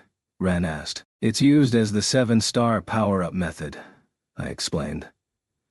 With the restriction of only getting stronger if the heroes work together. Like we need another pain in the ass, Ren grumbled. He wasn't wrong, of course. This was also likely due to hindrances caused by the wave enemies. At least I finally had an answer that maybe made sense. It was a piece of luck anyway that the gauntlets and staff had the same power-up method even though they were different types. I proceeded to perform various enhancements on the Fenrir Rod. My status got a big boost as a result, even if it was still not enough to match the Spirit Tortoise Carapace shield. It would be unfair to compare anything to that. What with the enhancements it had received from the Shield of Compassion that had unlocked thanks to Atla. I've unlocked it, but I can't use the equip bonus yet, Full reported to me. We don't have long, but get it done. The state will provide any materials you need for enhancements. You can take anything you need from the storeroom in my village too, I told him. Okay, he replied. Does that conclude our hero business? Then it's time to narrow down our strategy. Trash sat in his chair and declared the continuation of the meeting. He then proceeded to continue to ask us for knowledge about our home worlds, digging down into the finest details, so deep that just that information alone might be enough for him to have some kind of revolutionary idea. Before I realized it, the sun was starting to set. There's still more you need? I asked. I could use some more, but that should be enough for today. Trash started to write on the board. The castle guards gathered and started to note everything down. The old Genmu guy had ordered them to do so. The other heroes? And I couldn't help but nod, when we saw what he was writing. Even more surprisingly, he even had detailed potential new weapons the enemy might use and ways to combat them. I wondered what he was planning to do with all the information we had given him. I think that covers initial proposals, Trash said, finally finished. Ideas numbered 1 to 20 were written up on the board, and Trash ordered the soldiers to prepare them all. Looks pretty thorough, I replied. I'd like you heroes to divide up and operate in separate units, Trash explained. I understand that much. My eye had caught the date that Trash had written for when Tact would invade Melromark. You really think they will attack on this day? Yes, the Fabry hero will surely attack on this date, because that's exactly what I would do. If he comes any earlier than that, we can only mock his ignorance, Trash said. That made sense, as it would indeed suck if they attacked on that day. The day of the next wave. That would be the most effective strategy. We had all registered the Dragon Hourglass in Melromark anyway. What's the state of the waves in each nation? I asked. The shortest is the Melromark Hourglass. The others have more leeway, came the reply. Okay. This was still a serious problem. We wouldn't stand a chance if a wave was called during a war with Fabry. But we also couldn't ignore the waves completely, which meant we needed to divide up the heroes. We'll need the heroes to prepare in advance too, as quickly as possible. Make use of those fast Falolials if you can, Trash said. Very well, let's move, my angels. Motoyasu almost dashed out of the room with his trio. No one knew where he thought he was going. I'll place you in this unit, Spear Hero, Trash said. Then he carried on, making some other designations. Something else. Trash. I've got some people to introduce to you as further sources of information, I said. Very well. Who might they be? Trash asked. One of them was a pure source of information. Filled with pent-up anger, she would surely cooperate with us. She was my slave. First and foremost, she couldn't turn me down. As for the others, it would be faster for him to see for himself. He'd probably seen them before, but he wouldn't know the extent of their abilities. We set out to make the introductions. Evening was closing in, but we needed all the time we could get, so I'd decided to show Trash the situation. That was, those in my village who might prove to be useful. He had joined us with the Queen in fighting the Phoenix, so he had some idea of what we were working with, but probably no details about our fighting strength. Hey, Bubba. As soon as we returned via Ren's portal, Keel spotted us and came over. Are you okay now? Getting there. Any problems here? I asked. No. This guy here is the one who was next to the Queen, right? She said. That's right, I confirmed. This is our first time talking. Everyone in the nation knows my name, so I'm sure you do too. I'm Trash. Call me whatever you like, he introduced himself. Bubba, is this guy okay? He's not another one like Bubba Spear, is he? Keel asked. He should be okay. I didn't want him getting too masochistic either, although I was the one who named him. Bubba, where's Raphtalia? Keel asked. Staying alive, I can tell you that much. She's fine. I'm going to bring her back. I promise, I reassured her. Raphtalia's vassal weapon had taken her to Kizuna's world in order to keep her safe. Once everything here calmed down, I'd go and find her. I just needed her to hold on until then. Okay then, Bubba. I'll do what I can to help, Keel enthused. Good girl, I replied and was rewarded with some barks. I'm off to get stronger right away, she yapped, turning into her puppy form and running off, likely going to raise her level. I'd leave her to it. Trash. Please come with me. Ren, you explain the situation to the others in the village, I said. I'm on it, Ren replied. Then I took Trash with me to make the introductions. Oh? Count, are you healed up already? Rat asked. Getting there, I repeated. I had arrived in Rat's laboratory with Trash. There was something floating in the large culture tank. It looked a bit like a carriage, but it looked like it had a tail like Rafchan. I wondered what the hell it was. Rat, you understand what we're dealing with here? The upcoming war? I asked. Yes, it was that 7-star hero who injured you, Count. Correct? She confirmed.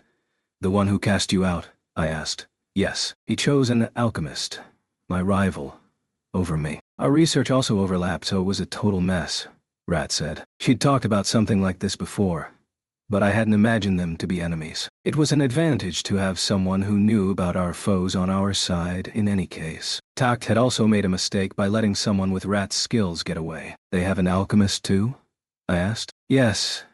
An alchemist who still looks like a young girl, Rat confirmed. She specializes in machinery, I guessed. That would be the 7-star hero. There's another one. She specializes in the creation of artificial life, and, if I recall correctly, also has some skill in physical modification. I'm not sure how she pulled it off, but there's a chance the special ability to steal hero weapons was somehow provided by her, Rat theorized.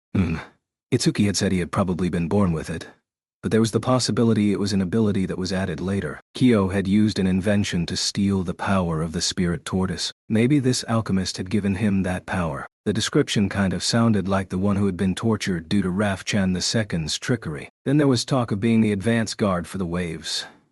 So we still needed to get to the bottom of who was behind all this. If you ask me, a pretty average alchemist, Rat went on.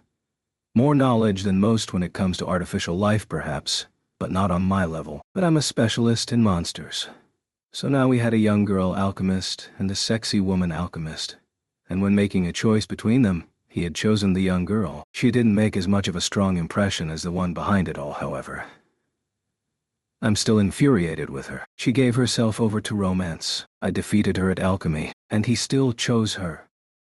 It sounded like maybe tact kicked Rat out once he realized she wasn't going to fall for him. So you got kicked out for not getting along with her? I asked. More like because the field the 7-star hero himself was following, and my own research had some overlap. Airplanes, wasn't it? I remember debating with him that we should just use dragons and griffins, Rat explained. I also recall that Fabri are using heavily modified tanks in their invasions, Trash commented. Is that so? Rat replied. You only had to look at the culture tank to see that Rat's current research was into carriage-like monsters. If I recalled correctly, these monsters had a long-range sniping function among their attacks. Their areas of research clearly did overlap then. It was just that Rat used monsters and our new enemies used machines. It was unclear what kind of difference that would make. I thought about bringing the concept of levels into it. I guessed machines had the advantage of relying on the level of their pilot, but if they got damaged or destroyed, then a whole new machine was required. Living creatures had to be leveled up individually, but unless they were completely killed, they could then be kept in battle by using healing magic. I guess Rat had just proven too technically competent a rival, leading to her being kicked out of Fabri. Raf! One of the Raf species popped up. Rat was proceeding with her precise investigations into them, and there were loads of them in the village. Good timing. Trash. This is a type of monster that I want to show to you. I think we can make use of them in the operation you came up with, I said. My wife told me that these were monsters you brought here from another world, Trash confirmed. That's right. They started out with a Shikigami, a familiar from another world, but have now undergone their own unique evolution, I explained. I recalled how much Raf-chan had grown before using a class-up to turn most of the village monsters into a totally new species. We call them the Raf species. I recall seeing them fighting the Phoenix. There's a wide variety of types, correct? Trash said. It's a type of monster reached using a class-up, meaning many of them still have the original monster mixed in. I confirmed. I see.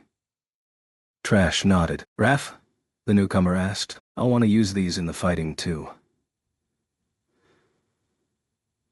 We have a severe lack of numbers, I said. To be brutally honest about it, the Melremark soldiers were pretty underleveled when compared to the horde from Fabri. Hand to hand, I really thought we would be at a disadvantage. Of course, I planned on gathering volunteers from among my slaves, but that still wasn't going to reach anything close to the numbers we needed. That was why I wanted to also use our monsters, including the Raf species. Tell me then, what kind of abilities do these monsters have? Trash asked. I turned to Rat. There's a wide spread of abilities depending on type. However, all of them can use illusion-type magic, she explained. They were modeled after Raftalia, after all, who was skilled at illusion magic herself. Under the category of light and dark, she was good at concealing herself or causing confusion. That said, Raftalia herself didn't use magic all that much. She was more focused on use of sword techniques. Users of illusion magic, huh? They do sound useful for my strategy. I think we can expect much from them individually too, Trash assessed. I've got some other firepower I can bring to the table. If there are any weapons we need before the war starts, some guys I know will be able to help make them, I said. I'd be placing an order with the old guy, Emiya's uncle, and their master Motoyasu the Soten before long. They were skilled and trustworthy. If they can work in collaboration with those from the castle, Fine. Your explanation has provided much food for thought, Hiro Iwatani, Trash said. Glad I could be of help. I'm counting on you to provide the goods.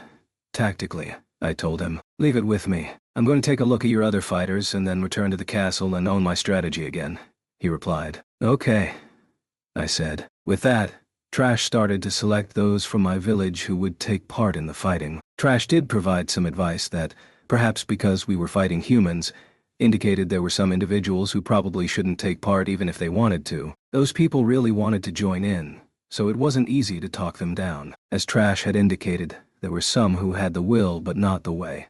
Those whose hands trembled once real combat started. There were also those who could probably handle monsters but wouldn't be able to kill other people. I consoled those who shed tears at not being able to take part by telling them they didn't need to take part in the violence. There was a tendency for these people to be among those who had originally been in the village. A lot of them had been women and children, after all. Shield hero. I want to fight too, Ruft declared, looking me right in the eye with his fists clenched. The way he looked at me reminded me of Raftalia. They really were related. Their faces looked so similar. Ruft, I'm sorry, but you can't join us, I told him. Why? He responded. We have something we need you to do. But you lack the level, strength, and experience for actual combat. Even to protect everyone here, could you really bring yourself to kill people in battle? I asked. He had no reply for that. I placed a consoling hand on his shoulder. I understand how you feel, but you can't push yourself too hard. Taking too much on and getting yourself killed is the worst thing you could do. I need you to help look after the raft species, I told him. Okay. But one day I want to become strong enough to protect everyone. After coming to this village, that's the conclusion that I've reached for myself, he replied. He was really growing up from the young kid he'd been when I first met him. He definitely was a lot like Raftalia. You stick to it. That feeling is important. If possible, you should look at Melty and Trash as your examples, rather than Raftalia or me. That would be the best thing for you and also allow you to help us the most, I told him. Not to mention fulfilling his destiny of making Q10 a better place. If you say so, he said, giving a nod filled with resolve. As night descended further, I finally asked Ren to take Trash back to the castle. Returning to the village, I saw Sadina and Sign drinking with some familiar looking faces. Hey, little Naofumi? Sadina waved me over. Let me introduce the 3 Zeltobel mercenary gladiators who have rushed to my aid in this moment of crisis. Huh? Rushed? To whose aid now? I wondered. What are you talking about?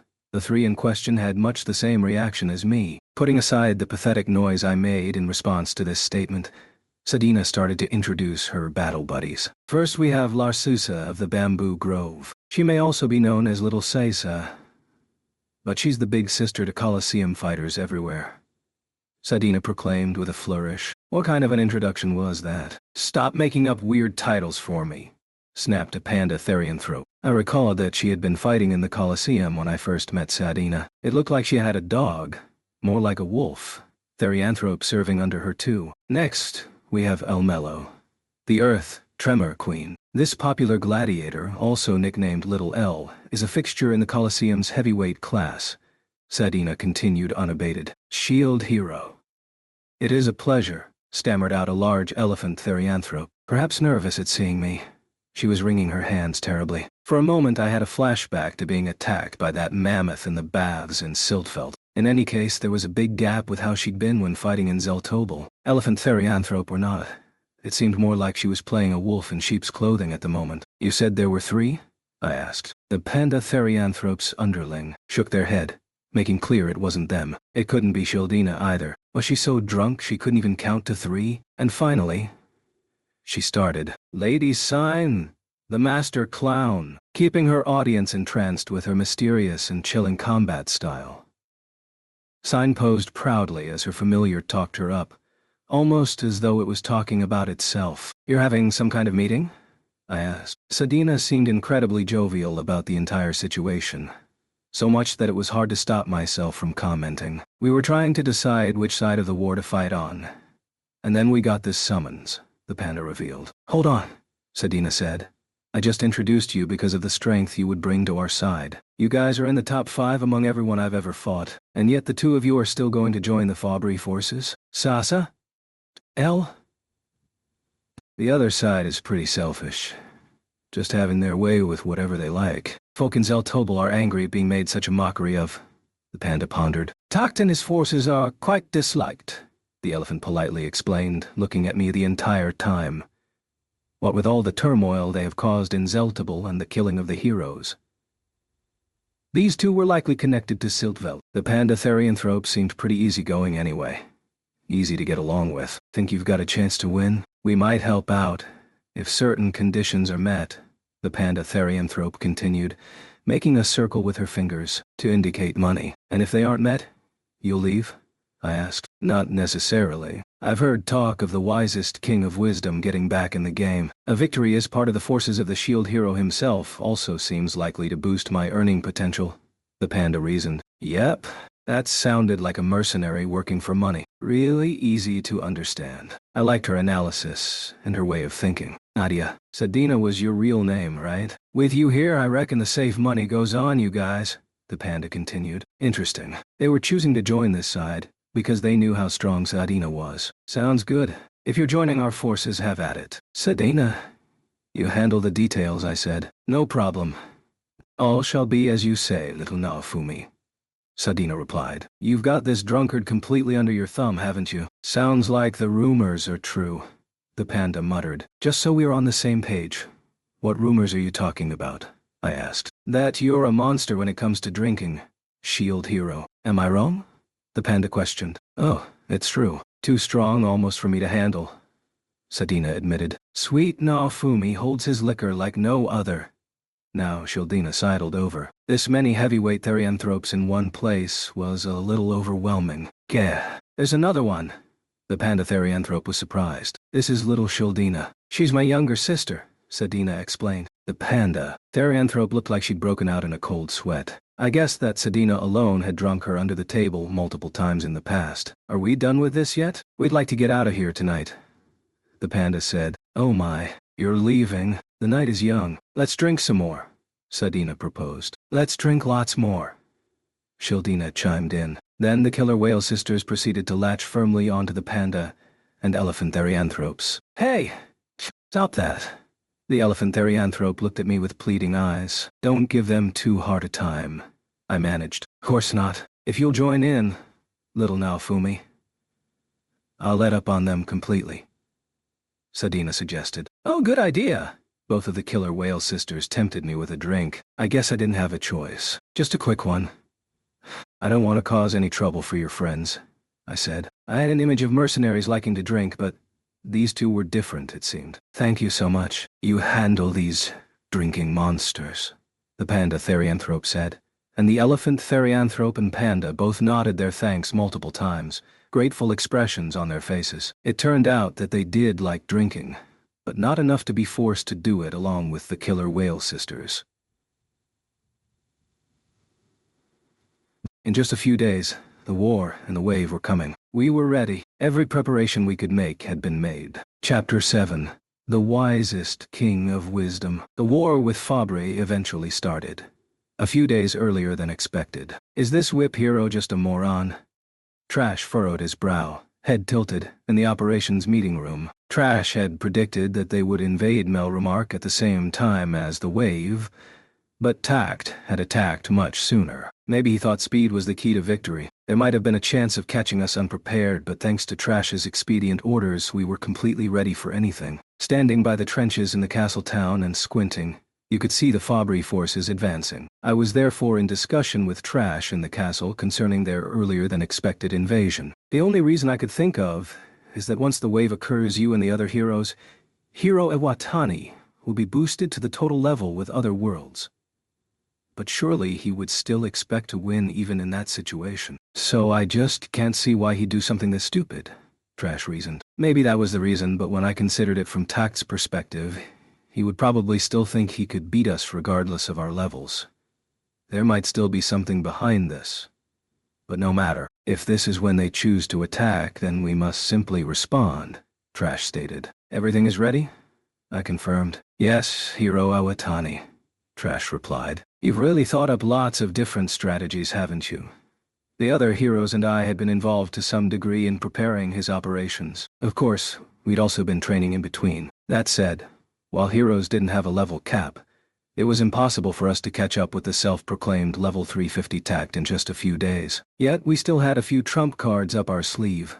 The knowledge I had provided, and the knowledge obtained from Trash and Foal's 7-star weapons, had mobilized us, leading to the proposal of a specific strategy. Yesterday, our enemies had taken a certain fortress in Melromark. To be more accurate about it, we had let them take it. This was all a part of Trash's strategy. Ren, Motoyasu, Itsuki, and I had memorized all the strategies that Trash created and decided upon what to tweak as circumstances demanded. The basic plan was for Ren and me to attack tact, while Motoyasu and Itsuki would respond as required on the battlefield. Trash would give battlefield orders and defend our base. Foal would be with me, while Risha would be fighting alongside Itsuki. In other words, the heroes would be divided between Tact's party and the battlefield. Philo, Rafchan, Galeon, Sadina, Sine, and Shildina were intended to go with me. Keel and anyone else from the village capable of fighting humans would be sent to the battlefield.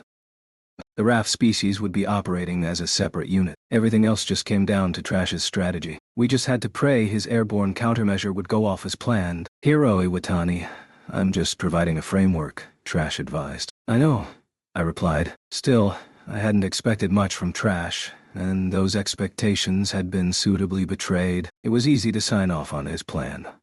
It had a much higher chance of success than anything I would have come up with. That was for sure. Letting people play to their strengths was always the best approach. If everyone just did the best they could with the time that they had, the results couldn't be bad. No, I'd make sure it wasn't bad. It's almost time, Trash said. I know. I was ready. I took to a podium that had been erected in front of the battlefield. The soldiers from Melromark, Siltveld, and Q10 Low were all lined up, along with the slaves from my own territory. They could all see me. A wry smile curved my lips, and then I made a declaration. Everyone! This is the battle to avenge the Queen of Melromark. Not only that, but we face the very scum who interfered with our battle with the Phoenix, and now seeks to besmirch the legend of the 4 holy heroes. You all understand what this means. My question was met with shouts of agreement. We are fighting in order to protect this world. But what about our foes? They seek only to take this world for themselves, underestimating the threat posed by the waves and killing the innocent with reckless abandon. We cannot allow them to perpetrate such acts in the name of the 4 holy heroes. More shouts. Everyone clearly felt as I did. Everyone, bring your hearts together. We shall make this enemy of our world pay for these misdeeds. This battle is when we take our revenge. Let's put the scum in the ground who caused such harm to us and our allies. Further cries of agreement rang out across the battlefield. Seriously, I didn't do this kind of thing often, but it definitely had a positive effect on morale. Little Naofumi. Sadina came over as I climbed down from the podium. What's up? I asked. I'm glad to see you looking so well. You seem to be through the worst of it now, she said. I guess so. More can happen than you'd expect when you're half dead, I said cryptically. Okay. And at least you are better. If you've shaken it off, I need to do my best too, Sadina replied with a smile. Just don't get too carried away, I cautioned her. I'll be careful. Say, little Naofumi, once we win this battle, how about we have some fun together? She asked, a twinkle in her eye. Yes. I'm now more receptive than before. So if you're talking about some serious playtime, I might give it some thought. After we've gone to get Raftalia and taken care of some other stuff, I said. Hearing that reply, Sadina placed a hand on my shoulder with a grin on her face. You're in top form. I'm happy to see it. Let's both do our best out there, she said. Having finished my greeting, I lightly waved the staff I had received from Trash and started to put his strategy into action. It was a few hours later. Tact was standing on a terrace in the fortress he had captured. This vantage point offered an excellent view. Surrounded by women, he looked out over Melromark. There was black smoke rising from the direction of the castle town. In the distance, his expression was of one drunk on victory. Reporting! Shouted a messenger. At just that word, Tact seemed assured that the report was a good one. And actually, it was. Your new weapons and strategy, Master Tact, have successfully landed our nation's troops in the capital of Melromark. throwing their command structure into disarray. The heroes barely arrived in time, and though they hold their own for now, considering the disparity in numbers, it is surely only a matter of time before they fall. I'm sure it is, Tact replied with a chuckle. We've won using this strategy every time until now. No way these chumps could wrap their heads around it. Well said, Master Tact. You're so incredible. No army can withstand such an assault. Your aircraft bombing and troop deployment strategy is simply incredible, Master Tact. No one will ever defeat it. Please, ladies, restrain your praise, Tact said over the gaggle of his retinue. I'm doing this for the sake of this world and the sake of its people. The fastest way to end this conflict is to eradicate this trashy nation from the map. There was a light smile on his face as he spoke. I admit, it's a bit lacking in entertainment value when it's this easy, but nothing is more fun than a battle you can win, especially when it's a strategy you came up with yourself. More comments of agreement and laughter rang out at his words. At least, that's what you wish had happened, the messenger continued. Huh? Tact's laughter was abruptly cut short, and he turned to look at the soldiers who had come to make this report.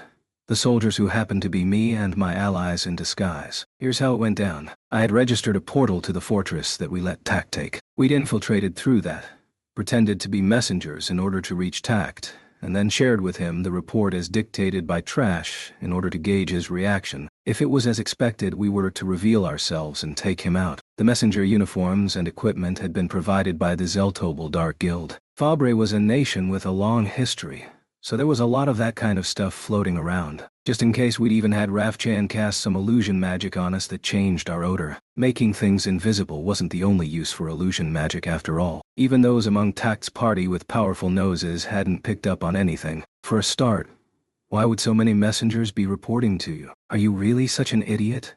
I continued. Tact and the others were still looking on dumbfounded, so we ended the charade completely. There was Fol, Sign, Ren, Rafchan, and me. Philo, Galleon, Sadina, and Shildina had already engaged the soldiers around Tact. You sounded so pleased with yourself for a moment there. I'm sorry to spoil your mood, but that smoke is where your precious toy planes crashed into the ground, I happily reported. No way. Not Rulina and the others?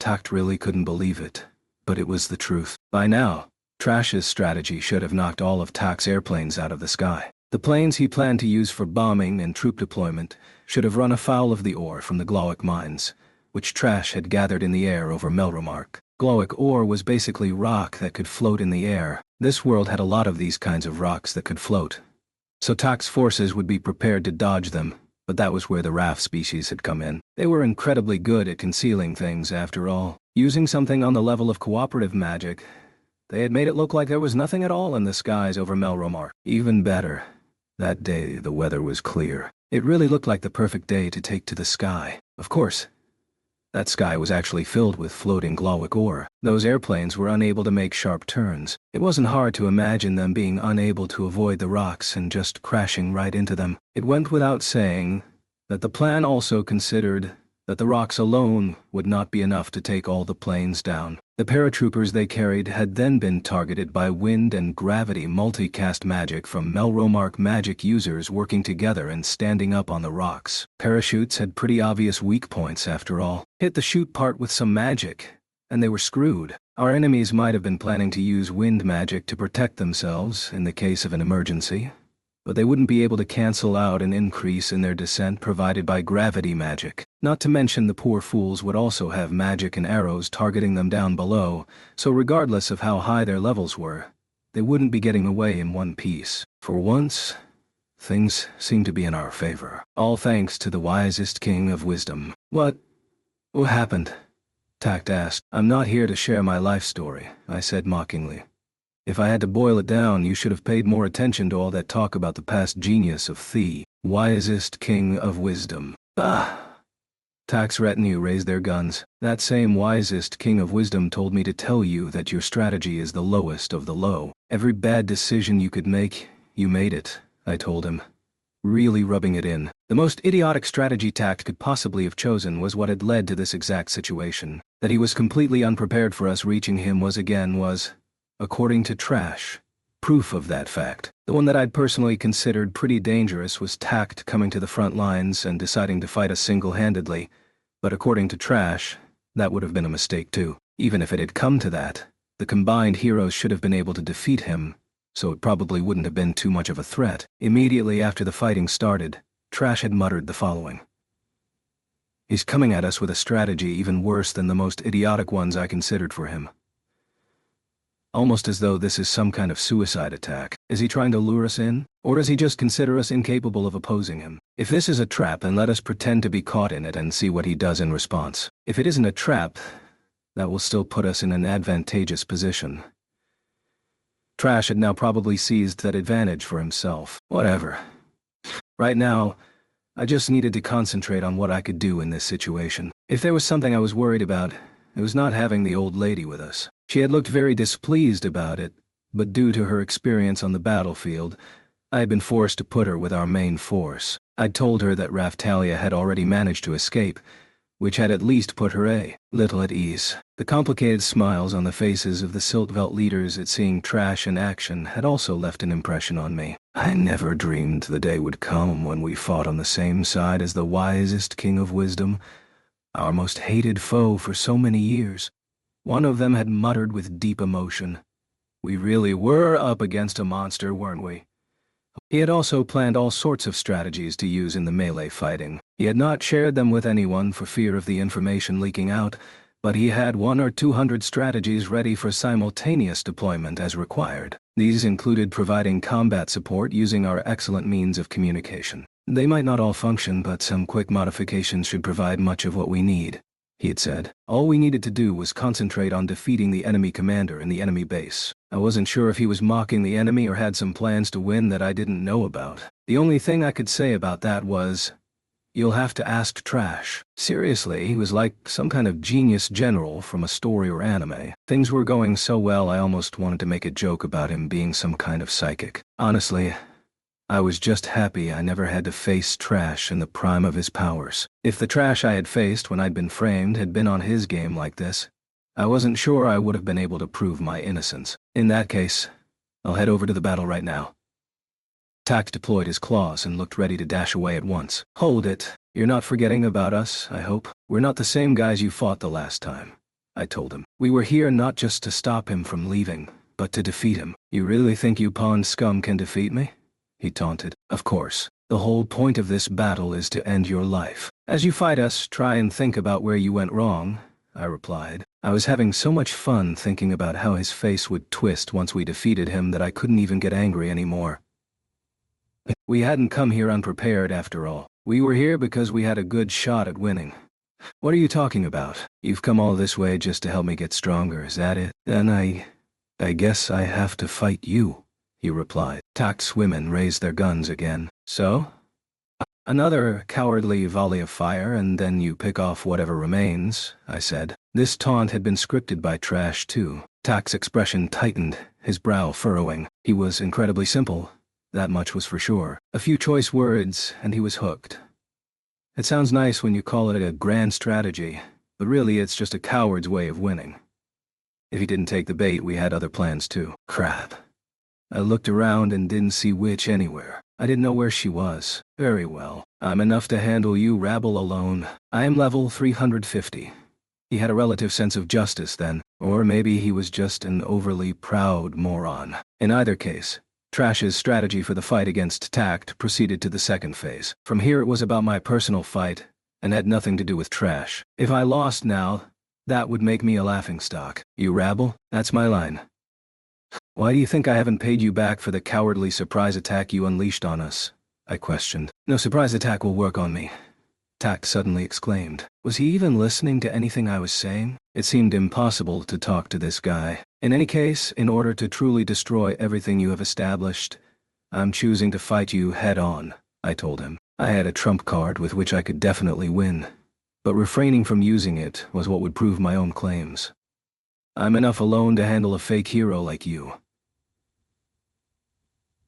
Brother? Full voiced his surprise at my comment. Sorry, Full.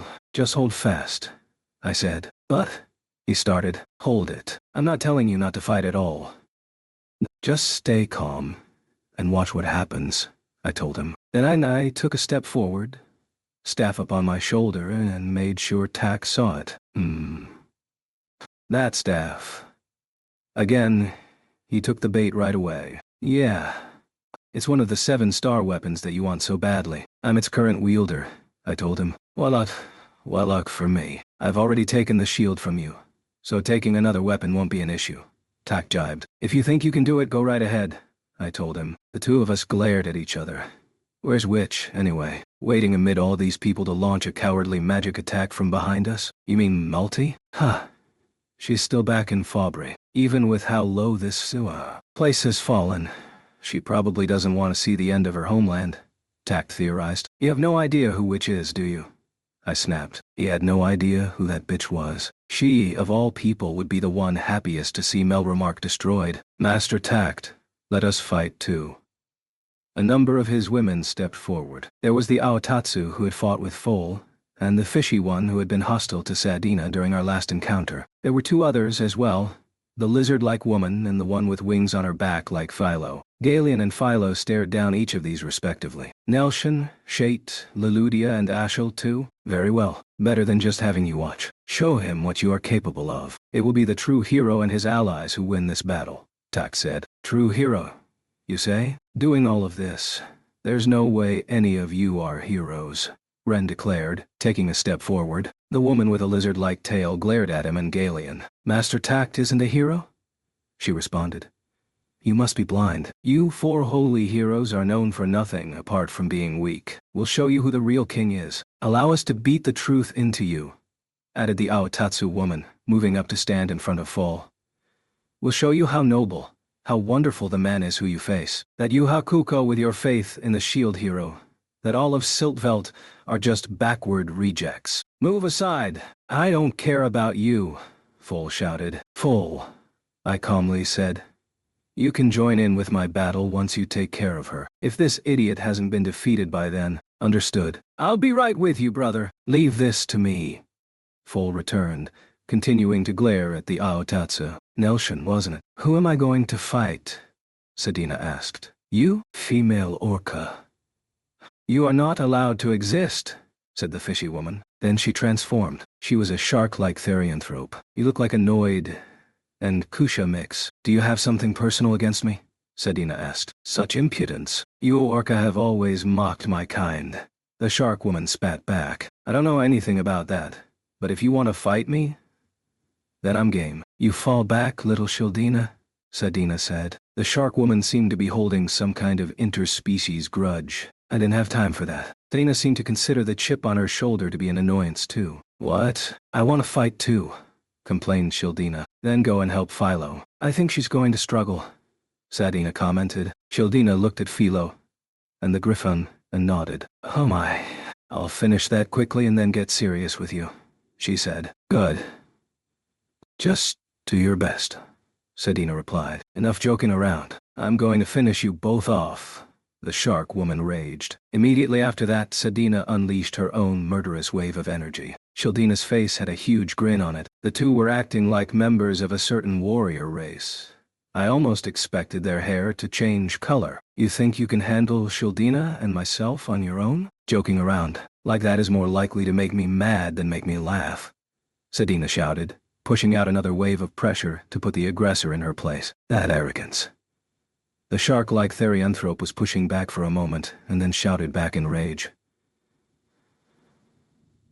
I'll show you what I can really do. As the bickering went back and forth, Sign suddenly stepped forward from my side and deflected an incoming bullet using her scissors. You're getting ahead of yourself a little, aren't you? Her familiar said for her, while she pointed her scissors at the maid-looking woman at Tak's side. She'd apparently attempted to make an advance move on me with a rifle. You will pay for the crime of upsetting Tak, she said. I won't allow that. It looked like Sign and the maid were going to be fighting. Holder of a Dragon Emperor fragment. You got away once, and then came back again? You must really want to hand it over to me, said the lizard-like woman. Was Galeon's response. Let me show a weak, pathetic fragment like you the terror of a true Dragon Emperor, she shouted. With a series of cracking sounds, the lizard-like woman started to turn into a dragon. A big one. She was even bigger than Father Galion. I couldn't quite say what it was, but I felt something from the dragon as she faced down Galion. Something crackly, similar to the spirit tortoise and the phoenix. The place my shield had been ached too. There was definitely something about that dragon. To be honest, I hadn't been able to understand why I needed to bring Ren along when I was facing just Tact. But Trash had sent Ren along with me just in case, having a bad feeling about the whole thing. Maybe this was what he had been worried about. Pumy Dragon Emperor Fragment, Tact said to leave the women alive. But that doesn't apply to you, the dragon spat. Hey, don't forget about me, Ren quipped, leveling his sword at Galion's side. Now Fumi, who should I fight? That dragon looks the strongest. You help Galion fight it, I told him. Okay, he replied with a nod and then leapt onto the now large Galion. It looked like a combination Father Galion would have something to say about. It would probably be along the lines of the twist of fate that now put two who had tried to kill each other on the same side. You think any of the four holy heroes stands a chance against me? The dragon roared. Leludia, you can take the hero? Tact asked. Who do you think I am, Tact? Any number of these fools can't hope to take me down, the beast responded. At her side, the woman with the wings also transformed. She was the griffin. Philo faced her down. Ilolial. Bots. Our hated foe who crawls along the ground. I am the griffin who shall end the bloodline of the queen. The creature spat. Wow. Are you a bird or a cat? Either way, I'm not losing to you again, Philo responded, her face as relaxed as ever. Her opponent was meant to be a higher level than Philo, but she wasn't letting it show at all. Bird. God. Let us fight together. I will end this quickly and prove I am superior to Sedina, Shildina said. So she called Philo Bird God too? Of course, in Q10 Low, a proclamation by Ruffed had meant that Philo was treated as a bird god. I had to shake my head and push these unnecessary thoughts to the side. Let's get this farce underway then. A battle with a conclusion that is already determined. At my words, Tact gave a provocative laugh. Well said. The start of a battle we will definitely win. With that, each individual fight started. Chapter 8. X. The fortress's terrace was too narrow for this. In order to better conduct their battles, everyone other than Tact, the woman at his side, and me quickly moved down from the terrace and started fighting each other inside the fortress. Galion, Ren, Philo, and Shildina headed into the sky. Galion was flying with Ren on his back, while Shildina was supporting Philo while using magic to make her float.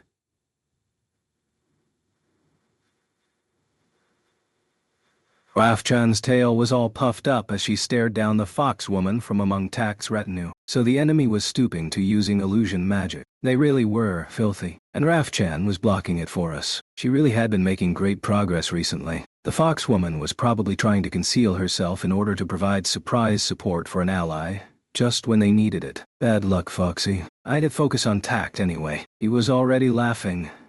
You have 1 7-star weapon, while I have 5 of those. And a holy weapon, too. That makes 6. And you think you can beat me? He crowed. Power obtained by illegitimate means. I'll teach you how a fake can never defeat the real thing, I replied. You talk a good game, Tact cackled back. Tell me, why are you spitting toward heaven? I asked. Huh? What are you rambling about now? He asked. You're so dumb. So let me spell it out for you. You got a big boomerang, coming right back at you, I told him. What do you mean? He raged. Surely it wasn't the number of weapons one possessed, but the number of power-up methods one knew. That was important. While it may expand a range of available strategies, there was a limit to the number of different weapons a single person could hope to effectively wield alone. To be quite honest, rather than one person hoarding them all, I would have been more worried about facing a group of people each armed with one weapon. From that perspective, Kyo had been smarter than this guy. I immediately held the staff in both hands and started to incant magic. The 7-star staff had an innate ability to reduce the time it took to cast magic. Trash had told me that, once mastered, it allowed even Drafa-class magic to be used without any incanting time. It also allowed magic for which one had no aptitude to be learned. That had proven pretty useful too.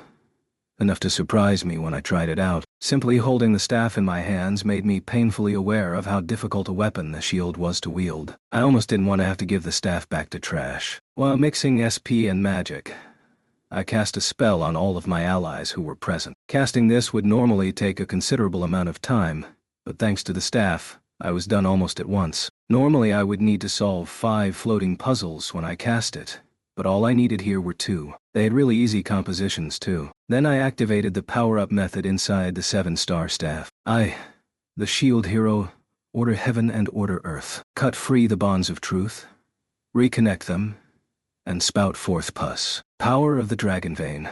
I form power. By fusing magic and the power of the hero, the source of your power, the shield hero, now orders you. Reconsider the state of all things once more and provide my intended targets with everything. All Liberation X internet games often included systems in which you used points acquired for such things as leveling up to increase your abilities. Increasing your level, and then distributing the resulting skill points was how you learned skills. It was a standard system in online games. A skill learning system, if you would. That was the power-up method for the staff and the gauntlets. The staff allowed points to be spent on magic, and the gauntlets on skills. Points were acquired based on your current level, and they could then be spent on both magic and skills. That said, focused spending on just one type of magic would consume a considerable number of points. One of the issues with such a system could be doing the points over again, but that was allowed here, so it also wasn't an issue. The power-up points inside the weapon.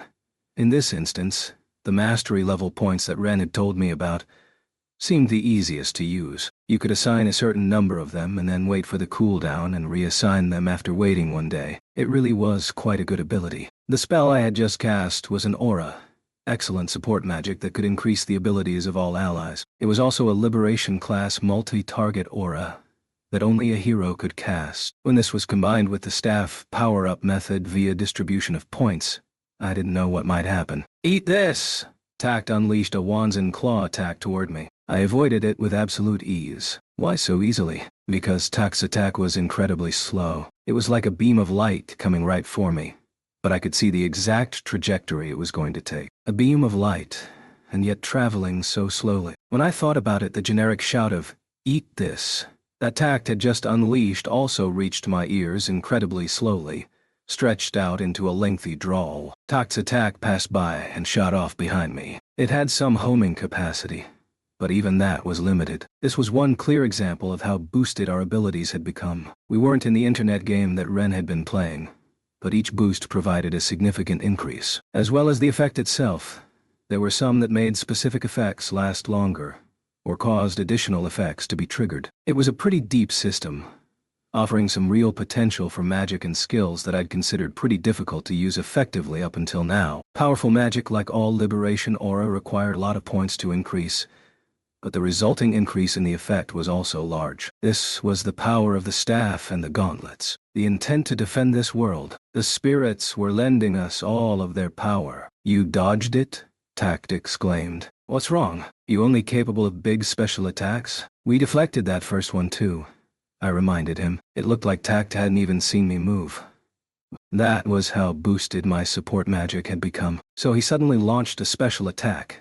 It was dodged, and then he was acting all surprised. It was like something from that show about rangers with power. I'd often wondered why they didn't just go to the big guns right away, but now I understood. If the enemy dodged it, then this was what would happen. I held back and missed on purpose. This wouldn't be any fun otherwise. Tact blustered. Whatever. You just keep telling yourself that, I retorted. Then I gripped the staff tightly and imbued it with power. The staff had other abilities too. For example, any gamer would probably understand the term charge attack. I'm just going to toy with you a little, Tact said, and then he swung his claw at me a few times in succession. I avoided every attack, one after the other. I ducked. I leapt through the air. I even launched myself off from Tact himself. I wasn't the shield hero right then. Even though I'd borrowed the 7-star staff, my defense was still weaker than Ren and the other 4 holy heroes. These attacks from Tact were going to do more than just sting a little if they hit me. Not to mention holding my ground might just get my weapon stolen again. Tact's stance and movements were pretty refined. Maybe he had some martial arts training, but I had been training against Atla and Raftalia, Women who knew how to throw a curveball in combat, betraying expectations and knocking you on your ass. Having sparred with them for so long, this guy was almost boring. None of these attacks were ever going to betray my anything. A means for the strong to defeat the weak was how Tact saw combat and combat techniques. He was no different from Trash 2 in Kizuna's world. Tact made a feint and then went for a killing blow. Airstrike slash. He unleashed the skill. But even the feint had been so obvious. I practically yawned. I left my dodge until the last moment, my face filled with confidence as I stared Tact down. "Watch it!" I yelled. Then I performed the most sarcastic dodge possible. "Gah. You've got some moves. I thought all you could do was block." Former shield hero, Tact whined. I actually was getting bored. I could have avoided these attacks in my sleep. You seem to have got the wrong idea about some things. So let me instruct you. Defense is actually more difficult than attack. You need all sorts of tricks, like redirecting the impact of an opponent's attacks to reduce their power, I told him. Now, second slash! He unleashed another sudden claw attack, but I redirected it by striking his arm with the tip of the staff. That prevented Tact from unleashing his second slash skill at anything close to full force. And it fizzled away. That wasn't what I would call an opening. I chided him. Bah! He spat. Try as many skills as you like. I'll stop them dead before you can even say the name. This is how the shield hero fights, I told him. Just because I was the shield hero, it didn't mean I had to take every enemy attack head on. I could also parry attacks or take cunning steps to hinder their strength. In regard to this kind of stuff, I'd been learning it since the day I arrived in this other world, so I knew all the tricks when it came to interfering with enemy attacks. I also had methods of keeping attacks focused on me. But at the moment, Tact was doing that already, so that wasn't an issue. I wasn't going to break a sweat like this. That gave me a moment to check on how the others were doing. They might be in danger, and I'd made up my mind not to lose anyone again. First, I checked Full. If you surrender at once and stay out of our way, I'll let you go.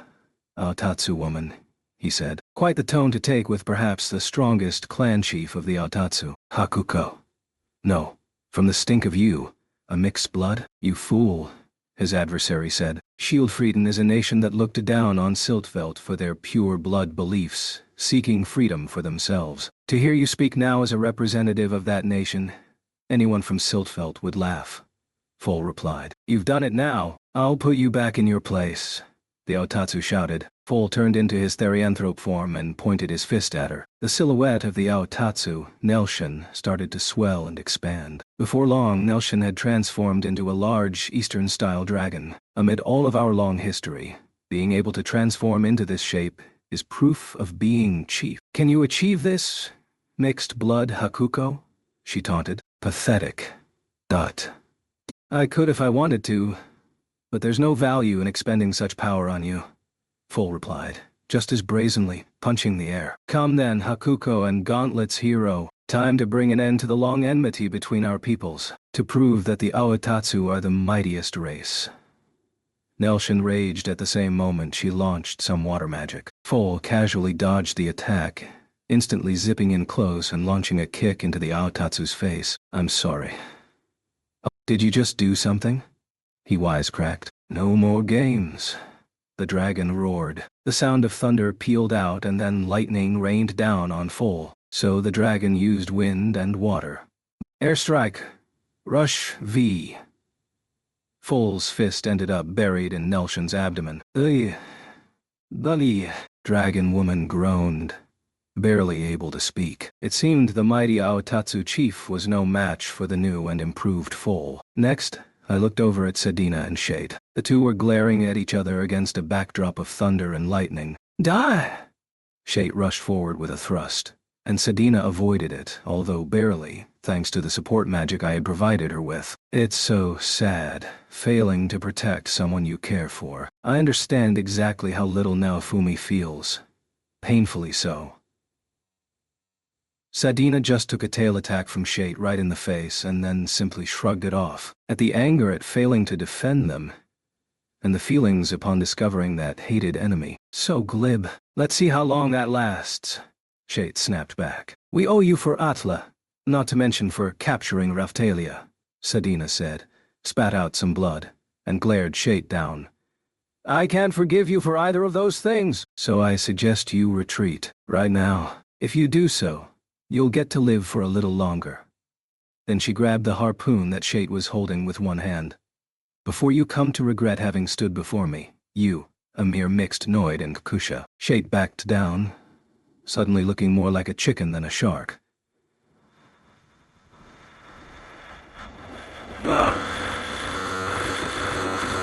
Enough! Enough! The shark woman suddenly leapt back to her feet, swinging the harpoon to unleash some magic. Maelstrom Spear. The technique that Shate unleashed flew toward Sedina and swirled around. I think you're making a fundamental mistake here, Sedina cautioned, her harpoon crackling with the lightning magic she was so adept with. Shate looked even more perplexed when she saw that sparking electricity. An orca using lightning? She stammered. You'd do well not to put me in with those other weaklings. Right, little Shildina? The lightning harpoon unleashed by Sedina wiped away the attack launched by Shate in the blink of an eye. Then she turned to Shildina, who was supporting Philo. Shildina nodded while she supported Philo. I'm really angry. How long do you think you can stand against me? As the object of my rage? Now face my true power. With more crackling, Sedina underwent another transformation. A request for beast transformation support appeared in my own field of vision. There were quite a few of Takt's party pulling second transformations. So why not do it too? I gave permission for beast transformation support and activated it. Sedina turned into a large killer whale and floated up into the air. Your love has powered me up, little Naofumi. Sedina made a crazy comment as always. That looks like so much fun. I want to try it too, Shildina said with envy in her voice as she looked at Sedina. Maybe there would be a chance next time. But for now, I needed her to wait. Time for that fishy body of yours to feel the true power little Naofumi has given me. Sedina crowed, light scattering around her. A look of despair filled the face of the shark therianthrope who was fighting her. Last but not least, I checked the battle in the skies. Galien alone might have been in trouble, but he also had Ren with him. There was no chance of those two losing. That was the level of power the heroes, had now obtained. I'll smash the terror of the Dragon Emperor into your broken bodies.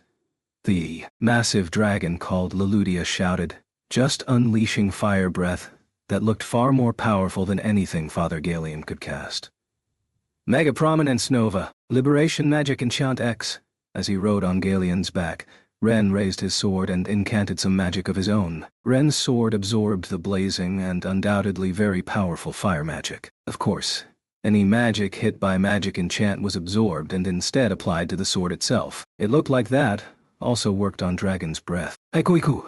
Philo shouted. Haikuiku! Replied the griffin, the two of them zipping around as little more than high-speed shadows. Shildina was casting support magic on Philo, keeping magic on her so that she could fly around. A flying Philolial. I thought your kind was wiped out. Some of you survived? The griffin was amazed. I vaguely recalled Fatoria telling Melty something like that. Surprised at seeing Philo flying, the griffin had mistakenly thought she was actually a flying Philolial. Not being able to see what Shildina was doing, I could only shake my head. You've got it wrong, Philo said, the two of them continuing to trade idiocies as they attacked each other. Drifa Tornado! They both tried at once. Spiral Strike, Philo countered. Screw Strike. The griffin came back. To the side of these two combatants, Galien drew a deep breath and blew out fire. It was white. Father Galien had mentioned that he was practicing a special kind of breath. I tried to recall what he had said. Something about a difficult-to-perform, enemy-hindering type of breath that would be ready soon. That was likely what this was. Gah! What's this? Leludia gave a choke as though there was something stuck in her throat. Next it's my turn, Ren declared, pointing his sword. The blade was glowing red. Flame Edge X. He unleashed a deep crimson sword slash right at the massive Dragon Emperor. Chapter 9. Fenrir Force. Sain, meanwhile, was clashing with the maid. How about you concentrate on me? Takt raged. Sure. Sorry, I said. Enough showing off. It was time I got seriously involved in this fight myself. Everyone, cast support magic on me. With all of your power, I can defeat this guy easily, Takt shouted. So now he was just going to change the rules. After all that bragging about handling me alone. Zweite Burst? Zweite Magic?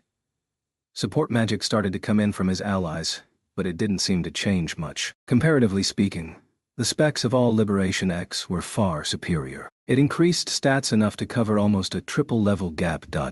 He wasn't even a hero, and wasn't using any power-up methods, so I probably shouldn't have expected any better than this from him. Pearls before swine. If he couldn't draw out the true power of the weapons, then he was just another grunt. The weapons weren't lending him their power, not like with Kyo. Right? I can take you now, Tact cackled. You really think that's enough to handle me? I asked. Don't get too big for your boots just because you've gotten a little stronger, Tact raged. I certainly don't want you saying that to me, I retorted. Laugh it up while you can. Prepare for a taste of my magic enhanced by everyone's power, Tact roared. I almost felt like telling him that I wasn't laughing.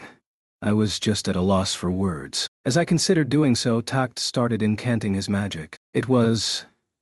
Yes, it was a little faster. The source of your power, the one true hero, now orders you. Reconsider the state of all things once more, and bring down a storm of flame upon my target. Drifa Firestorm.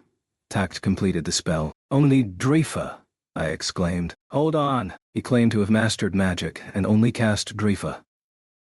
Fake or not, he was claimed to be a hero. Man, this was hilarious. When I thought about it for a moment, though, Liberation was magic exclusive to real heroes, at a world level. That did make Drifa the strongest. Eat this. Tact unleashed the magic with a grin on his face. It created a flaming tornado that flew toward me. The source of your power, just a hero, now orders you. Reconsider the state of all things once more and scatter the storm that would burn its target. Anti-Drifa Firestorm. I read the magic Tact had incanted and activated magic to nullify it. With that, the fire tornado scattered into nothing, as though it had never existed. Even with that time gap, I still managed to completely cancel it out. I'm not sure what to say. Have you really mastered magic? You should at least cut out the incantation time, I advised him. That said, all the magic I knew that didn't have any incantation time was low-powered garbage. He actually might have posed a threat if he was capable of firing off Drifa-class magic in rapid succession. Ugh. Tact was shocked, stunned at how easily his trump card magic had been nullified. It looked like it had been wide-range magic. Maybe that was what he'd used to raise his level. The abilities of that staff. I will steal them. I swear it, Tact roared. You've got it wrong, I replied. He still thought it was just the abilities of the staff. It reminded me of how Ren and the others had once been. The quick analysis was coming from the staff, sure, but reading the magic was a result of all of my own training. Sadina could use Drifa class. You got a Dragon Emperor in your party, right? So you've got the Way of the Dragon Vein. That's magic that specializes in interference. Can't you even think for yourself? I told him. I really was at a loss for words. He did incant fast. It hadn't taken 5 seconds to cast Drifa, but I could incant faster than that. Thanks to Trash's staff and support magic, of course. I was starting to have suspicions about this guy. But that could wait until later. Huh?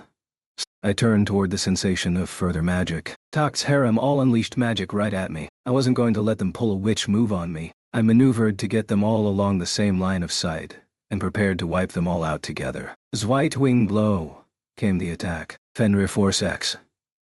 Focusing my life force, I lined up the trajectory and unleashed the skill to take out Tact and his women all together. The staff flashed, the part with the wolf decoration opening up. Then it fired a beam from the gemstone. A thick laser appeared in front of me and flew straight for Tact. I thought it would hit for a moment, but the kickback knocked it just slightly off course. Tact was closest, and he avoided it, so he had some reflexes. After all, it could only have been around 3 seconds between my lifting the staff and activating the magic. It missed, so I cancelled it, but the SP consumption was rapid.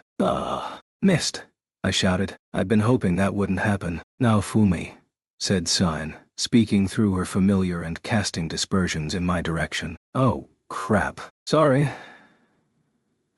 I'd missed my intended target, perhaps. But I had hit something. The human dressed like a maid whom Sai had been fighting. There wasn't anything left of her. I wondered if that was murder. I didn't feel bad about it. Not at all. She'd been picking a fight with Sign, and if getting hit by an attack that wasn't even intended for her was enough to take her out, that was fine with me. Tact was staring vacantly into the air at a scarf that was dancing there. Probably all that was left of the woman whom I'd eradicated. I won't miss next time. The cooldown time was pretty long for the attack. I gripped the staff and started charging again. Tact, meanwhile, unleashed a worthless cry of rage and came right at me, swinging all of his weapons left and right. He reminded me of Trash from back when I first met him. Claws, whip, axe, hammer, projectile. I dodged them all. You shit! You killed Ellie. I'll never forgive you for this. I'm going to rip you limb from limb. Tact raged. As his harem realized that had happened, they started to scream and rage in confusion too. However, his anger only served to make Tact more predictable. In anime, getting angry often made someone stronger, but in reality, it looked more like this. It made me remember the scene of Cursed Ren fighting Eclair. It had probably felt much like this, dodging those angry attacks. A bit of a contradiction, perhaps, but one really needed to keep one's head when getting angry. Like I was right now. Getting angry while thinking in intricate detail about how to kill your opponent. You don't even understand what you've done, do you? Ellie was with me since I was a kid. A childhood friend. She was the first girl I was ever with. And someone who accepted me completely. You didn't have the right to kill her, Tact thundered. Like I care about any of that. Once you set foot on the battlefield, you could die at any moment. What about all the people you've killed yourself? I retorted. His logic was about as flawed as it could be, so he could kill whomever he liked, without anyone being allowed to kill his allies, he thought. Ridiculous. If he didn't want anyone to die, he needed to be ready to protect them with his life. That was what Atla had told us. They may even die in a place other than the battlefield. If you truly wanted to keep them safe, you had to stay somewhere you could protect them at all times. When I swung my staff, Tact wasn't there. He hadn't moved to protect her. Far from it. His precious childhood friend had been reduced to ash because he dodged my attack. If she was so important to him, he should have protected her with his own body, his life, without even thinking. If he considered the attack a threat, I killed her. So let me say this. It's your fault for dodging that attack. You need a better awareness of your surroundings. Moron! I shouted. There was no debate to be held here. This battlefield was a place where people were going to die. If you wanted to prevent as few people from dying as possible, you needed to put your own life on the line. There were all sorts of ways to do it. This guy lacked the conviction to risk being taken out by such attacks alongside his friends. Gah! This was all such a pain. Airstrike front mirror, second front mirror. I incanted, using the staff version of the front shield skill and deploying them to rotate around Tact. Gah! Stop it. Stop running away, Tact complained. I'm not running from anything. I'm avoiding. Why should I let your attacks hit me? I'm not fighting with a shield now, I replied. It wasn't that I didn't have decent reflexes. I just chose not to avoid things. The guy with the shield wasn't doing his job if he was dodging things. His job was to hold the enemy in place. I'm gonna fire off some magic. How about you just let it hit you? I quipped, as if I'd allow that. Tact retorted. In reply, I unleashed some magic with short incantations. Swite fire, swite water. These were the only two elemental magic attacks I had learned. I couldn't use them myself. Borrowing the staff had given me access to them, but there was no need to learn more. You won't hit me like that. Tact easily avoided the magic, which just traveled in a straight line, but hitting him head-on hadn't been the idea. Each magic attack struck the mirrors behind Tact. What? What are you doing? He shouted. I'm sure you can work it out, I replied. The ability of front mirror was to reflect skills and magic at a stipulated angle. Or should I give you a demonstration? Airstrike blast!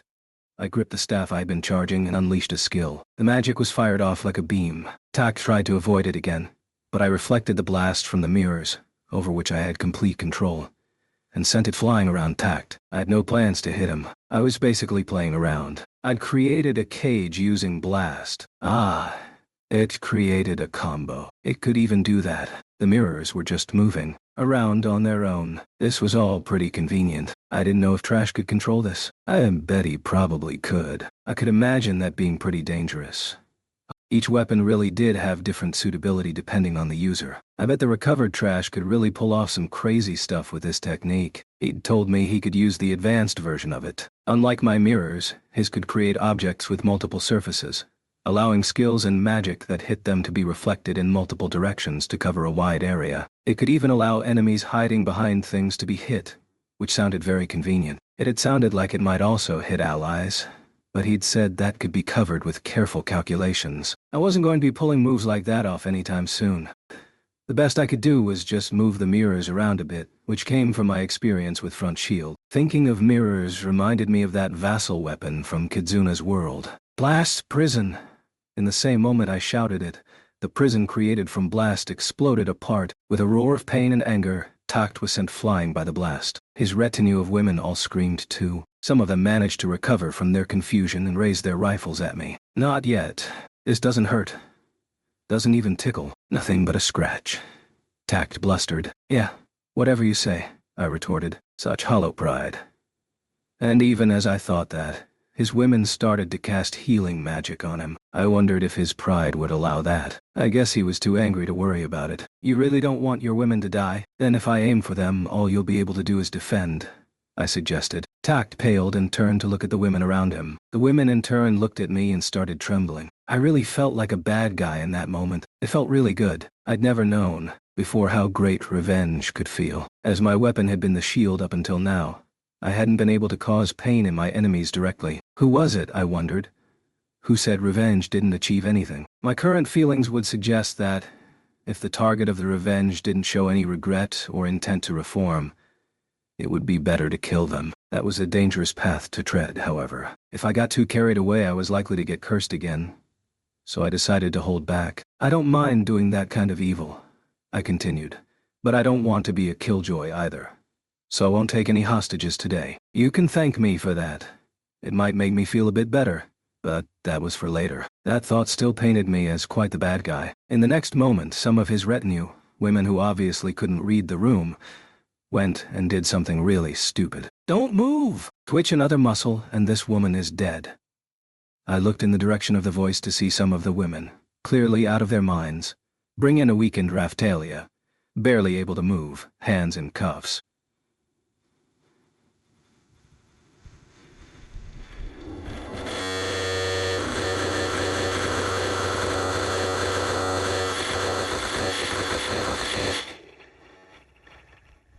They had clearly brought her along because they thought she might be useful as a hostage. Now they thrust a gun at her and threatened to kill her if I moved.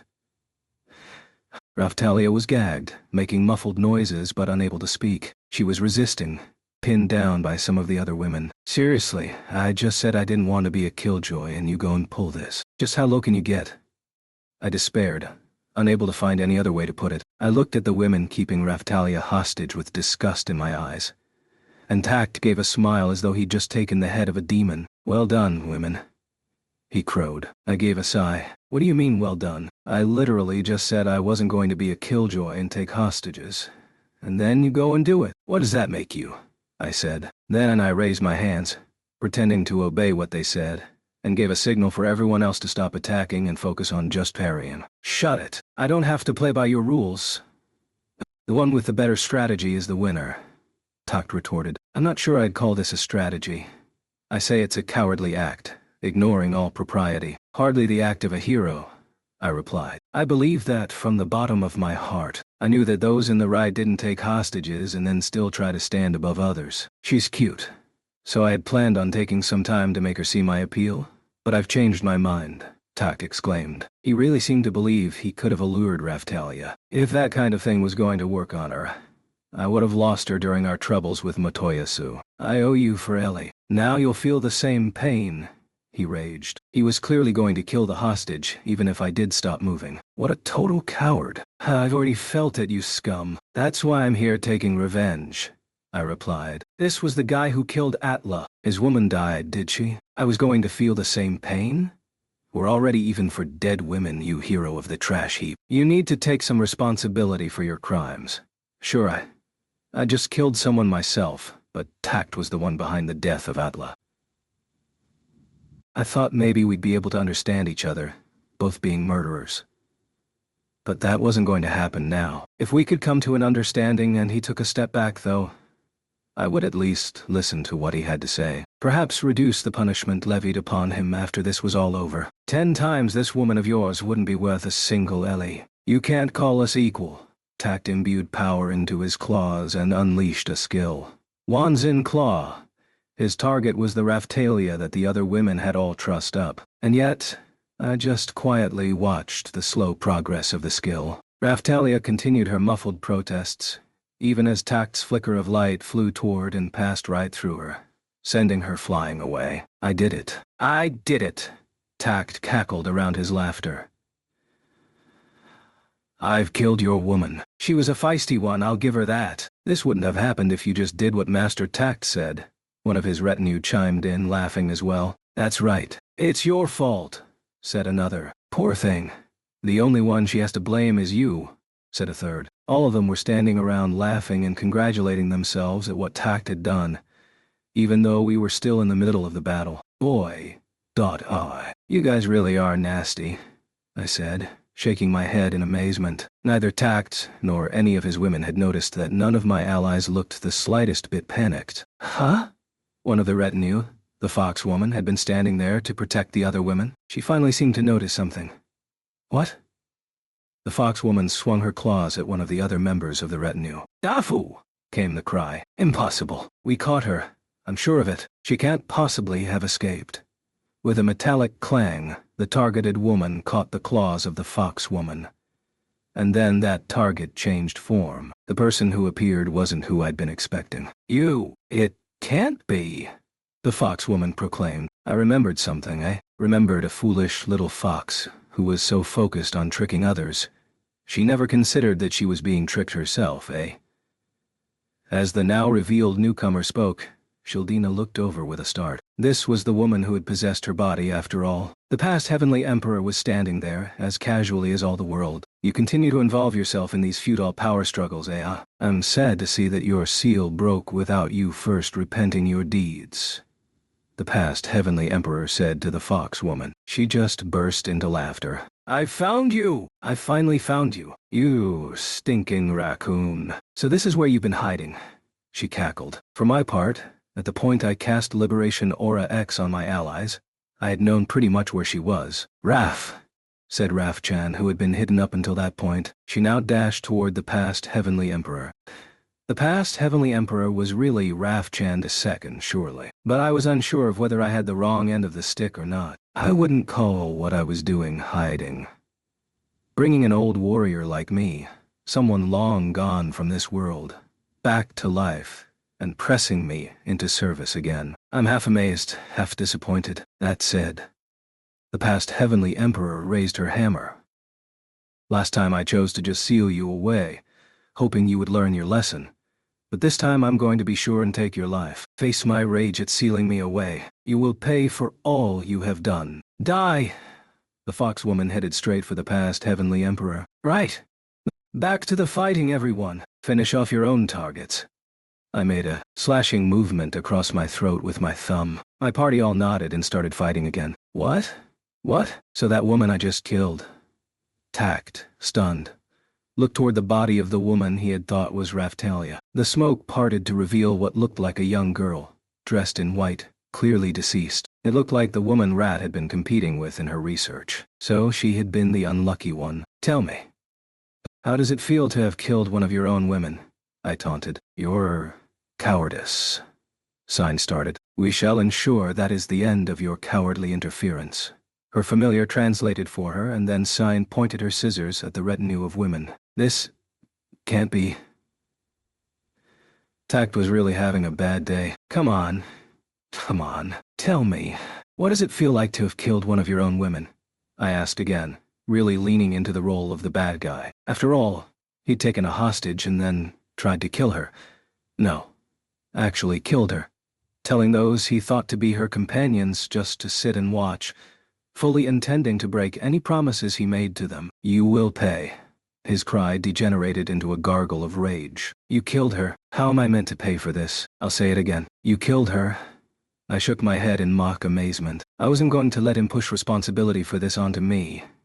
Not after he did the deed. He needed to check his targets more carefully. I couldn't believe he really did not suspect anything when I seemed ready to just let the hostage die. Right then. I'm going to take some hostages and then attack them myself. Just like you did, I said. Then I activated Gleipnir Rope, a special effect of the Fenrir Rod. Chains appeared from the ground, which I selected to target the women. Stop.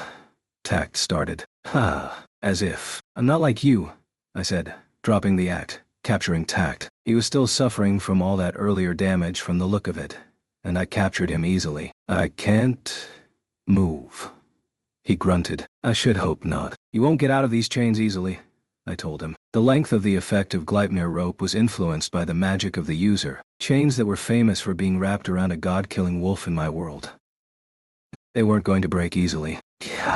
You forced my hand. See how you like this. With a pained expression on his face, Tact brought out the shield that he had taken from me. Based on the shape of the shield, he was using the Shield of Wrath. I guess he was pretty pissed off with me. I think you'd have better luck with the Sakura Stone of Destiny shield, I commented. That shield could nullify a wide variety of skills and attacks from heroes. I'm not going to follow any advice from you. I can't even change to it anyway. Tact spat a reply. Of course, the Sakura Stone of Destiny was a pacifier shield. There was no way he'd be able to change to it without actually having the shield itself. This one is far stronger anyway. I'm not paying any attention to your lies, Tact retorted. I mean, the Shield of Wrath had been super powered up by the Demon Dragon, so it had pretty monstrous stats. It was true that, from a certain perspective, this was the one I wanted him to change to the least. I'd have to watch out for Blood Sacrifice and Iron Maiden. I wasn't sure if the negative effects would be triggered, but if I could goad him into using them, it might give me an advantage. But no.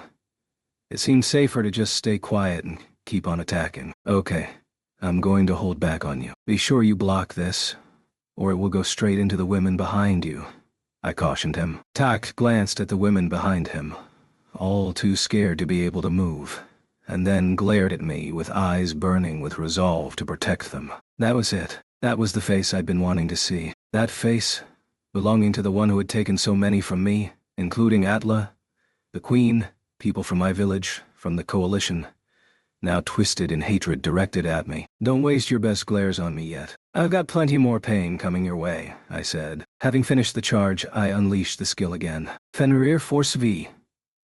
This time I was ready for the kickback, and rather than focusing my life force too intensely, I unleashed just about the amount I thought he could take. A thick beam was unleashed from the tip of my staff directly at the constrained Tact. He grunted, but he was using the shield he'd taken from me. It was tough. The women behind Tact hadn't taken any damage at all. But what about Tact himself standing in front of them? He was certainly groaning loudly enough. I forgot. This is the legendary Fenrir Rod. It has a special effect called Rebellion Against Heaven. Its effects are... It had been the first time I used the staff in sparring with Ren and the others. I'd been holding back, so my attacks hadn't done much damage to Foal. But it had been different for Ren and the other heroes. They'd complained about the attacks being more painful than normal. That suggested to me that the effect of Rebellion Against Heaven was to increase attack power when a 7-star weapon attacked a 4 holy weapon. Although such a thing didn't really seem possible from the laws of this world. Maybe it was intended as insurance, prior to the arrival of the pacifiers. I hadn't seen a weapon with the same skill before. Perhaps the staff spirit was lending me power in order to fight effectively against the stolen shield, meaning it might be something special, just for the time being. The Fenrir Rod itself had been called an exception weapon. If the point was to just take him out as quickly as possible, a Sakura Stone of Destiny staff, or something like that would have been faster. I guess you decided to try a shield due to their high defense, but that one is just going to increase the damage you take, I warned him. Of course, the shield itself did offer high defense, so for me it would probably have been okay. After about 5 seconds I stopped the attack. It revealed Tact standing there, his entire body smoking, battered and beaten, breathing ragged, barely standing. The Fenrir Force beam had caused considerable damage to him. He couldn't even speak, just barely groan. Hey, don't collapse, I said. I'm not satisfied yet, and I have to keep toying with you at least until Foal gets here. It was almost as though I was picking on him, bullying him, and yet it also felt as though I could do whatever I wanted to him. Since the day we had lost Atla during the Phoenix battle, this was the exact moment I had been looking forward to. Protect Tact. Everyone! Shouted the commander of his women, snapping back to herself. A serious-looking female knight who could have been a palette swap for Eclair raised her rifle. Then the knight attacked Sign in order to catch her attention. Go! I'll pin him down! She shouted. Sign, You play with this one, give her a little of what you taught me. I ordered. Okay. Bind wire. Nodding at my command, Sign started to bind the female knight up in what looked like thread. The knight gave an annoyed grunt. What's this thread? I can't move. Gah. That took care of one of them. As for the others, I wondered if that was that. Then I realized they had started incanting some ritual magic. They were giving some thought to their approach. I wouldn't be able to stop ritual magic alone, no matter how hard I tried. Of course, we had also expected this development. It felt like a long time ago then. But after fighting Motoyasu for the first time, I had personally experienced the same thing we were going through right at that moment. Guys like Tact said they would fight fair and square.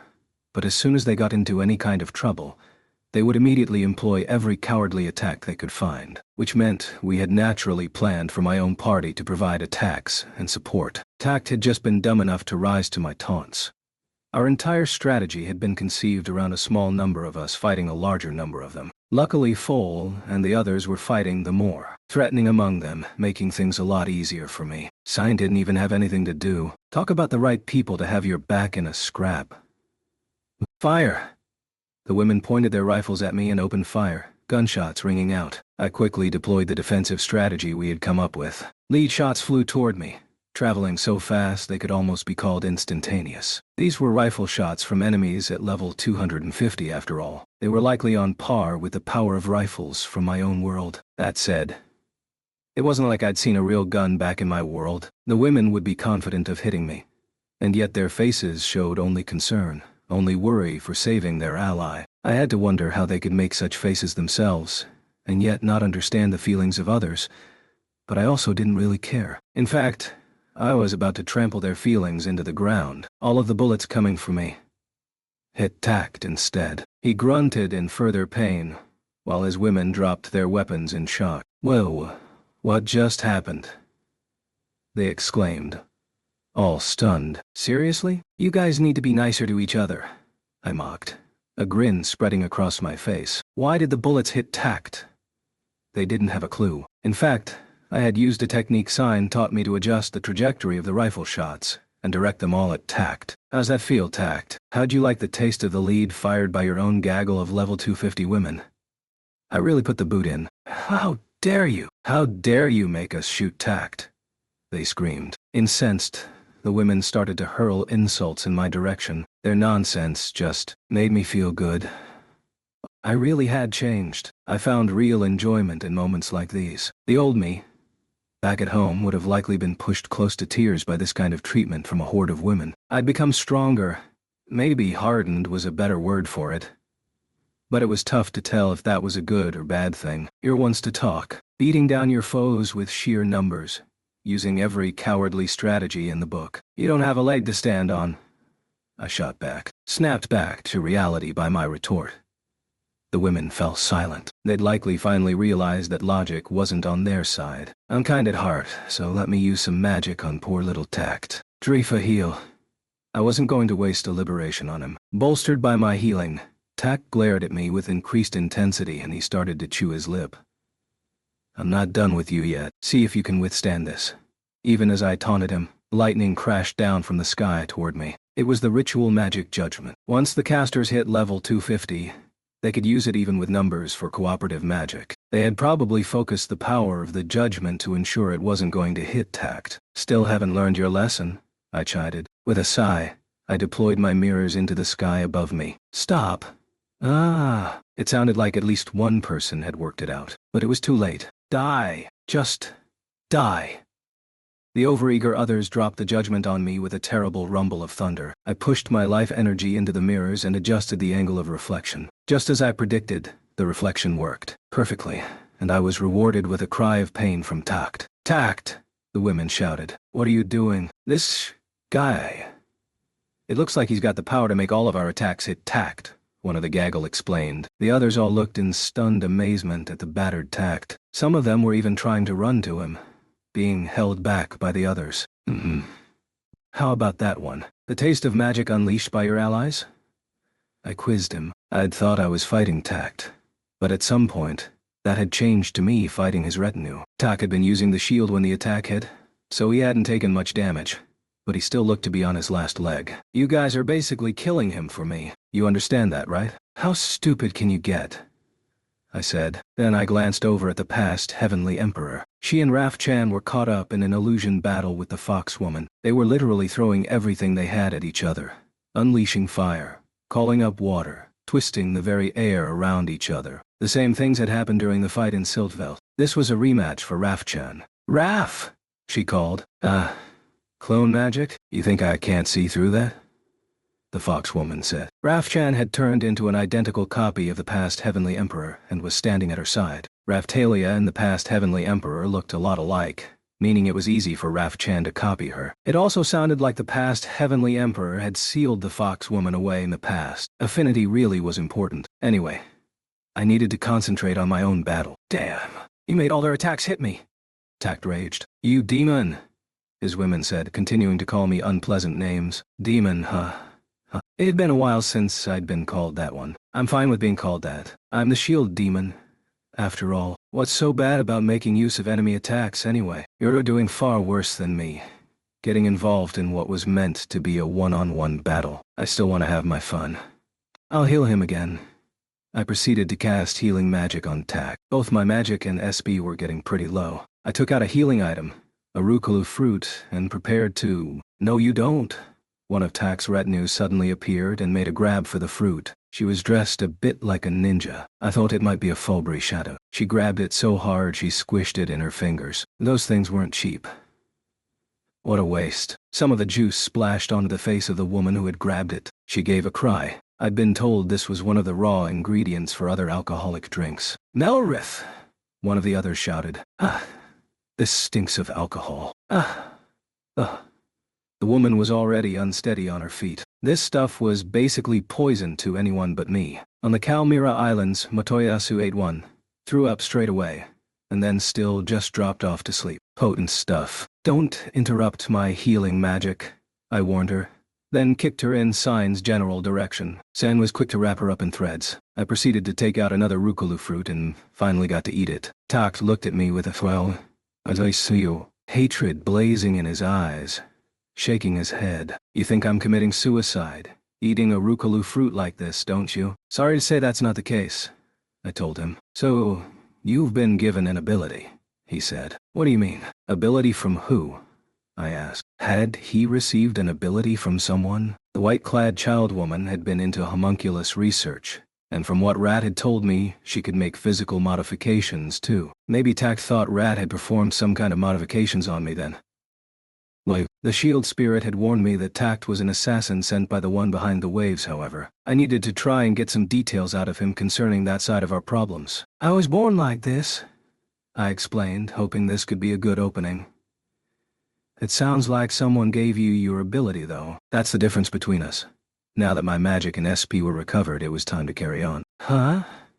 Tact's glare was only getting stronger and stronger. I wanted to know what it was. He'd been given a special ability and so couldn't forgive me for being born with one. He really did operate entirely on a sense of superiority. We've had some unnecessary disturbances, but let's get back to it, I said. The charge had finished powering up, and I pointed it at Tact again. He couldn't withstand another one of these, but he also had to know that if he moved, some of his women were going to die. Tact desperately focused his power, concentrating intently on the shield. Good luck with that. Fenrir Force V. As a little bonus, I also prepared a Hengen Muso technique point of focus and weaved it into the thick beam. Impossible. Tact gasped around his groans of pain. This hurts, even more than last time. What is this attack? I was hearing multiple impacts, as though Tact was being hit many times in succession. The Hengen Muso technique point of focus looked like it worked well against the shield. With a final cry, Tact, unable to withstand the attack, was sent flying through the air, spinning like a top. That felt like enough of that. I could have wiped out the women behind him, but no need to go that far. Tact came down onto the ground with a crunch. His retinue all desperately screamed his name. None of them seemed to understand yet that they had no way out of this situation. With the support of his women, Tact still managed to climb back to his feet. His retinue started providing healing magic again. No one was giving up yet. Come on, ladies. Just healing magic isn't going to cut it. You need to handle his exhaustion too. Stamina was important too. He was so beaten up he couldn't take me right now. Even if he was awakened. I'm not done yet. I can never forgive you. Tact managed. That's my line. I've already decided that your death is going to be so horrible you'll wish you'd never been born in this world. Not just me, but all of Melromark wants this, I told him. After the death of their queen, the people of Melromark saw this as their battle to avenge her. Killing the one who had caused her death went far beyond my own personal feelings. That was why I was just taking my time, enjoying putting him through the ringer without actually killing him. Atla, the queen, the people from my village, that was the bare minimum of those close to me whom I had lost. Those weren't the only lives lost in the conflict, though. Then there was Ren, Itsuki, and Motoyasu. After being defeated by the spirit tortoise and taken hostage by Kyo, they had been labeled as worthless, but they had learned from that defeat and made significant strides toward becoming better people. Tact was different. He underestimated the waves, killed heroes, and had almost caused the eradication of the coalition army. Then he had started a war to take over the world. If he had shown any kind of remorse, and although I didn't like the idea, there might have been some room for leniency, but he had to pay for continuing to spread the fires of war. I'm going to kill you, Tact proclaimed, lifting the shield on his arm. He was probably planning on unleashing a curse skill. It was too late for that, though. I raised the staff high in one hand and gathered magic and spee, life force that had scattered in the vicinity. Then I activated Gleipnir rope on Tact and bound him in place, a skill that applies both Fenrir force and Hengen Muso style, I said. The name of the skill appeared in my field of vision. Incredible, an amazing new application of energy blast. Magic started to concentrate into firefly points of light all around me and collect into my staff. It felt like a special attack ripped right from an anime. Now, see if you can handle this, I shouted the combo skill name from my field of vision. Annoyingly enough, I still had to hold back enough not to kill him. That was why I wasn't weaving point of focus in this time. Sure, I could have literally eradicated him like that, but doing so wouldn't be enough to satisfy me. Blood sacrifice, Tact intoned. Ragnarok. Blaster, I shouted. It was a skill allowing for the concentrated deployment of Fenrir force. It sure had taken a while to charge. That was why I hadn't moved since Tact stood back up. I had also recovered my magic in order to fire off this very attack. Just as I had hoped, a beam so concentrated it couldn't be compared at all to the normal Fenrir force tore straight for Tact, instantly blowing away the blood sacrifice that was coming toward me. The scream he gave when it hit was like nothing in this world. Unable to withstand the attack, Tact was knocked by the Ragnarok blaster clean up into the air. I'd been careful with the trajectory to make sure he didn't hit any of the women. I'd let him crash into them, sure, but I wanted to keep the fun going for a while longer yet. The Ragnarok blaster passed through his entire body and then carried on off into the sky, shaking the very air as it went. It even caught up to the Dragon Emperor that Galeon and Ren were fighting in the sky above. The Dragon Emperor gave a roar of surprise and pain at the sudden attack. Once it passed, the charred Dragon Emperor was still in one piece, however. Now, Ren shouted. Kwa, Galeon agreed. Using the smaller dragon as a platform to launch himself, Ren leapt forward and slashed into the Dragon Emperor. Phoenix Gale Blade. Ren's sword glittered red, creating a storm of flames, and a bird of fire formed from pure energy. Kwa. In the same moment, Galeon charged in, breathing fire. It was like two separate birds of flame, both piercing through the Dragon Emperor. A puny fragment, and the weakling sword hero are not enough to end me, she screamed. I was impressed. That much of a beating still wasn't a fatal attack. Not a bad performance. Thinking that, I turned my attention back to Tact as he plummeted from the sky and collapsed. Hey! You still alive? I called over. The guy looked like a piece of burnt trash. I hadn't used a defense rating attack, so he shouldn't be dead yet. I'd held back. He should at least still be breathing. Finally, he made a pathetic noise. Phew, I said as Tact clambered back to his feet. I even gave him a round of applause, really rubbing the salt in. He really should be considering retreat, having taken such a beating. Not that I was going to allow it. I had Galeon, Philo, and Rafchan here with me. Land, sea, or air, there could be no escape for him from us. Not to mention, he'd cast a barrier on himself that meant he couldn't run away. It was like he was closed up in a cage of his own making. Of course, Even if he took it down, I'd just put one on him myself. As for the curse skill, I'd let Raf-chan and the others handle that. You think you can get away? I'm not done with you yet, I taunted. I was getting bored of hitting this punching bag. Chapter 10. 2 regular guys. And the strongest 7-star hero. You're about to regret getting so carried away, Tact raged. Interesting. The blood sacrifice curse didn't seem to have affected Tact. Man, was this guy a cheater or what? I'd held back on the strength of the attack to take the curse into account, but it looked like I needn't have worried. Let's say that attack just killed you. That's for the staff hero, who hates you just as much as I do, but couldn't be here himself due to other responsibilities, I explained. Trash would have surely wanted to take revenge for the Queen himself. It probably wouldn't have satisfied me if the roles were reversed.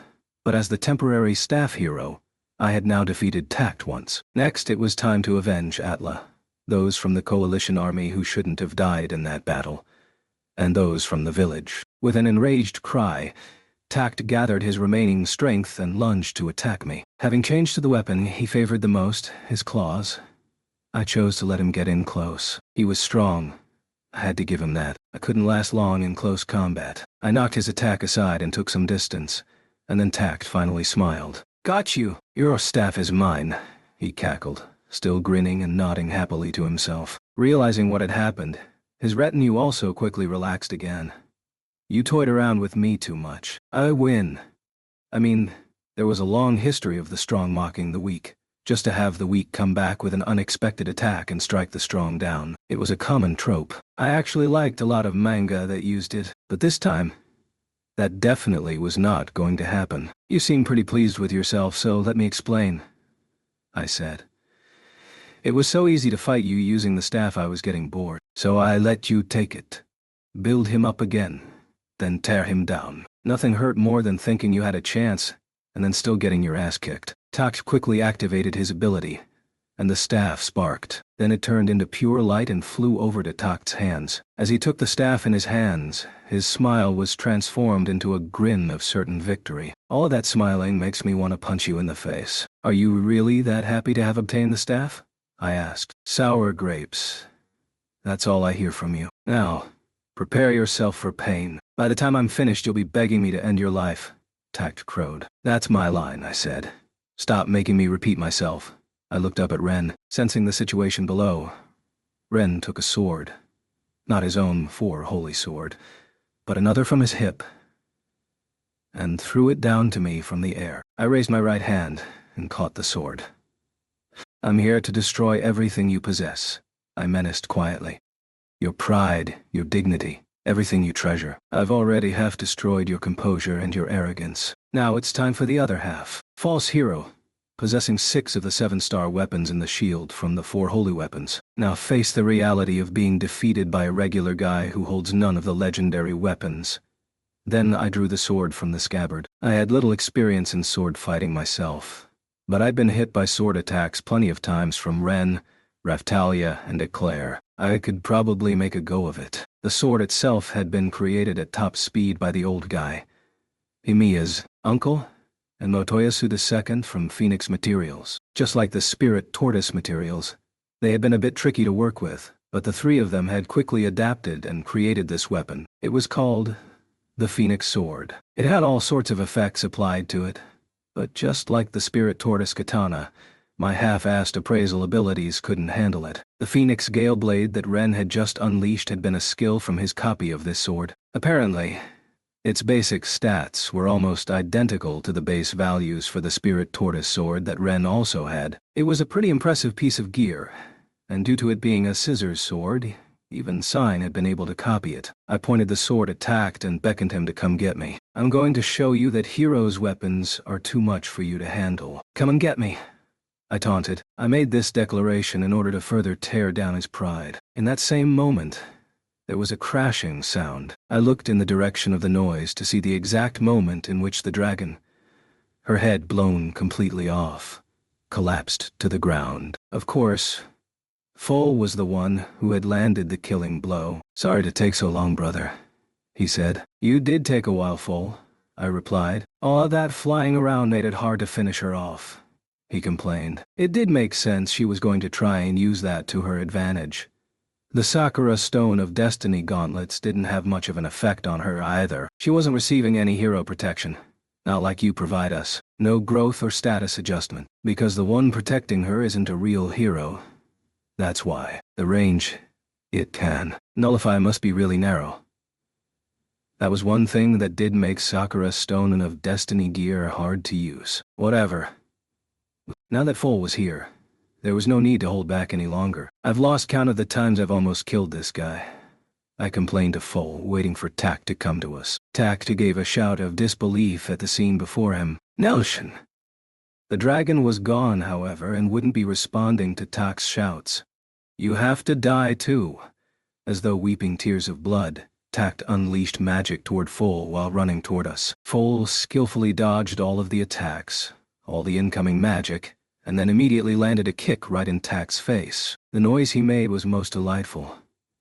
That was a bit sudden, Foal commented. He's angry at having lost someone important to him. You killed the Otatsu woman, right? I said. If anyone should be angry here, it's me. Atla's life was worth more than all of his women put together. He's the one who killed one of his own, thinking she was Raptalia. Foal replied. You said it. I agreed. Foal proceeded to stamp down on Tak's face, putting almost too much of his weight behind it, and then he came over to me. It looks like you've given him the staff too? He asked. Yeah. He's just so weak I decided to lend him that as well. We have to beat him down into utter despair. After all, teach him, through physical pain, the things that a hero truly needs, I explained. I see. Then I too would like to fight him, not as a hero, but just as a regular Hakuko Dachi. As Atla's brother, Foal said. He felt just like I did then. So I too would fight not as a hero, but as a regular human. As Naofumi Owatani. Unforgivable. I'm going to kill you both. You'll see. Tak raged. He hadn't given up yet, coming again at Foal, staff swinging. When Foal took the blow on his gauntlets and knocked it away, Tak started to laugh again. He went from anger to laughter in the blink of an eye. He really did. As expected, the gauntlets turned into light, left Foal's hands, and moved over to Tak's. He hadn't been paying any attention to what we'd just been talking about. Foal had chosen to lose his status as a hero in order to avenge Atla's death. He was so lost to his anger that he couldn't understand even that. Even if he was, the same could be said for us. Now I've obtained all of the 7-star weapons. I'm the one and only 7-star hero in the world. The ultimate hero. You can't hope to defeat me now. Just give up and die, he raged, triggering cries from his women. You're so lovely. Master Tak! One of them shouted. Now we can avenge all of our losses. Another one squealed. The entire retinue was buzzing with this new development, when just a moment ago they had been frozen in terror. He wasn't afraid to give himself a crazy new title either. The one and only 7-star hero in the world. The ultimate hero. Ha! What if he got all 4 holy weapons as well then? The greatest hero in history, perhaps? So pointless. Truly, so pointless. Even a pacifier weapon could probably take this punk out. You're getting far too excited over picking up one more weapon. None of this matters if you don't win. I fought someone before who was so fixated on being the strongest the weapons ended up hating him. Tak really was incredibly similar to Kyo. I'd probably believe it if the big twist was the two of them being brothers separated at birth. They were the enemy vanguard, right? So this enemy must just be mass-producing punks like these two and educating them to be dicks. And now that you've become the ultimate hero, what do you plan on doing? That was something Eclair had once asked Ren. What his plans were going to be once he was the strongest. It was a desire I certainly couldn't understand. First, I'm going to kill you. Then the world will be mine, he responded. I wondered if that was a better answer than the one Ren had given. I wanted to believe Ren was the better of the two. Even if he hadn't truly meant it, he had answered that he wanted to save the world. Come then, Mr. Ultimate 7-star hero. Time for round 2. I pointed my sword forward and focused my awareness. Foal did the same. Muso activation, we both said together. Unlike Foal, I was just mimicking what I had seen other people do. Without a complete understanding of the principles, though, I wouldn't be able to do this. I wasn't as adept as Risha or Atla, of course. so I didn't know how many minutes I would be able to last. Drifa burst 3. Hold on? Why can't I do the same kind of magic as him? Takt had a puzzled expression on his face. That was because the staff and liberation were completely unrelated. Even more than that, the staff wasn't lending him its true power, meaning he couldn't achieve a maximum power-up. Even if he did, we still had a trump card to play. Just like Kyo, Takt hadn't paid enough attention to his power-up methods. Airstrike slash. Takt used his claws to unleash a horizontal slash toward us. We avoided it by the barest hair's breadth and closed in on him. Just as before, it wasn't that I couldn't see his attacks coming. It was just that the shield hero shouldn't be avoiding them, which was why I let it hit me before. Now that I was just a regular guy, I couldn't let any of his attacks hit me. Onsen claw, Takt shouted. Again? I exclaimed. This guy really did like his claws. They did look to be the fastest among the 7-star weapons he possessed. Maybe he was a speed freak. It was still possible to avoid the attack anyway. Give me a moment. This is how you use a magic sword, right? I asked. I placed my hand on the tip of the blade, applied Swipe Decay, and then thrust the weapon forward. Decay was an attack spell that originated with healing magic. Just like Motoyasu and Ren could use fire or water-based healing magic, healing exclusive magic also had this kind of application. As the name suggested, it could cause decay of a target's cells. If healing magic could vitalize and heal cells, this had the opposite effect. It wasn't really all that effective on its own either. It was magic that could slow down the healing process by causing decay around a wound. Of course, I was using it as a defense rating attack, and I had woven in Hengen Muso's style point of focus. Takt gave another pleasing sound upon impact. I had to be careful not to break the sword. The 3 blacksmiths had worked together to make it, so I needed to treat it with respect. Now, you'll taste my true terror across your entire body. Takt recovered enough to spit more bluster. Drifa Elemental. He cast some more magic while swinging the sword. He could manage this much then. That's not going to work, I retorted. Elemental was unified affinity magic with which Risha was pretty skilled. Foal and I focused, using the gather technique, which Atla had been so talented with. We gathered up the magic, unleashed by Takt, turned it into bead, and shot it back at him. Wah! A white flicker flew toward Takt and sent him flying. His retinue were so stunned that they couldn't even move to try and save him. Come on, don't let us kick you around so easily. My mockery was perfectly highlighted by Foal literally kicking the airborne Takt back toward me. How are you weaklings doing this to me? Takt gasped. Are you forgetting who almost had you dead just a few moments ago? I sliced with all my strength at the incoming Takt. Of course, I was still only mimicking what I had seen others do. Molt strike demolition. Air, kind of. I shouted as I tried the attack. Takt moaned and groaned again. I wondered what would Eclair have to say about this. Takt was tough. I'd give him that. I'd been using the 7-star staff until just a moment ago, which made the difference even more evident. This was what Philo Sedina and the others had been working with during battle. I could see where things like Hengen Muso's style came from. Tiger Rampage! Foal dashed over and started punching the same place I had just chopped. I immediately started chopping some more with the Phoenix sword. More! More! I shouted, weaving in additional points of focus while unleashing multiple slashes at Takt. To be completely honest, my attacks completely lacked firepower. My only choice was to make use of life force and magic to increase my number of attacks. Luckily, Foal was more than pulling his weight in that regard. It almost felt like we were playing one of those combo-focused versus fighters. Stop it! Unable to sit back and watch any longer, the women from Takt's retinue rushed in, weapons raised. No you don't. Sign blithely cut down the approaching women. Some particularly quick ones managed to escape Sing's control, but a punch from Foal scattered them like skittles. I wasn't sure 2 regular guys, as we were right then, could bring enough force to kill a level 350 target, but perhaps he happened to hit him just right, because Takt was writhing in pain. I can't hold anything back any longer. If you don't want to die, shut up and stay out of this. I was possessed by complete rage, as though my blood was boiling. Maybe due to having little experience with combat other than defending, or maybe because I hated these enemies so much, I couldn't be sure. In either case, I was so charged with emotion that even I was starting to feel like I'd become a different person. I'd once read a manga that had someone who entered a heightened emotional state during combat or other intense situations. Maybe this was similar to that. I started attacking Tact again, stabbing him repeatedly. You've obtained all the 7-star weapons, and this is all you can do? Is this a joke? I mocked. Brother, have you had enough yet?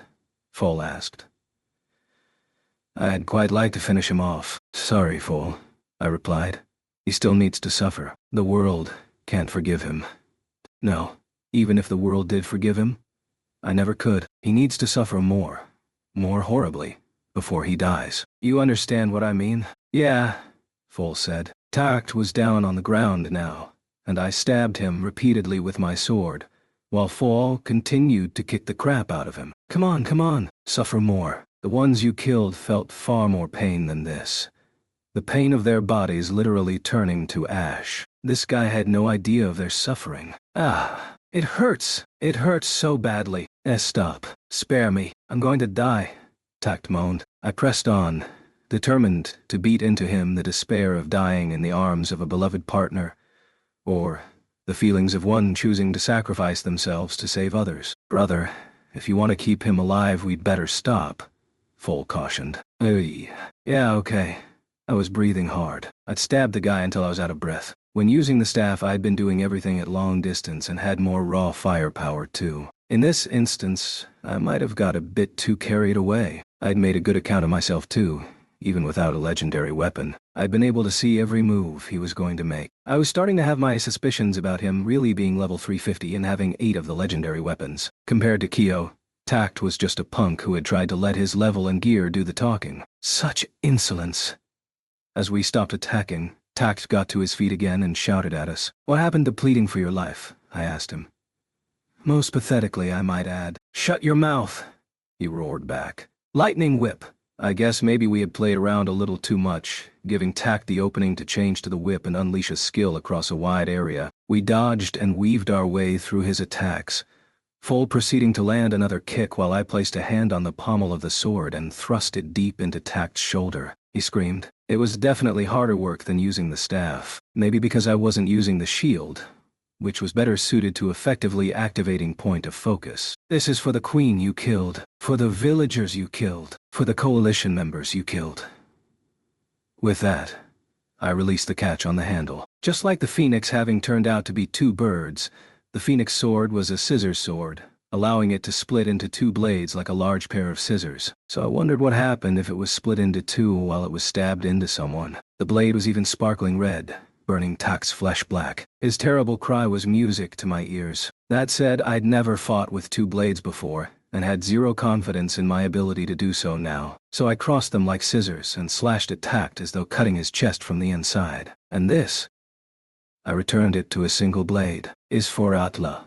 Foal finished for me, and together we proceeded to shred into Tact. His clothing was torn into tatters now, his whole body covered in blood. This was the ultimate 7-star hero? That was a good joke. It was time to finish this. Drifa Decay. Have a taste of Decay Blade, I shouted. The phoenix sword slashing into Tact had both magic and life force imbued into it as well as decay. Magic.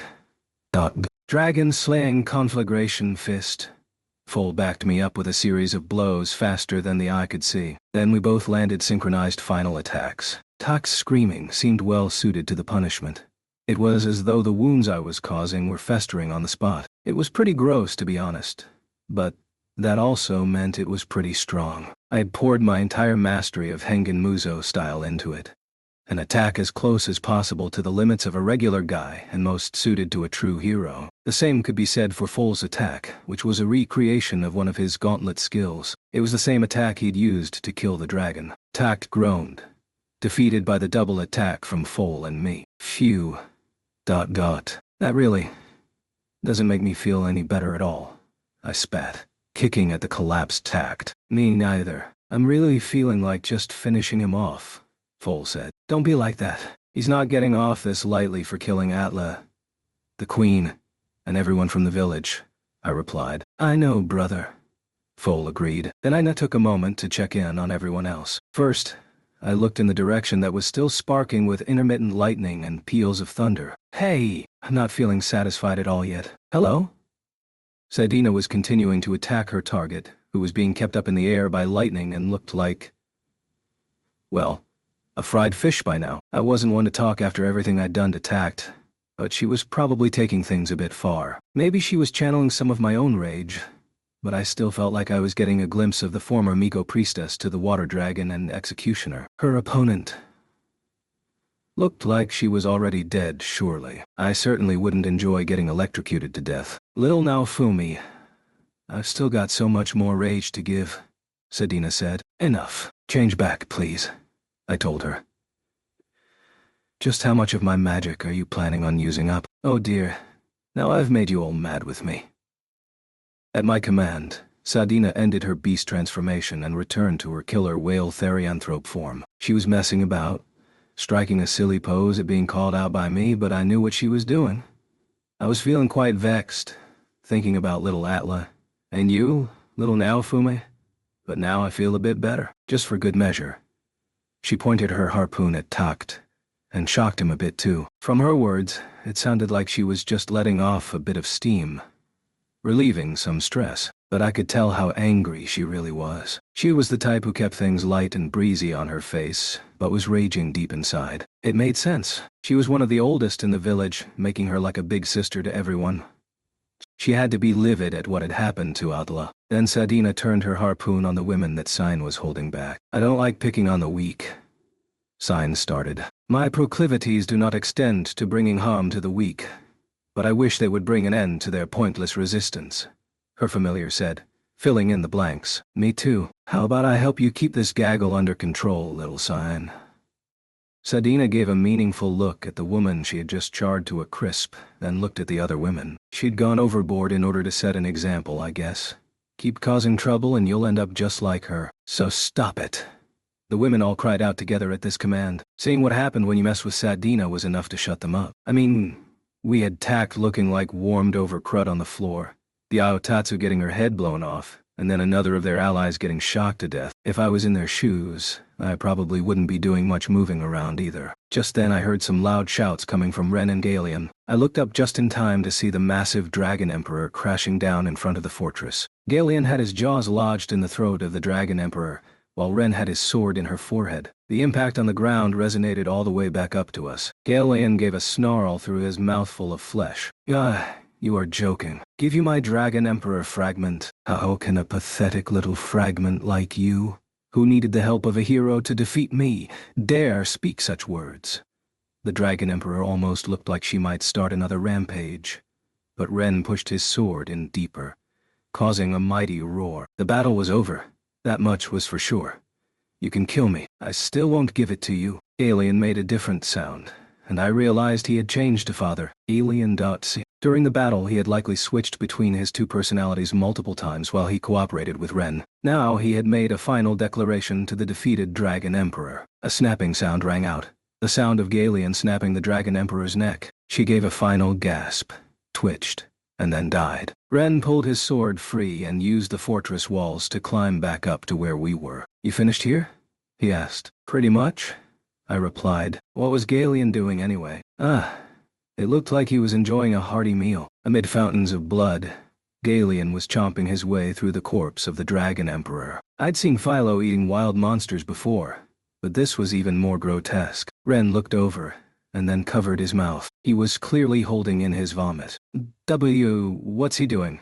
Ren managed to ask. The enemy dragon was talking about Dragon Emperor fragments and calling him things like a pathetic fragment, right? I said. Yeah, Ren replied. A Dragon Emperor ascends after thousands of scattered fragments are collected to form a single Dragon Emperor. Memories of the past and things like that, all coming together?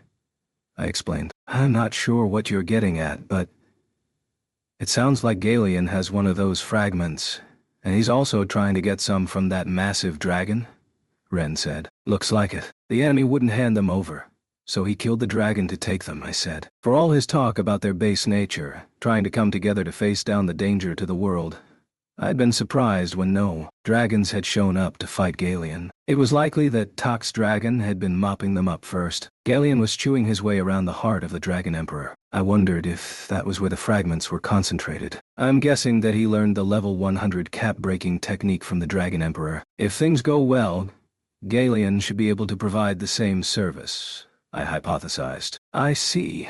Everyone from the village and the country can get stronger, Ren said. Just a possibility at the moment, I replied. That was another reason why we couldn't kill Tact yet. If I couldn't find out from him how he had passed level 100, the future looked bleak indeed. I looked up into the sky to see Philo still fighting the Griffin. You're pretty good, the Griffin said. I'm not losing to you, Philo squawked back. I could tell at a glance which of them had the upper hand, however. Philo had the sharper moves. The Griffin had been injured by her in numerous places, and the fight would soon be over. Now, Philo yelled. It's over. Everything is ready, Shildina shouted. What?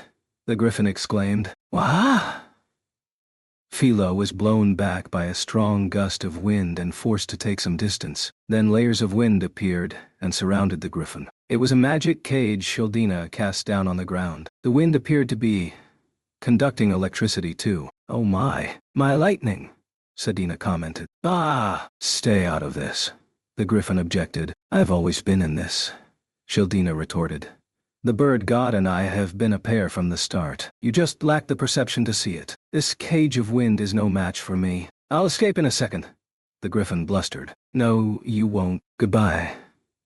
Shildina raised her hands toward the Griffin and tightly closed her fists. The cage of wind started to gradually get smaller, closing in on the Griffin. The flying creature gave a protracted roar of pain and was then sliced into tiny chunks, a brilliant red flower blossoming in the air. This is how the newest priestess of carnage handles her business. Well, more beautiful than Sedina, I bet, Shildina boasted, proudly standing with her hands on her hips while a rain of blood started falling behind her. Oh my! Sedina made another comment. The sliced and diced corpse of the Griffin plunged down and landed right on top of the electricity-fried fish, piling the two of them up. It did make the colors more vivid, perhaps, but it didn't look any more appetizing. That was nasty, Shildina. Philo floated down and landed on top of Shildina. What a crazy combination attack that had been. The only one left was the past Heavenly Emperor. I looked over at her, avoiding a barrage of attacks from the Fox Woman, seemingly communicating with Raf Chan using her eyes. Raf! Raf! Raf! Raf Chan was gesturing at the sword in my hands, asking me to throw it over. I guess she wanted a bit more firepower. Raf Chan really was maturing. Very well. I'd join in this battle of illusions. Here you go! I threw the Phoenix sword to Raf Chan. Raf! Raf Chan leapt into the air and caught the sword I threw. So you're the real one, the Fox Woman yelled and attacked again. But Raf Chan used her newly acquired sword to block the attack. The fox chuckled anyway. You ugly raccoon. You think such petty illusions are enough to fool me. Yuga. Just as the Fox Woman started smiling, the past Heavenly Emperor's hammer came down on her from behind. She'd clearly been completely fooled. Guess that proved the old Japanese debate about which was better at trickery, the fox or the tanuki. You've been completely fooled, eh? Said the past Heavenly Emperor. Raf Chan agreed. Impossible. Illusions that have physical form? But why does it even smell the same? The fox asked. Why would I reveal the secret to you? This is why you were tricked, eh? The past Heavenly Emperor replied. That would explain how that ugly raccoon used illusions to sneak past the Dragon Emperor and Griffin, the fox asked. It sounded like tax people thought Rattalia had used Sanctuary to escape. They'd been tricking the one who was strongest against illusions, so it made sense they thought Rattalia was the same type. Raf Chan had been created using her DNA, and it sounded like she even smelled the same. Their voice and feel when touched were different, though. I'd have to investigate more later. Bad luck for you. Here we go, eh?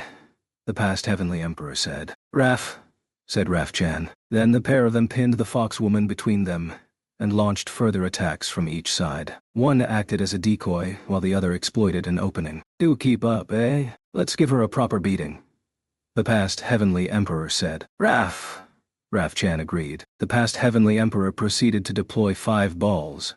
Raf Chan deployed 5 of her own corresponding balls. And then the two of them started to unleash a high-speed combination attack against the Foxwoman. A strike, swipe, massive impact, kick, 5 practices destiny split, wood defeats earth, earth defeats water, water defeats fire, fire defeats metal, and metal defeats wood were then all unleashed in sequence. All of them were techniques the past Heavenly Emperor had used against Raphtalia. Raphchan performed the same moves, as though she was a reflection of the past Heavenly Emperor. It was like a famous special attack from a versus fighting game, the one performed by that sexy Scottish succubus. The two of them finished by slashing their swords from bottom to top, before turning their backs on the Foxwoman and wiping the blood from their blades. "Illusory mirror," the past Heavenly Emperor said. "Raph." With a popping sound, Raphchan returned to Tanuki mode. "I'm not defeated yet," the collapsed Foxwoman managed to say, though she was covered in blood. I thought for a moment that it certainly looked like she was defeated. And then the Foxwoman started to gradually change shape. It was like some sort of concealing transformation coming to an end. She proceeded to shift into a massive fox monster. They were probably going to need my help with this one. Chapter 11. The shield hero now orders you. Huh? I turned back to look at Tak. "I'm not finished yet." He had regained consciousness and was standing up. "I've not been defeated yet." Standing on unsteady legs, he turned his hostile intent toward us. Looking around, he sent out a dark aura. I wondered if it was the power of the Curse series. We had killed a whole bunch of his women as part of our revenge. It wouldn't be surprising if he got infected by a curse. "I'll never forgive you for today. You've killed Ellie, Nelshin, Shate, Leludia, and Ashel. I am the ultimate hero. And I swear I will end you." Then Tact turned his attention to Ren. He was likely thinking that stealing the Holy Sword would give him a chance of winning. It might have been thanks to the 7-star weapons that he was still capable of standing after taking such a beating. Or maybe there was some element of his own resilience involved. It was almost impressive, but it was also time for him to give up. Time for him to realize that he couldn't hope to defeat us, no matter how hard he tried. "You still want to continue this charade? Hero in name only, who can't even defeat 2 regular guys. This is the end of the line for you," I shouted. "You're joking. I'm telling you. I'm not defeated yet, so long as I have these 7-star and this 4 holy weapon. If I need more power, I'll just have to steal it," he shouted. "Tact, hang in there." The women started providing some enthusiastic support. If Tact was the good guy in this situation, things would probably be starting to look bleak for me. Some kind of miracle would happen, like his awakening to some brand new superpower. I see. Your awareness of yourself as the legendary hero is deeply rooted in the motivation for your actions, I analyzed. This had been expected too, which was why I was going to steal that final hope from him too. I hate to say it, but you're in no shape to defeat Ren at the moment. I won't know unless I try. Tact changed to the claws and prepared to unleash Wanzin Claw toward Ren. Face the truth. The 7 stars can't defeat the 4 holies. Ren won't allow it. Indeed, I won't allow it. I placed my hand where the shield had been and focused my awareness. The source of your power, a regular guy. And now the shield hero again orders you. Like the body and the soul were a pair, like the hero and his weapon were a pair, we had once been connected by a thread. I now passed a needle through that broken connection, using a stronger force than the normally impossible separation. This was a soul created for a body, and a body created for a soul. Reconsider the state of all things once more and return my shield to me. With a metallic sound, a ball of light left Tact and returned to my hands. A brilliant light enveloped our surroundings, dazzling everyone. Then the shield option appeared in my field of vision again. I almost got nostalgic. Just as before, my attack dropped almost to nothing, and all my other stats increased. My defense, in particular, saw an incomparable increase. When I thought about how my attacking abilities were all gone again now, it did get me down a bit. But Atla and Ost were drawing out plenty of additional power. There was no way this guy could beat me now. No way in hell. Impossible! Tact raged, changing the target of the Wanzin Claw to me. I raised my shield in order to take the attack head on. My shield deflected his favorite special attack skill, nullifying it completely. My connection with the shield was now even stronger than before, meaning this barely rated as an attack. The return of my shield had also restored my status. Indeed, to even higher levels than before, all apart from my attacking ability, of course. Well, what happened with your stealing ability?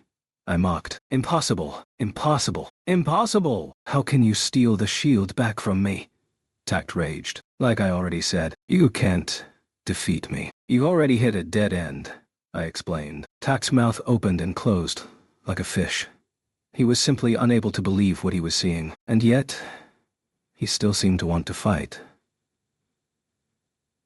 I simply have to see your face painted with despair, I told him. Brother, you look incredibly evil right now, Foal observed. You really like making that face, don't you, Naofumi? Ren added. That's the appeal of little Naofumi, Sadina said. At her comment, Foal and Ren looked away. Yeah, I could understand how they were feeling, although I wasn't sure I really looked that evil. You think so? I think brother is more.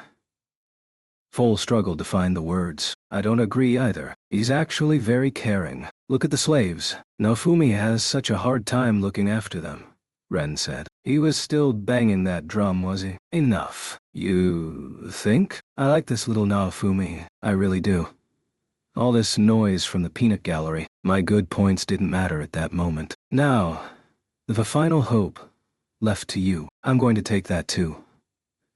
I placed my hand over the shield and activated the final trump card that Atla and the shield spirit had told me about. Everything up until now had just been for my personal enjoyment. If I'd done this from the start, there would have been no need to fight. The shield hero now orders you. Vassal weapon, respond to my call. Release the foolish binding on your power and awaken. The claws on Tact's hands started to give off a pale light. Confirming that phenomenon, I continued my words. Now I strip you from your vassal status. 1, 2, 3, 4, 5, 6, 7. Not just the claws, but all the 7-star weapons started to glow. What now? What's going on? And my strength is fading. Tact was clearly unable to conceal his shock at this situation. It was a mistake for a single person to have multiple legendary weapons. The 4 holies and the 7 stars weren't intended to allow that. Find new owners and join with them, I commanded. 7 balls of light flowed out from Tact, rising high into the air, and then scattered apart, just like certain wish-granting balls from that manga with the dragon. One of the lights was flying this way. Of course, Foal was the hero who had been selected by the gauntlets. You've even stolen the 7 stars from me? Just what's going on here? Tact was trembling in rage, but he looked pretty cheap and pathetic to me. What are you doing? Stealing Tact's weapons. Return them, one of his remaining retinue demanded. Those weapons never belonged to your man, eh? Said the past Heavenly Emperor, extending her hand into the air. Huh? She furrowed her brow as she watched the lights flying away. Then she smoothly avoided an attack from the foxwoman, who had revealed her true nature. Divine clash of the 5 practices, the past Heavenly Emperor shouted. The mighty attack with the hammer caused a yin-yang magic circle to appear, which proceeded to entrap the foxwoman. She gave a terrible cry as the light from the magic circle flowed forth and bound her in place. And then the past Heavenly Emperor crushed her head with her hammer. Raf! Raf-chan adopted a victory pose. Tulina! Tact screamed. Nice.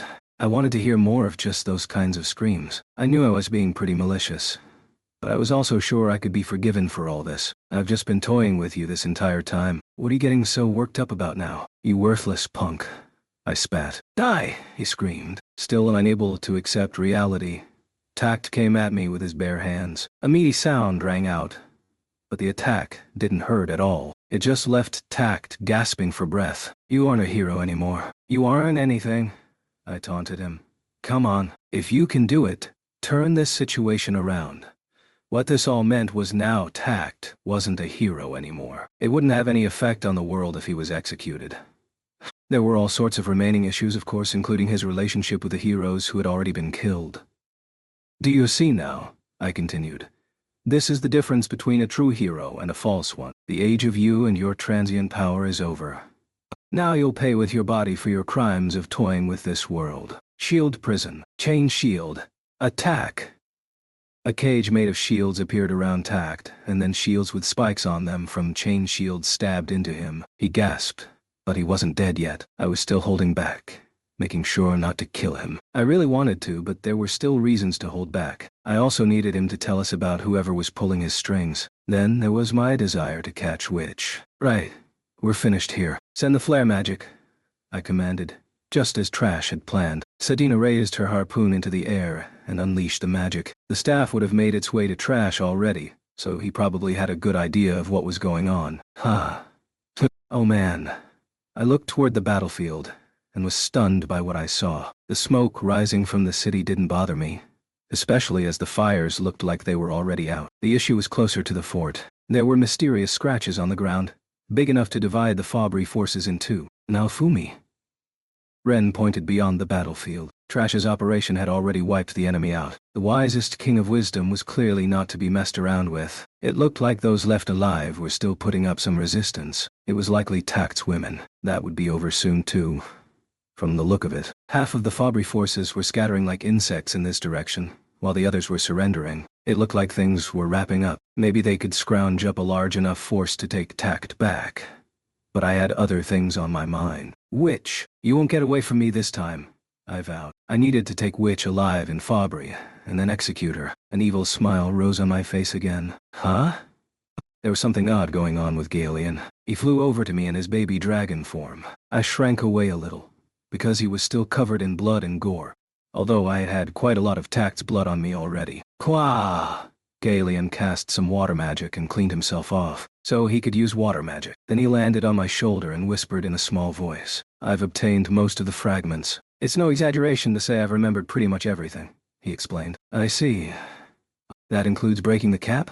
I asked. Yeah. That's no problem for me now. But there was something even more important in the Dragon Emperor fragments, he continued. What? Oh, something I don't know about? I queried. If I unleash the dragon I sealed, I mean, by the Dragon Emperor, and then sacrifice 2/3 of the estimated world's population, the waves can be.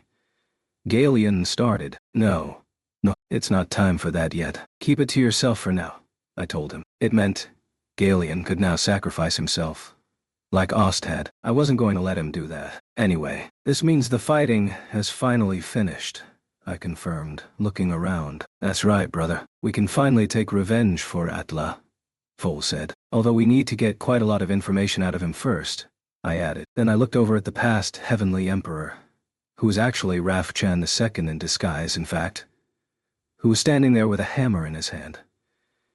You're full of surprises, huh? That's my line, eh? The soul of this old soldier should have vanished from this world. But to make use of a fragment like this... The past Heavenly Emperor marveled. That's not my fault, I said. Rafchan puffed up her chest, looking pleased with herself. She'd certainly helped out, but it did feel a bit out of place. Oh my. Shildina had a complex history with the past Heavenly Emperor and was keeping her distance. So you're one of Raftaide's ancestors, I confirmed. There are only fragments of my personality, meaning I'm more like a newly born entity. I don't have many memories either. I can't provide much aid, eh? She said. Not sure I really understand, I said. Also, it consumes a lot of energy to maintain this form, and I'm still not especially comfortable with it. In that moment, the past Heavenly Emperor started to crackle and shake. Holder of the Shield Spirit's implement in this time. Be aware. The vassal weapon battle is not yet. Dafu. It looked like her time was up, because the past Heavenly Emperor proceeded to turn back into Rafchan II in a puff of smoke. Then sit down. It looked like it really did consume a lot of energy. Sure, I hear you. The battle isn't over, right? Looked like I'd need to have a longer chat with her when I had more time. Well, I turned to look at Tact and his cronies. In any case, you'll find the sin of toying around with this world carries a heavy price. I proceeded to hold the fort until receiving the report of victory from Trash, spending the time thinking of exactly what I was going to do to Tact. The fighting finished, and we returned to the village. You guys all okay? I called out. Yeah, we're all fine, Keel energetically replied. No problems here, I say.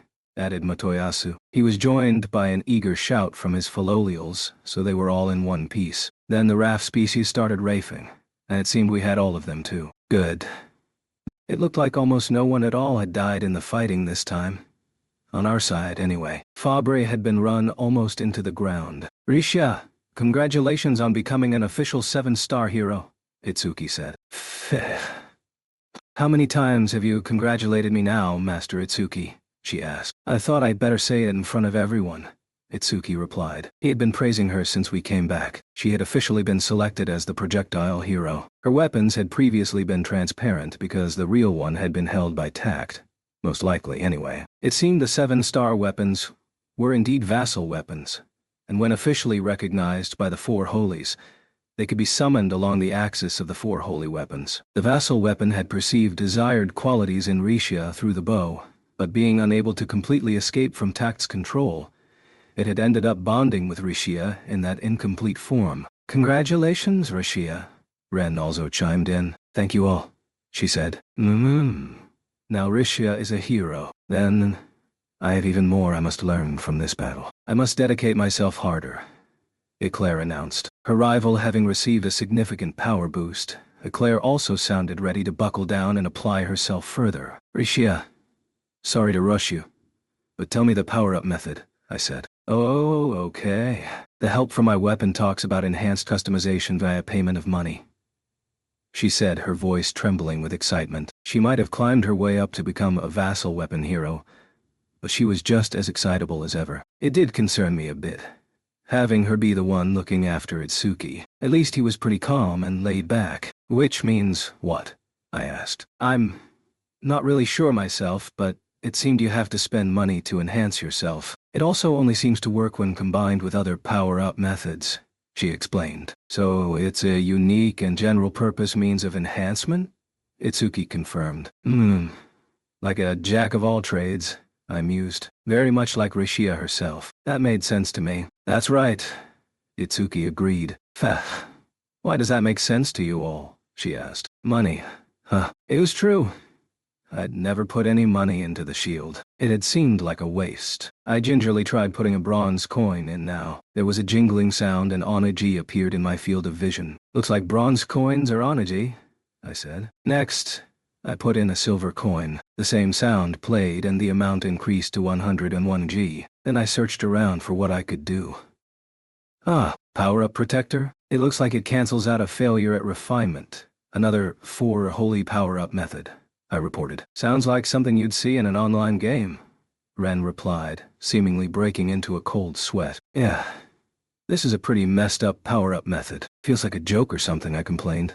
Although the amount of money required was no joke. Seriously, this was one just for the billionaires. I didn't think this world had microtransactions. That said, it was also pretty convenient. Can I ask something else? What do you think this is? Rishia said. And with that, Rishia removed something that looked like a strap from the bottom of her projectile and showed it to me. Dafu? Rafshan II pointed at it. It was some kind of accessory Tact had attached. I touched it to try and check it out. But in that same instant, it made a sound and split apart. What just happened? I'd felt something unpleasant the moment I touched it. I still couldn't shake off a foreboding feeling. It felt like there was still something unresolved there. The staff has also returned to the king. He said he would like to talk with you later, Eclair said. Okay. Oh, I've got a lot to talk about with Trash too. I'll head over later, I replied. We'd driven Fabre off so completely. Tact's elite warriors were like garbage before us. Just how great was the wisest king of wisdom. No wonder the queen had kept him around. I really understood now what Trash was capable of. Chapter 12. The Execution. Before the news that Fabre had been defeated in the war could reach their homeland, we sent out a false message that they had actually won, and that Tact's harem was to gather in Melromar. It worked like a charm, serving to lure out all of the other women in Fabre with connections to Tact. In regard to those women who had been forced into membership in his harem, the women who had been controlled by the Fox woman's illusions, those illusions had come to an end with the death of their mistress. However, this strategy to sweep up the women from Tact's retinue had failed to catch one target. Witch. She'd taken some other women with her from the building in which Tact's harem had been living and then upped and disappeared. That seemed proof that she'd known Tact had been defeated in the battle. There were reports of her walking away, looking flustered. Maybe she just had good instincts, and maybe she had placed something on Tact that allowed her to know what was going on. It had also come to light that the reason Tact hadn't come after us right away when we tried to escape, after first encountering him, was because he had been helping Witch remove the high-level slave seal that had been placed on her. Doing so required the blood of the owner of the slaves, which had meant the queen. So they'd used her blood that had splashed onto the ground to break the seal. The reason for removing the seal had been due to concerns about the master of the slave seal, as appointed by the queen, activating it and killing Witch. It was all a bit much for me. We didn't know where the remaining 4 7-star weapons had flown off to either. I wondered where they might have gone. Of course, the staff had returned to Trash, and Rashia had officially become the projectile 7-star hero. I was with the other heroes, sitting with the royal party during the execution. Trash and Melty didn't look that happy about having to go through this. Melty was doing her best to avoid watching altogether, choosing to play around with Philo instead. When I'd suggested that maybe this wasn't something someone of Melty's age should be seeing, she'd replied that it was the duty of a member of the royal family. Come on, spit it out. Who is the power behind you? The executioner shouted. I can't. Tact stammered. Do you know what will happen if you don't speak? Here's a taste.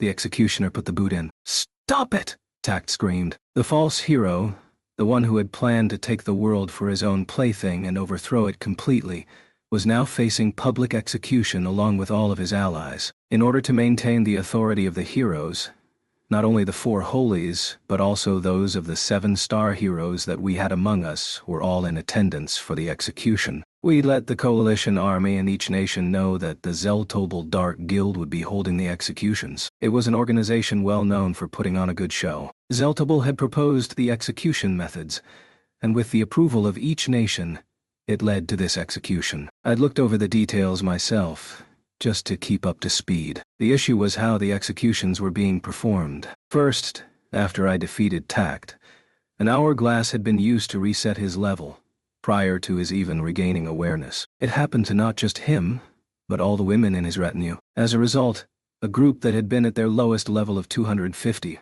were now a pathetic gaggle at level 1. It was almost painful to watch them. Some of them could barely move, although those who had been warriors were at least mobile. I didn't even know how many we had gathered in the end. Motoyasu had been running around collecting the women up. His comment had been, "So many pigs out there. So filthy, I say." Quite different from his past self, when he'd been quick to flirt with anything in a skirt. Back to the execution proposal that Zeltobel had made. Tact had his neck and hands placed inside wooden stocks, and then shackles were also placed on his feet, just to make sure he really couldn't move. Literally the only thing he could do was watch. It might have seemed like overkill, but with the weird powers he had exhibited so far, it was worth playing it safe. Those powers were also part of why we were torturing Tact. We needed to know what other abilities he had and what else he might know. Basically, we were using his women as hostages against him.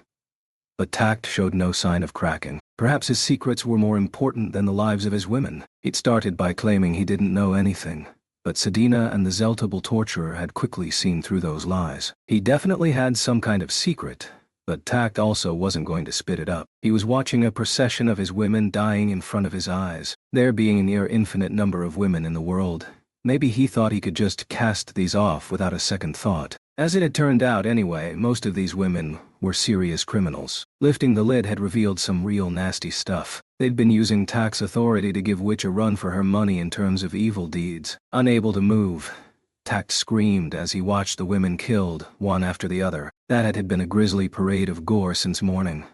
Starting with burning at the stake, the festivities had included water torture, hanging, the guillotine, the brazen bull, a firing squad, being run over by a cart, dragged around, magical executions using various types of magic, being forced to take poison, and being chewed apart by monsters. Sedina's and Shildina's magic executions had been really incredible. The two of them were practiced executioners, able to keep the women neither alive nor dead, punishing the sinners on a razor edge of pain. It was easy to tell the kind of work they had done in the past, but I wondered if they were really okay with it. If you two don't want to do this, you don't have to, I told them. I just want to get a bit more action. Looks like they're short-handed too, Sedina replied. Me too. Let us do this.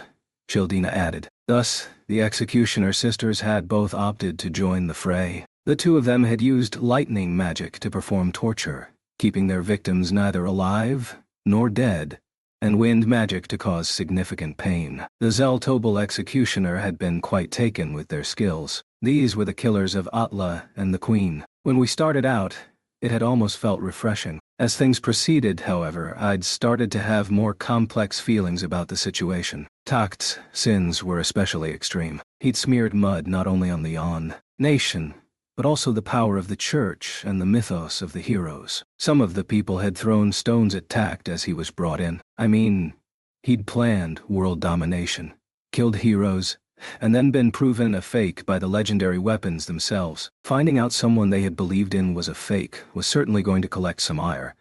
Here in a world where so many people worshipped the heroes, even rendered so completely powerless, Takt continued to struggle, shouting the names of the women one after another as they died. There was blood coming from where his neck, wrists, and legs were bound, and he shouted in rage. "Stop it! If you're going to kill anyone, just kill me. Why are you killing them too?" he pleaded. "Just confess, and it will all be over. How did you obtain the power to steal the 7-star weapons? What research have you been doing?"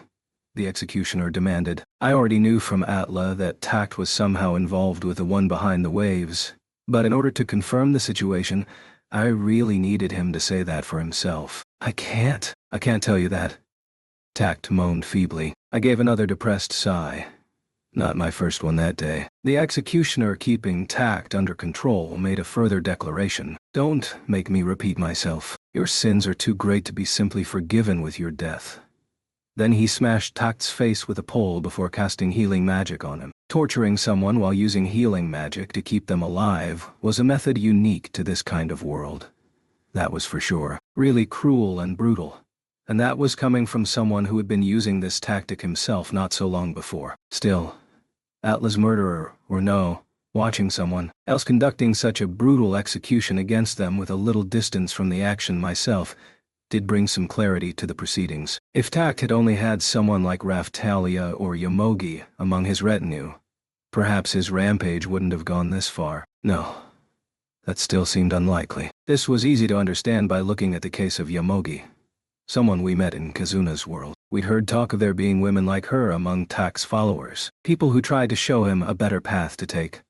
And it seemed likely that basically the same thing as Kyo and Yomogi had happened. In other words, any of the women who tried to caution Takt ended up vanishing under mysterious circumstances, dying in accidents, or dying in battle. The lucky ones probably got away with just being exiled.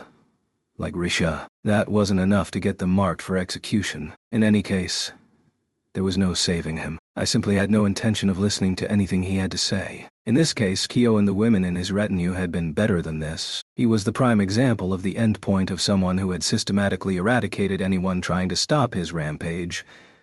People like Raftalia was to me. He really was just like Kyo in every possible aspect. I'd also been told that, just like Kyo, Takt was a vanguard for the waves. There were forces that existed behind him then. We still had no idea who was pulling the strings. We needed to make him talk. Still, I'm having trouble understanding this torture stuff, I commented. Me too, Ren agreed. We were both modern men.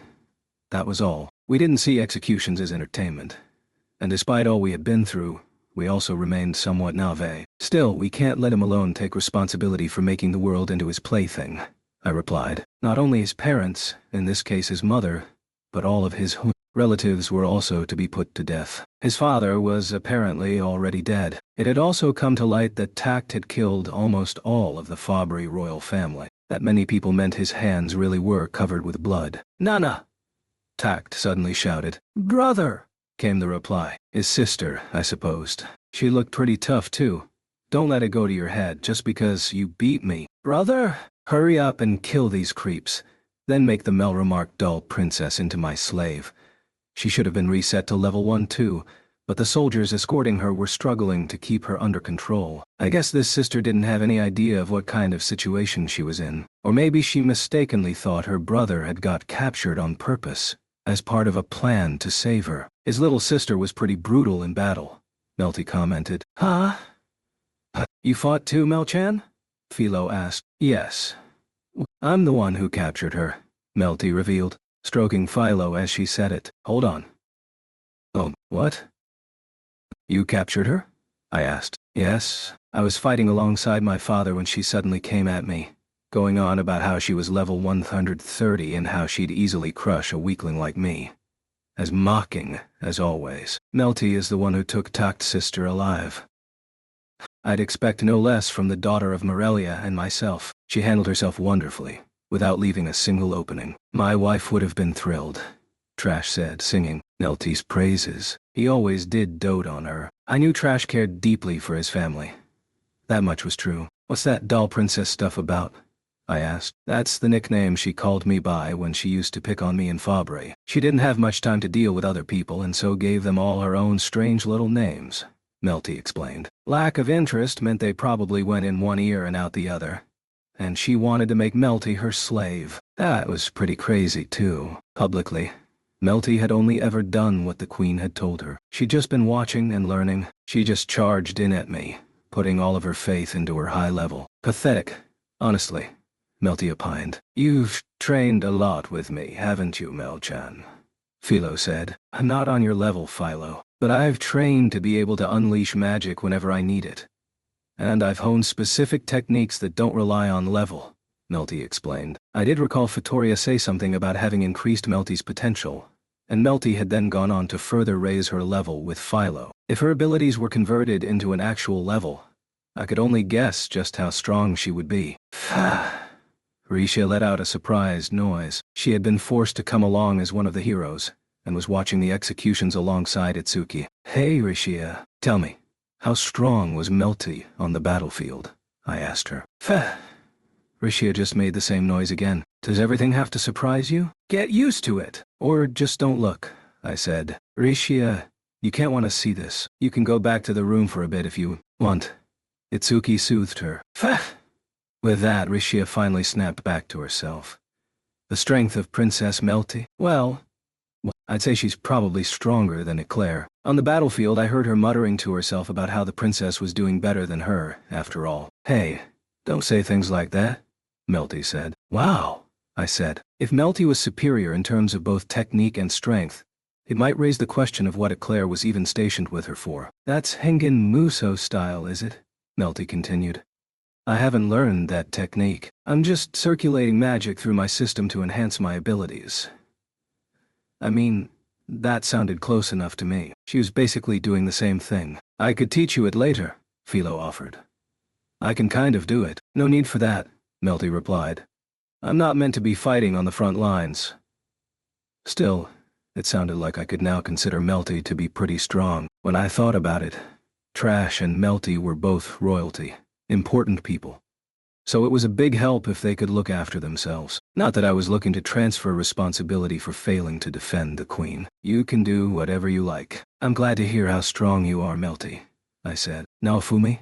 Melty asked, a little puzzled. I'll do everything I can to protect you from anything that might happen. But if I can't, you do everything you can and survive, I told her. Sure thing, she said. As Melty and I had this conversation, Takt's sister exploded into a rampage. Hey, let go of me. My brother is the greatest hero in the world. You're making a big mistake if you think you can get away with all of this. Ignoring Takt's cries, the sister continued her tirade. She was still going. She really didn't understand the situation. Run for it. Hurry, Takt shouted. She really was a feisty one. She was probably a match for everyday Melty, at least. You'll pay for treating my brother like this, she raged. I'm going to kill every last one of you. You're the one who's about to die. Don't you understand your crimes? The executioner retorted to Takt's sister, but she didn't back down a single step. Crimes? Just what is it you think we've done? She raged. You killed the 7-star heroes, one after the other. Committed an unthinkable number of crimes in the past. You also killed the king and royal family of Fabre, killed the queen of Melromark, and caused untold chaos by declaring you were going to take over the world. You deserve death for all of these crimes. The executioner replied. Laundry list of evil. If she wasn't getting executed, I wondered how many years in jail that would equal. Presupposing imprisonment for life, she'd be a major criminal with a 4-digit sentence. Yet the sister was still going. All heroes other than my brother are trash, so it doesn't matter if we killed them. Crimes? Nothing my brother does can possibly be evil. The world is wrong. The royal family? Who's crying over the loss of that trash? Ending that Melromark vixen was maybe the best thing he did. Her mouth was like a machine gun. No room for anyone to get a word in edgewise. I looked over at Melty to see her staring at Takt's sister with terrifying, completely emotionless eyes. Oh boy. Even Philo was doing a double take, while Takt continued to shout for his sister to run for it, shout from the bottom of his heart. The sister was paying no attention at all, raging to save Takt. Taking over the world? My brother was trying to save it, to just create a world for himself. By himself. He hasn't done a single thing wrong. This was hopeless. Even confronted with the deeds of her brother, she simply didn't think he'd done anything wrong. She wasn't someone words could reach. We had no obligation to take the time to explain things to her.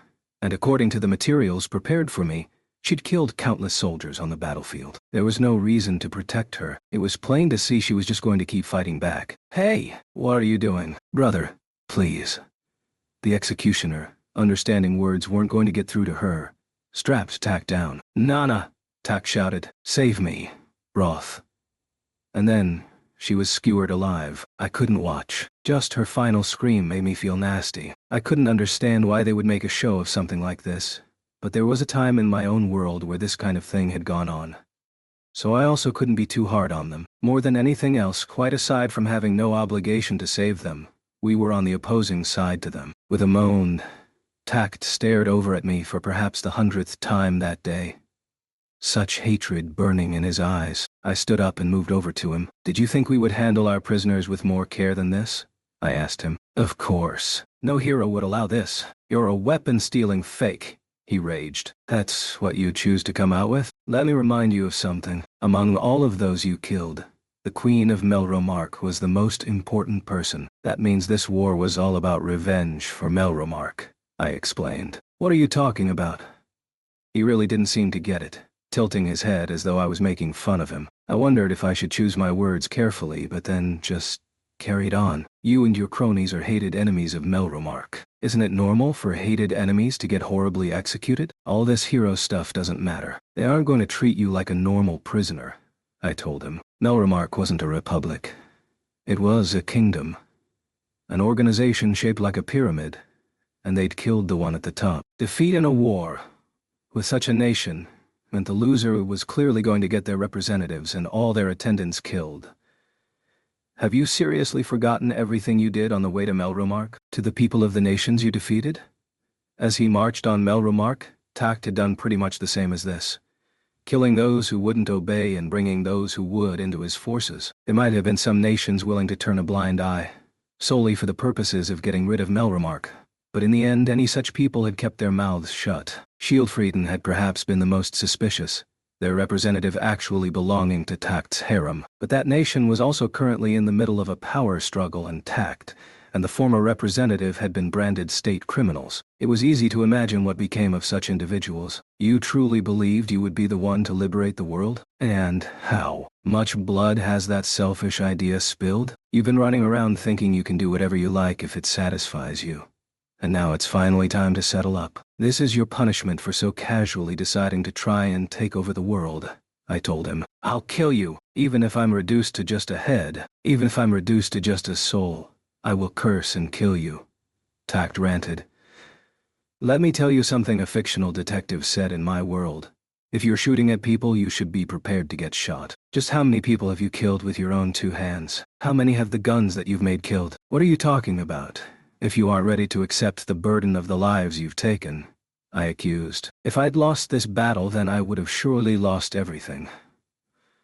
Or almost everything. This particular fake hero would have likely kept the best-looking women from the village alive, and then raped and brainwashed them. The kind of mass slaughter we were currently going through would also have happened, just with different participants. I fully understood all that and was ready to die all the same. I'd made a vow, after all, to Atla and everyone from the village who had died. A vow that I would avenge them. I'd come this far, doing whatever it took, in order to fulfill that vow. I didn't know if this was what they would want, but that doubt still wasn't going to stop me. That was incredibly arrogant, yes. But I wasn't here alone. If these horrible executions were to be my sin, then I'd go to hell or pay whatever other price was required after I was dead. One thing was for sure. I wouldn't be going to heaven. Your selfish crimes have led to your capture, that's all. Accept it. The victors get to write the history, I told him. You're joking, he shouted. Shut up. I wonder just which of us was joking here. Tak's eyes looked cloudy. He would probably start weeping tears of blood in a moment. No, in fact, his tears already looked a bit red. Something messed up was going on with his tear glands, probably. I was getting sick of all of the screaming behind me, too. Come on. Come on. What secrets do you have that are more important than the lives of your allies? Just tell me. Unlike you, I keep my promises. At least to a bare minimum. I tried to reason with him. After he'd suffered through all of this, there had to be something else keeping him from speaking. Maybe a slave seal with such a high level that even we couldn't see through it had been placed on him along with his abilities. As I considered that and other alternatives, waiting for tact to finally break, a few women came walking along. These executions weren't having any effect on him, so it looked like the executioners had decided to change things up a bit. The women walked up, all casual and in control. They definitely didn't think they were going to get executed. They were all women exactly like Witch. So just looking at them turned my stomach. How great would it have been if Witch had actually been among them. Ladies! Tak shouted. Huh? Faker, you look so sad with all your women getting killed. One of them said. What? What? Please, just get out of here, he pleaded with them. How dare you even talk to me? One of the women, giving off almost exactly the same kind of atmosphere as Witch, proceeded to kick Tact in the face. This whole thing had all been set up earlier in the day. A few hours before the executions, we had gathered Tact's women in one place and asked them a question. You are all close friends with the false hero Tact, correct? Spill his secrets. It made sense that those most loyal would be closest to him, but they all swore they didn't know anything. Those who perhaps weren't quite so loyal gave less clear-cut answers. Not all of Tact's allies were blindly following him, after all. I wasn't close with him. One of the bitches was quick to deny her relationship with him. You traitor, shameless whore. This is how you'd repay his kindness. These and similar shouts came from the other women. I had seen the whole thing too, of course. These women were slime. All of them. I see. In that case, during the execution, we need you to proclaim that you aren't the liar's ally. If it's the truth, we will let you live, the executioner said, exactly as he had been told to. The women had cursed the traitor to start with, but it was true that some of them had simply been trying to survive by using their own cuteness against Tact. Tact grunted again now. What are you doing? I've been through hell thanks to you tricking me, one woman screamed. Others were kicking Tact in the face, arms and feet, and even more tender areas. It really was a terrible sight to see. Whoever had thought this up was sick in the head. I see. If you denounce me, you will be... Tact started. I'm telling you to shut up, you filthy animal. Tact was finally unable to conceal his confusion as the women laid into him at full tilt. He'd been right too, with what he had started to say. At least half right. How dare you trick us like that? An imposter like you, putting on such airs. All our friends went to their deaths, still believing in you, you murderer.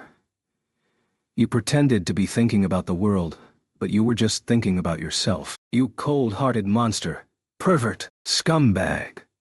How many people do you think have died for you? The women continued to take turns to berate him. I knew what was going to happen, and I was still starting to feel sorry for him. You tricked us. Nothing more. We haven't done anything wrong. That's why we're doing this to you, to prove it. The women from Tact's retinue continued to laugh as they beat him. They continued to laugh as they snapped his fingers, one after the other, at the order of the executioner. You devil. He managed through his pain. Perhaps he'd finally realized that his women were truly enjoying causing him such pain, because his eyes died a second time. I know what this is now. A dream. He was about to say this was a dream. Then he glared at me and shouted, this can't be real. There's no way this could be happening to me. This is a dream. If it isn't, then... Hey, I know you're watching. I request a do-over. I swear to come back to life and make all of these scumbags pay. So come right now. Tact made this loud declaration to all of the heroes attending the execution, and in particular to me and Trash. I see. It very much sounds like you know something. Who is there operating behind you? I asked. If anyone did show up to save him, we were going to have to fight them. The puppeteer pulling the strings. Tact quickly shut his mouth, as though he was snapping back to himself. He was requesting to come back to life and having a do-over. Kyo's research suggested the one behind all this had some kind of system for spare bodies. There was also the fact that Witch had managed to escape, a cooperator with links to Kyo. I wondered if that was it. They might have simply submerged again, preparing to cause more trouble. Then there was the talk of him having defeated Kirin. I didn't know what he had done with that energy. These were just some of the questions that still lingered. The shield spirit and the others had said the one behind all this wasn't an enemy on any level we could hope to defeat, but rather something that consumed worlds. And it was the role of the heroes to stop that being from getting into this world. It sounded like little more than a clump of twisted evil. I wondered if it was some kind of uncertain enemy, like darkness or something like that. Or something like a demon king or devil. It looked like there was nothing else we could do. If he wasn't going to confess things now, I'd have to ask something else. If you're going to spill it, now's the time. Which? The woman you know is Malty. Tell me where she's run off to. Do that and I'll settle for just killing you, I demanded. You're joking. Why do you think I'd know where Malty is? I've no idea. It really sounded like he didn't know. That did tell me one thing. Witch and the one behind the waves were two different forces. I see. So someone other than Witch is pulling your strings? I said. I can't. He really was pie-headed. We were taking his precious women out in front of him, one after the other. Maybe Tact's women were all dumb too, but none of them knew where Witch was. The only way was to get Tact to spill it. I hate to say it, Tact, but you have to know there are punishments in this world worse than death, I told him. It was time. I pointed down below to the execution stage. An executioner appeared with a monster on a chain. The monster was a soul vacuumer. There were no soul eaters in this world, but there were monsters that ate souls apparently. Externally, it looked like a massive blue-white worm. It was related to the dune monster I had in my village. I was borrowing some that had been raised close to Fabry. We had a number of them here for the executions. They were literally monsters that sucked up souls. I had told you when we were fighting, right? I had no intention of letting you off easily in death. I'm going to destroy even your soul, I told him. All the soul vacuumers present had been given orders to eat the souls of those killed here. We had quite a few with stuffed bellies already. If you die, and this monster eats your soul, do you think you'll be coming back from that?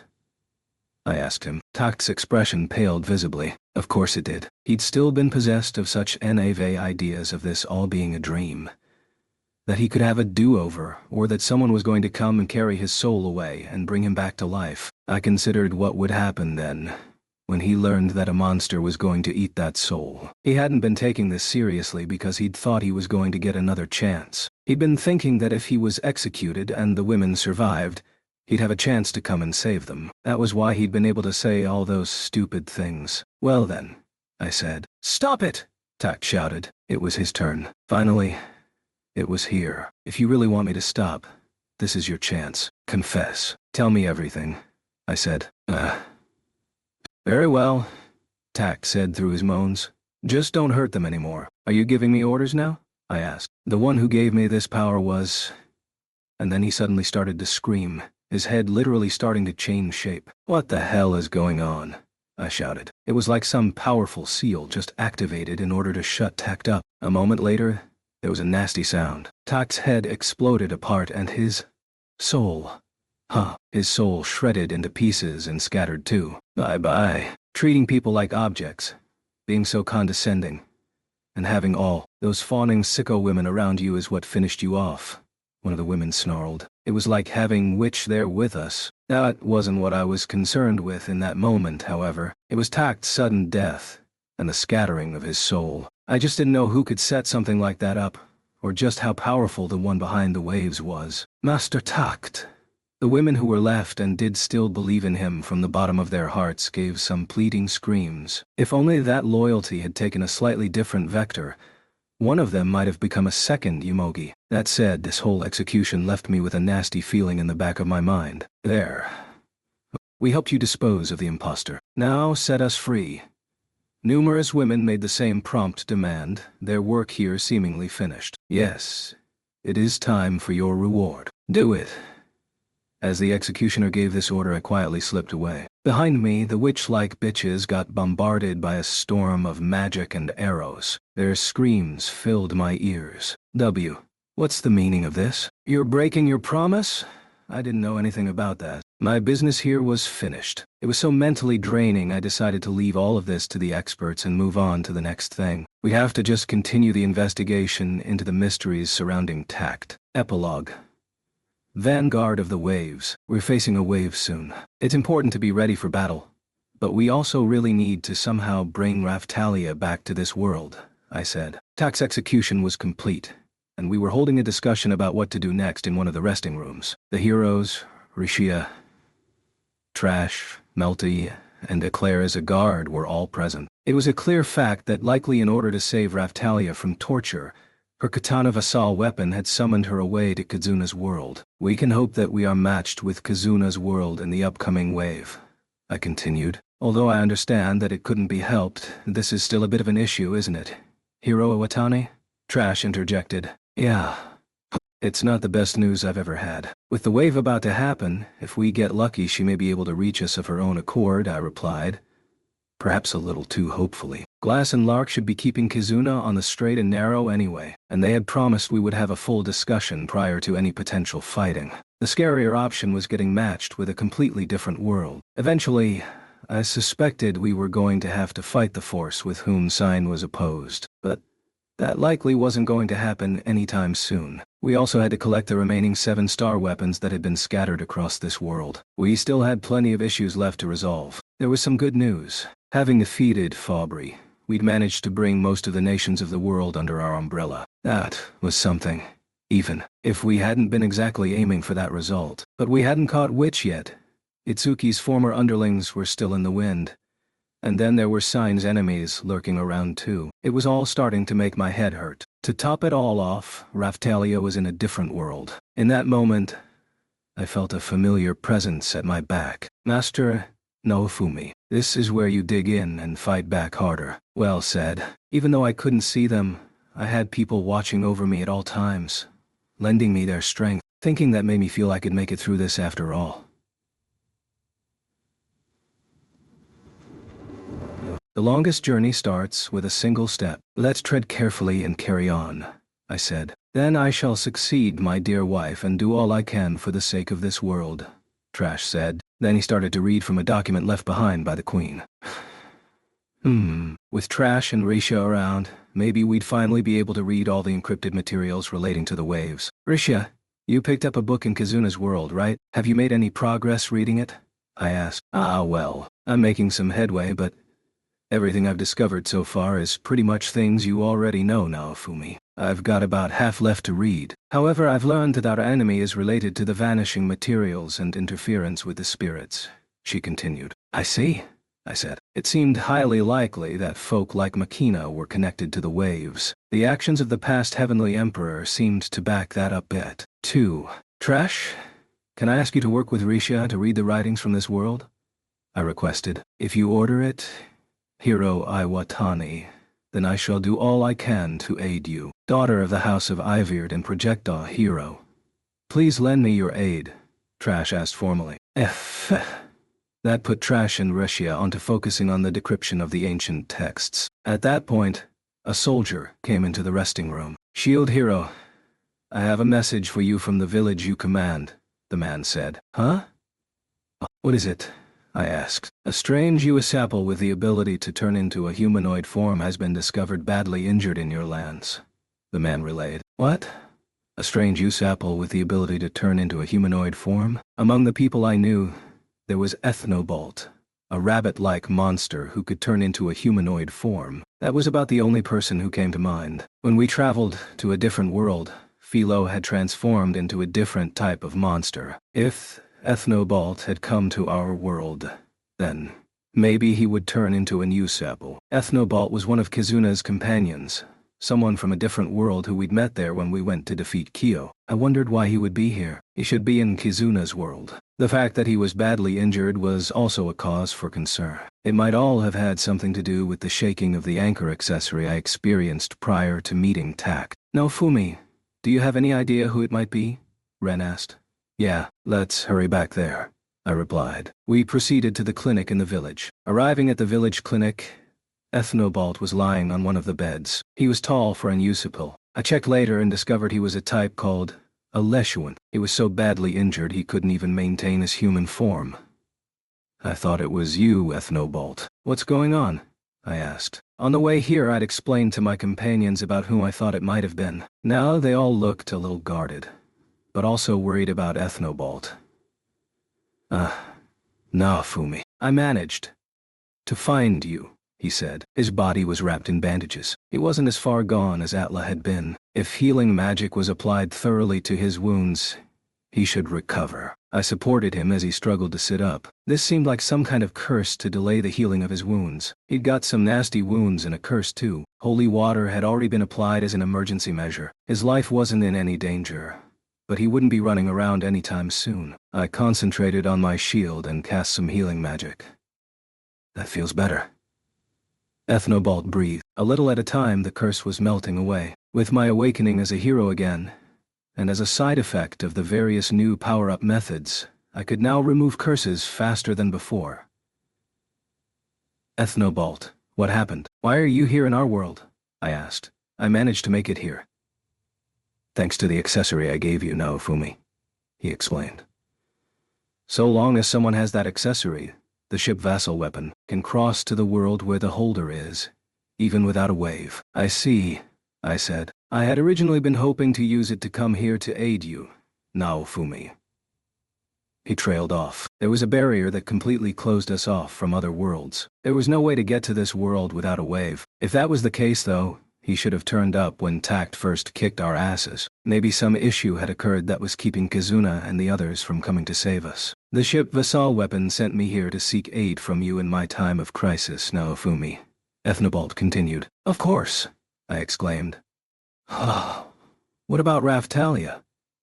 I pushed in closer to Ethnobalt and realized that something felt wrong. His ship Basal Weapon was missing. A nasty feeling shivered up my spine. "Ethnobalt, did you see Raftalia?" I asked.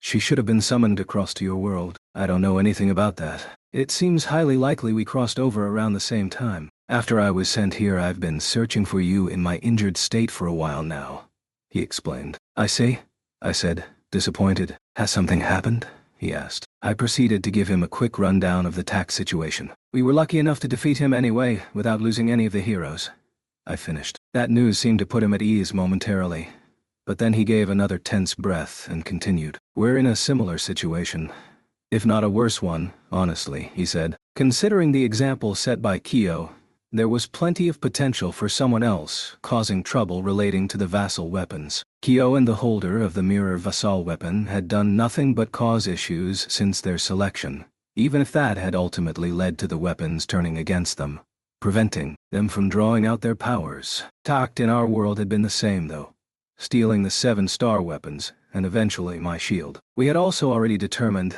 that Tact and Kyo were the vanguard for the one behind the waves. This might mean that a similar vanguard had appeared in Kizuna's world. A vassal weapon holder controlling his nation from behind the scenes, just like Kyo, refused to participate in negotiations for preparing for the waves and killed the 4 holy heroes apart from Kizuna. That sounded bad enough, but Ethnobalt wasn't done yet. We formed a band from among our allies in each nation in order to defeat this evil vassal weapon holder. But one of those we recruited was a traitor with the ability to steal vassal weapons. Lark was caught by surprise, losing the scythe, and then Kizuna fell into the hands of the enemy. Shit, I'd been thinking things were bad here. In the past, I might have considered just giving up on them altogether, but I didn't want to make that choice now. We executed a plan to rescue Kizuna, Ethnobalt continued. There was more, but we were attacked by a new unknown force. After I was attacked and suffered these injuries, my vassal weapon was stolen by the traitor, just like Lark. An unknown force? more people with an ability like Tax to steal weapons. The odds continued to stack up against us. I helped the others escape and then I was sent here to you, Naofumi, he explained. Ethnobalt proceeded to bow his head low to me. I know this is asking a lot, but please lend us your aid. From what Ethnobalt had told me, in Kizuna's world Kizuna herself had been captured, and the other 3 holy heroes had been slain. Someone with the ability like Kyo and Tact to steal weapons had also stolen Lark's weapon. There was even another unknown force at work. Is there any way we can get these? I asked. Yes. If I use the accessory I gave you, imbued with power prior to losing my vassal weapon, we can cross over, although it will only be a one-way trip, Ethnobalt explained. Then he touched the anchor and transferred some magic to it. It seems to still be connected to my world. I sense the presence of my captured vassal weapon. I think everyone is still alive. I looked at my shield. It sounded like I was very vaguely hearing the voices of Atla and Ost from the shield. They were intent to leave everything to me. Very well. We were just going to have to do this. In either case, we needed to go and fetch Raphtalia. It wasn't like Kizuna and the others were strangers to us either. Not to mention they were being attacked by a second Kaio. A second Tact even. Raphtalia had faced down Tact alone in order to let me escape. Now it was my turn to go and save her. Regardless of the wish the shield would grant to allow me to take Raphtalia with me to my homeworld, I pushed down my desire to set out as quickly as possible, knowing we needed to make all possible preparations. There was plenty of potential for issues to occur in this world while we were away helping Kizuna after all. I'd need to consider not just what members of the party to take, but also what weapons and gear to equip them with. Let's do this. We're going to take down anyone like Tact, I announced. With that, I decided to go and fetch Raphtalia and save Kizuna and the others.